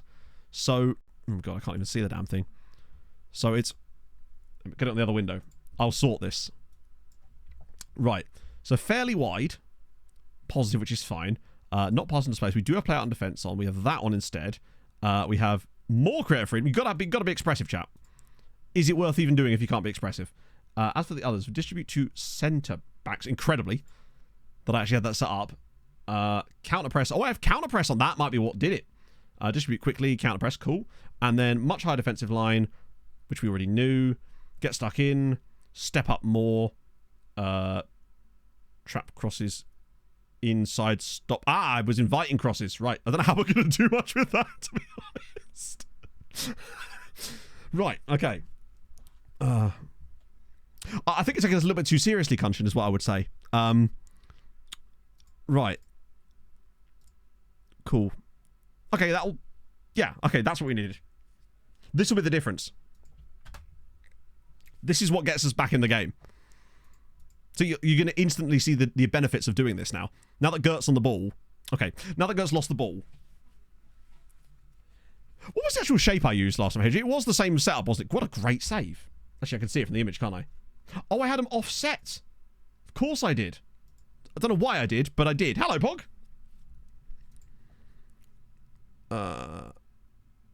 Okay, clearance. Right, here we go. Paul. I love how Paul's always the breakaway man. The offset Segunda. Ah, it's probably maybe that's what we're missing. Sometimes it can be the tiniest little thing. A butterfly flaps its wings, and you've scored 7. Hello, Espresso Cat. Right, go on. Goal back time for us here. Ball in. Okay, it's in. And it's actually incredibly Lacremi. Right. Lacremi gets his... What is he doing? Stop shagging the post, David. Right. Oh. Good ball in, actually. Dreadful goal to concede there. Rodriguez has got to do better than that. But it's another debut goal. You'll love to see it. Back in the game. Now I feel like it is game on. The moment we made those changes, we've got the 2 goals. Well, we've got 1 goal. I think this is where it starts to come good.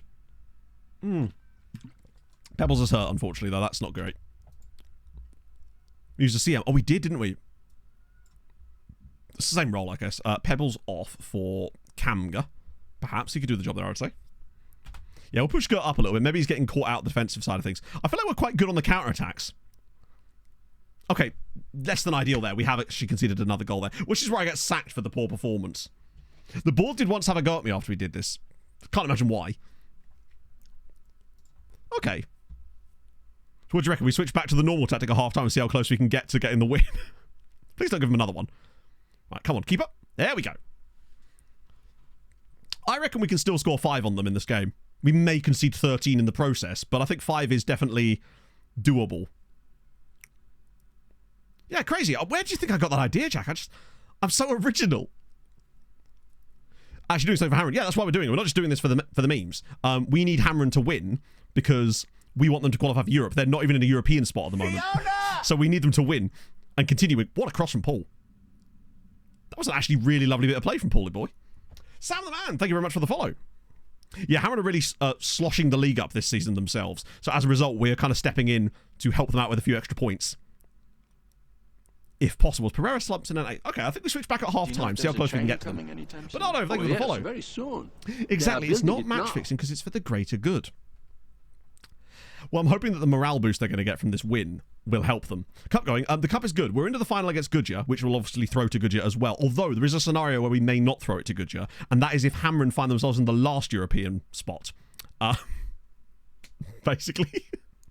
If Hamron are in the last European spot, then we'll just have to be like sod Goodyear. Because we can't have them qualifying for it at the expense of Hamron. Yeah, I just made some terrible defensive errors. It's fine. Placing the league into a continental competition. True, but bear in mind, they... Oh, great goal. They qualified for the Champions League group stage this season, so they are clearly good enough. It's just they've had an absolutely wild season of resting players in the league. Pazzy Snazzy, thank you for the follow. Right. They're just more important, yeah. Games after the league. There are 3 after this. But this will get them within a point of Birkirkara as things stand. Which is good, because I feel like they'll be able to win out, probably. I think they should be able to do enough to scrape in. It's just a question of whether they come 5th or 4th. If they come 4th, brilliant. Because then we can drop out someone else, because I think Goodyear are pretty decent. And they've got a loan farm manager now. Which is, if anything, more important. But yeah, it was really weird how badly Hamron fell off. And unfortunately, I'm not sure they're going to do great under the new manager just because his tactics are really bad. Oh, hello. Paul?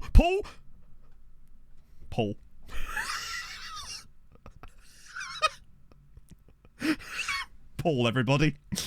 It's what he bloody does. Great bit of play, actually. Lovely build-up. Lovely little pass into Paul. And Paul does what Paul does. Bang. Yeah, we need Hamron to be in Europe. I think second half we can get back into it, potentially. Fabs, thank you very much for the tier 1, my friend. Not bad. Okay. It's all good, because second half, if I can actually build a team out of this, which may be slightly tough, we can make this work. So Paul, obviously, you get back in there. Kadri's fine. Then we can just bring on Paez and Jozanovic, and suddenly you've got a team. Oh, and Lakrimi. Where's Lakrimi? Yeah, we got to get Lakrimi off for Krastev. Cool. Sick. And now we see how close we can get back to them. Paul will just score a second goal. Yeah, that'll be right. Ignore the fact that the game thinks they're bad. They're not. It's harsh on David. Lakrimi's done well. Probably should yell at them. We have been... You're better than this, lads. How close can you get to Hamron in the second half? Watch us now win. Bad. Hamron have had their fun. Now they're about to... Oh, they just got an injury as well immediately, which is not helpful. I want to see if we can out-XG them. I want to know if that's possible. To catch up and out-XG them in the second... Bloody hell, that's a good effort, actually. I think we could win the second half, like 2-0. Keeps the scoreline down, keeps the board happy and whatnot. We don't want to risk their ire, you see. I'm so glad that Paul still got a goal. You put that man anywhere, he will get a goal or an assist. It's just what he does. He's unstoppable for whatever reason. The guy's... Oh, nice. Yeah, I guess the surprise commotion is good, but I guess if you're not ready for it, it could end up costing you quite a lot too, I suspect. Watch us just lose the second half anyway. 7-9. Then I might start messing with things a little bit again, just to make sure. Because we do still need Hamron to get the win. And their players are certainly going to have some nice little bumps. Pedraza's got 3 goals and 3 assists today. We're just bumping the loan farm up a little bit. We actually had to play Paul in a Champions League knockout game last year, and it did no go well. Yeah, we can whack it on very attack. Here comes Paul again. Got to get his assist, you see. That's a really nice goal, actually. It's 9-4. Kamga gets us back in it. Don't mind a bit of that. Birkirkara winning. That is annoying. But they are playing Balsan.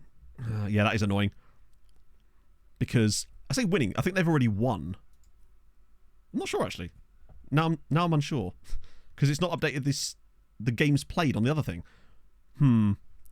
Yeah, watch us throw this to Hamron, and then they still manage to miss out on it despite winning every game because Birkirkara are just that little bit better. That's a great pass for Quasi. He's through again. Quasi! Oh, he's missed it. He's got to stop missing those. That was like, oh, this could be a goal, you know. Come on, Padilla. Their goal difference is already so much better that it wouldn't even matter. What a strike. Their goal difference is like 16 better than Birkirkara. So great goal from Padilla. Just going to pop the ball. 9-5. That's a hell of an effort. Look at that. Bam. Right in the stamp. Because it's saying Birkirkara have only played Or was that Hibernian? That might have been Hibernian, actually. So there's still a chance. There's a few teams they're chasing. It's not just Birkirkara. Ball in. Oh. Yeah, basically, I don't want the board to like get annoyed and potentially sack us because of one game if we lose too heavily. I think it's unlikely, but I just don't want to take the risk. Okay, so 5-9 we lose. Win the second half fairly comfortably, though. I'll obviously yell at them. Through no fault of their own. Yeah, it's probably Hibernian. Which is fine. They don't have to finish above anyone specifically. They just need to finish in 5th. So ideally, maybe they're playing like Sweetie or someone. Goodyear with a big win as well, which... I mean, there is still a scenario where both of them could get in, but it's very unlikely. And honestly, Goodyear don't really deserve it. I mean, is it even worth throwing the cup? No, I think they've got better loan players. They are still better, I believe. When you look at like their squad strength. Yeah, Goodyear are still the 4th best side compared to Zabar, who are nowhere near. Zabar would be absolutely useless in Europe next year. We can't really afford to have that. The XG, I think it was like 2.5 to 3.5. Lower than you'd expect, given the scoreline at the end. That's a 2-week gap as well, but there should be other games in there in the meantime. There's 3 matches left in the league after this. Obviously, Hibernians have got an extra game, so we'll see. Ideally, we want them to lose it. More goals scored for us, though. We did sacrifice a bit of goal difference in doing so. But we should be getting pretty close to... Yeah, we've nearly got 100 goals, which is fine. Offers for Quadros. Ooh. Are these all non-negotiables? Yeah, no. Like, if I can negotiate with him, I'd be fine on that. But at the moment, I feel like we'll just use it to bump him up. Get a big sell in the summer, hopefully. Tactical gamble fails. I know. Oh, it's actually Hibernians versus Zabar. So I guess a draw is kind of what we want. Because it takes maximum points off of both of them. That way 4 points are dropped rather than 3. Right. With that in mind, I think Hibernian... Oh, my life. So they're still 3 points off of it. But there is at least more options of teams that could drop out now. Yeah, Hibernian's win was the worst. Sweetie with another win, though. So Sweetie now basically wrap up second. Hamren's final games are... Actually, they play both Hibernian and Birkirkara, I believe. So yeah, they play Birkirkara next at home, Hibernian away, and then the shopping centre last. Zabar could fall. The best case scenario is Zabar fall out. But if they beat both of them, then it's actually better. They are all 6-pointers for sure, yeah. Oh. But what I would say is the last time they were in a position like this, they actually completely killed it. And finished like well into the places. Because I think it was Zabar last time we fell off massively. Zabar plays Slima, Mosta, and Gzira. They have an insanely easy run-in. They have such an easy run-in, man. That's about as easy as it could possibly be. And the problem is we don't play any of them either, I don't believe. No, we play good... Oh, we play... Oh, that's the final. Yeah, we play Nashar, Marsa, and Tarshin. So there's nothing we can do either. The main thing is getting them into Europe. Getting them 4th is like the bonus, but they just need to be in Europe. Because I'm worried that if they're not in Europe, then a load of the loanees that are only on the 1-year deals right now potentially could come back and it could absolutely destroy them. Yeah, unfortunately, Pirate Noises have done a poor job this year. Floriana getting back to the top flight with the loan farm manager, I believe. Yep. So maybe upon their promotion, we could see some good shit from Floriana. You'd hope so anyway. Valletta, despite the insane start to the season, Tommy and Kobo had like 21 goals or something his first like 16 games, and now he's got 27. Yeah, he's basically bang on his XG. He's fallen off hard. Melita are very close, though, potentially could get in there as well. Dingley have finally picked up both of our... Yeah, Medina in the second tier. Well, for the time being, anyway. Is Kamal there? Oh, yes. Yeah, 77 goals conceded for Pirate Noises, is 11 of which were to Zuri. Only 20 goals scored is Medina's big problem.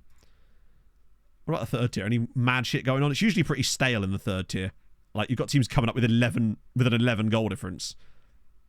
It's weird seeing Santa Lucia down in the third tier and not even looking like a team that's likely to get anywhere near out of the third tier. They really have absolutely shat the bed in this save.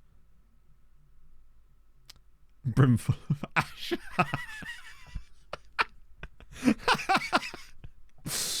Oh dear, and there's Ormy. Generations of that ridiculous talent. Oh, St. Venera, yeah. At least they've got a cool badge. And they've been in the second tier before, though, and struggled. Close day. The thing is, it's not so much to do with the games themselves, it's just the time in between that takes the time to progress through. Although I do need to set up a friend load. Oh, can I maybe set up a friendly against... Yes! Birkikara. We're going to get a load of money for that too. I'm going to schedule a friendly against Birkikara. No, wait, can I do Zabar?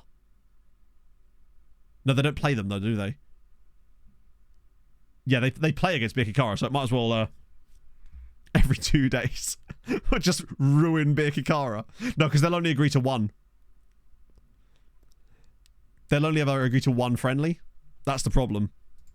I tried that once before. Wow, that's not ideal. What were you doing? You are definitely getting sold for massive money in the summer. To Al Fatah. He's just going to be like provided he doesn't fail his medical, like, massive transfer fee in the summer, potentially. Even if it's just like 10, 15 million, honestly. That'd be fine. Could help finance the other dude. The Danish guy that may or may not be any good. I mean, he is good, obviously. I'm questioning his ceiling. I still think there might be a chance to get him gone, but you're right, it would be quite difficult. And I'm worried that he might only have one more year left on his contract. Oh, I already did that. God, this is getting down to the wire now. I'm not sure how... I think they're close enough that it's possible. They've already cut the gap a little bit. The fact that they're playing against the other two is crucial. Wow, Man United now knock out Barca. I honestly hope United win it now, just so we can at least say we lost to the winners, but... Real just doing Real Madrid things, unfortunately. Let's see if FK ever can pull off a miracle. Oh, I saw Couchy and... Oh, it was Gouchy, wasn't it? Another injury. Well, to the specialist with you. Actually, yeah, Lyon would be brilliant if they won it, of course. Lyon have been quite good in recent years. That 1 year wasn't really a blip, was it? They've shown some quality. Oh. Right, Atalanta through. Brighton out despite winning. Eintracht Frankfurt through for another one, potentially. Nice have absolutely hammered it.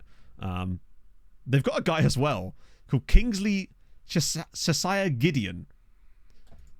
Terrifying. Okay, sorry, over. Only lose one by a goal in both legs. So Gladbach, Dinamo Kiev, Napoli and Spurs.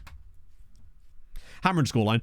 Basically, we threw the game to them because they needed to win. Oh, I need to change tactics. Otherwise, our youth team are going to start playing this.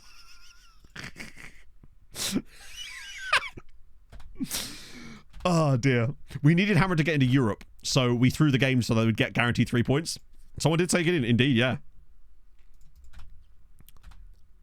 I need to make sure we select a good side for this game as well. No. This is full strength. I want to ensure we absolutely annihilate them if possible. Quasi.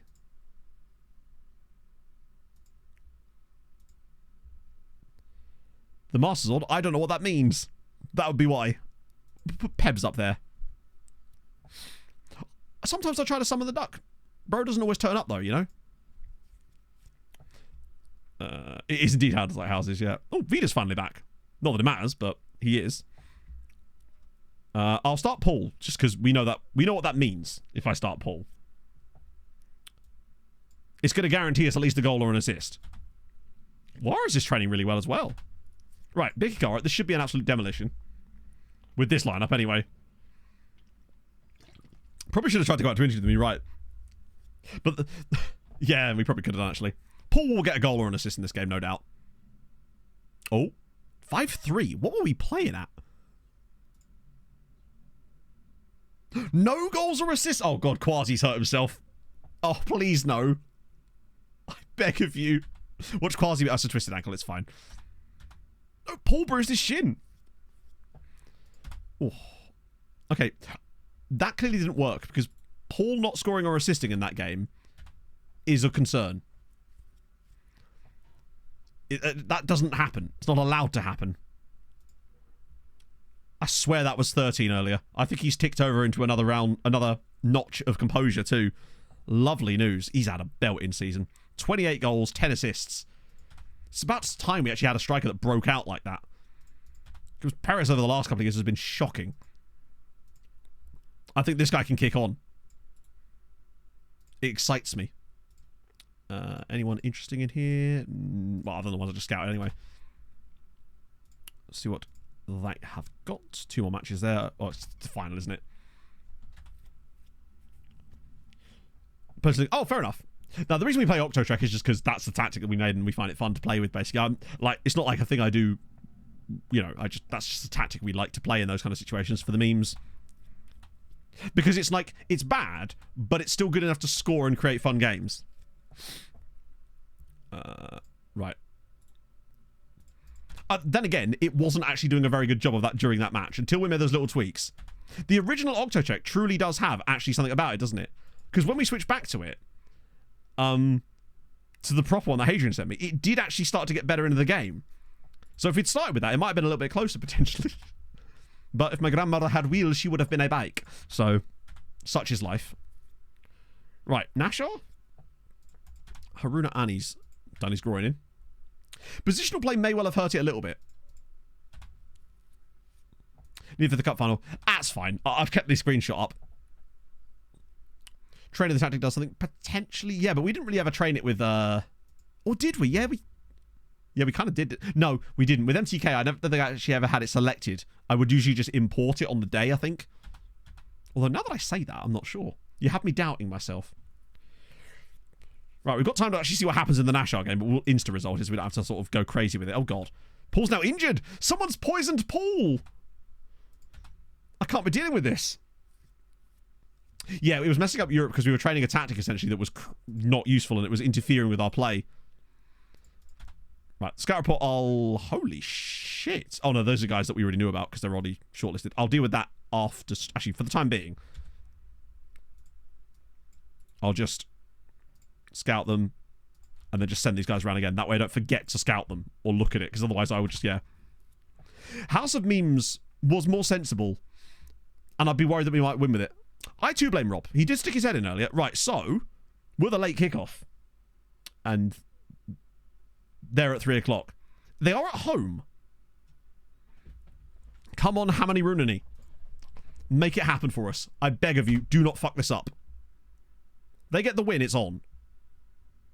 I think even if a draw, they could still do it, but it would be a bit more difficult with a draw. Ooh, Rangers under 18s. I have to have a look at that. Right, come on, come on, come on, come on. Yes! Facundo Pereira with the big goal that pushes Hamron into the European places. Oh. Okay, that's better. And they're only 1 point ahead behind Zabar now because Zabar drew with Slima. Which means there's a chance the Hammer can get above Zabar, which would allow Gudja to win the cup and get ahead of Zabar. Hammer could still get third here too, which would be Europa League, which is better. Yeah, it's a shame they got the goal in the 93rd minute, but that's better. That's fine. Okay, cool. I think that puts us in a position. I feel like Hammer are good enough to go from here. Yeah, now we have to throw the cup before we know the answer to that question, which is going to be very difficult, but I will just have to manage that off stream and then put my mistake, inevitably, in the Discord afterwards. But we will do our game at least, so we can see the result here. Ooh. You're a bit light here. Fuck it, Lucas. He can play everywhere, man, so we might as well let him.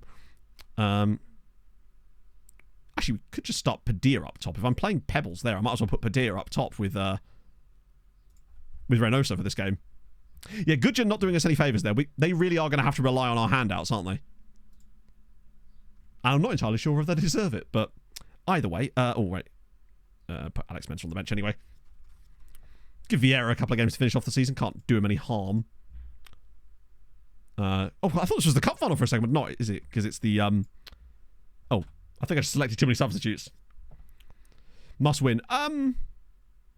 Well, remember, if Gudja win the cup, they get the Europa League spot, so it's not a big deal. I could just... That's easy for me. Controlling what Gudja do is actually very easy. It's the Hamron side of things that concerns me. Provided we win this. 2-0. That was incredibly underwhelming. Christ, they've had a good game, though. Christ, we really have underperformed there. Oh, sorry, I misread you. Yeah. Have we underperformed our XG this season? No, we're actually still up 4 above it. Look at Birkikara. This is why we don't want them in Europe. Zabar kind of actually are there on merit. Birkikara are not. They should actually be closer to the relegation zone this season, some of the play they've put up, which is bizarre. Overperformed XG by 9, and the points on 10, which is mad. Okay. So, that means on Tuesday, when we come back to do the transfer window, I'll let you know in the Discord, obviously, where it all panned out. I think we should be okay. It's just about me deciding what to do with the Gudja game. I think I'm going to throw it anyway, to make sure that we get Goodyear in Europe, but I can't bear the thought of it being at Hammer's expense. Oh, Christ. Do you know what? I'm tempted to not throw it. Just to not take the risk that it knocks Hamron out of Europe. But we'll see. I'll make a decision. That's going to be really tough. I don't know if I risk it, you know. Watch me not throw it and then just lose anyway. Oh, dear. Anyway, thank you for joining me, my friends. I hope you have a fantastic rest of your day. I'm going to find someone to raid this afternoon, which I didn't do before I actually said that. Let's see. What we thinking? Let's do... Be rude if I didn't throw it to Gav now, would it? Don't throw it and Hamron gets it. Yeah, it's kind of a tough one either way. I think that Hamron, with that win, should be in a good spot. And I think over the last 2 games of the season, they will win more than the other 2 do. In theory. Particularly as they're playing Hibernian next as well. Although I think that's away from home. That's the one that worries me. It's the Hibernian away game. That concerns me greatly. Oh, yes. Mastermind! Thank you very much for the follow. So yes, thank you for joining me today, friends. It's a shame that once again we had the same problems in the Champions League as always, but one of these days we may well build a new tactic and reinvent things a little bit, but I don't think it's going to have the effect that we would... I don't think it would stop things like that happening, basically. It would just be losing... We'd be scoring different types of goals and still having that happen, unfortunately. Such is life. We just need to get good, basically. And so that's what we're going to attempt to do over the coming seasons. All in all, though, still a fantastic year, just maybe not quite where we thought it was going to go, given the early heights in the first act. So yeah, thank you for joining me. Hold your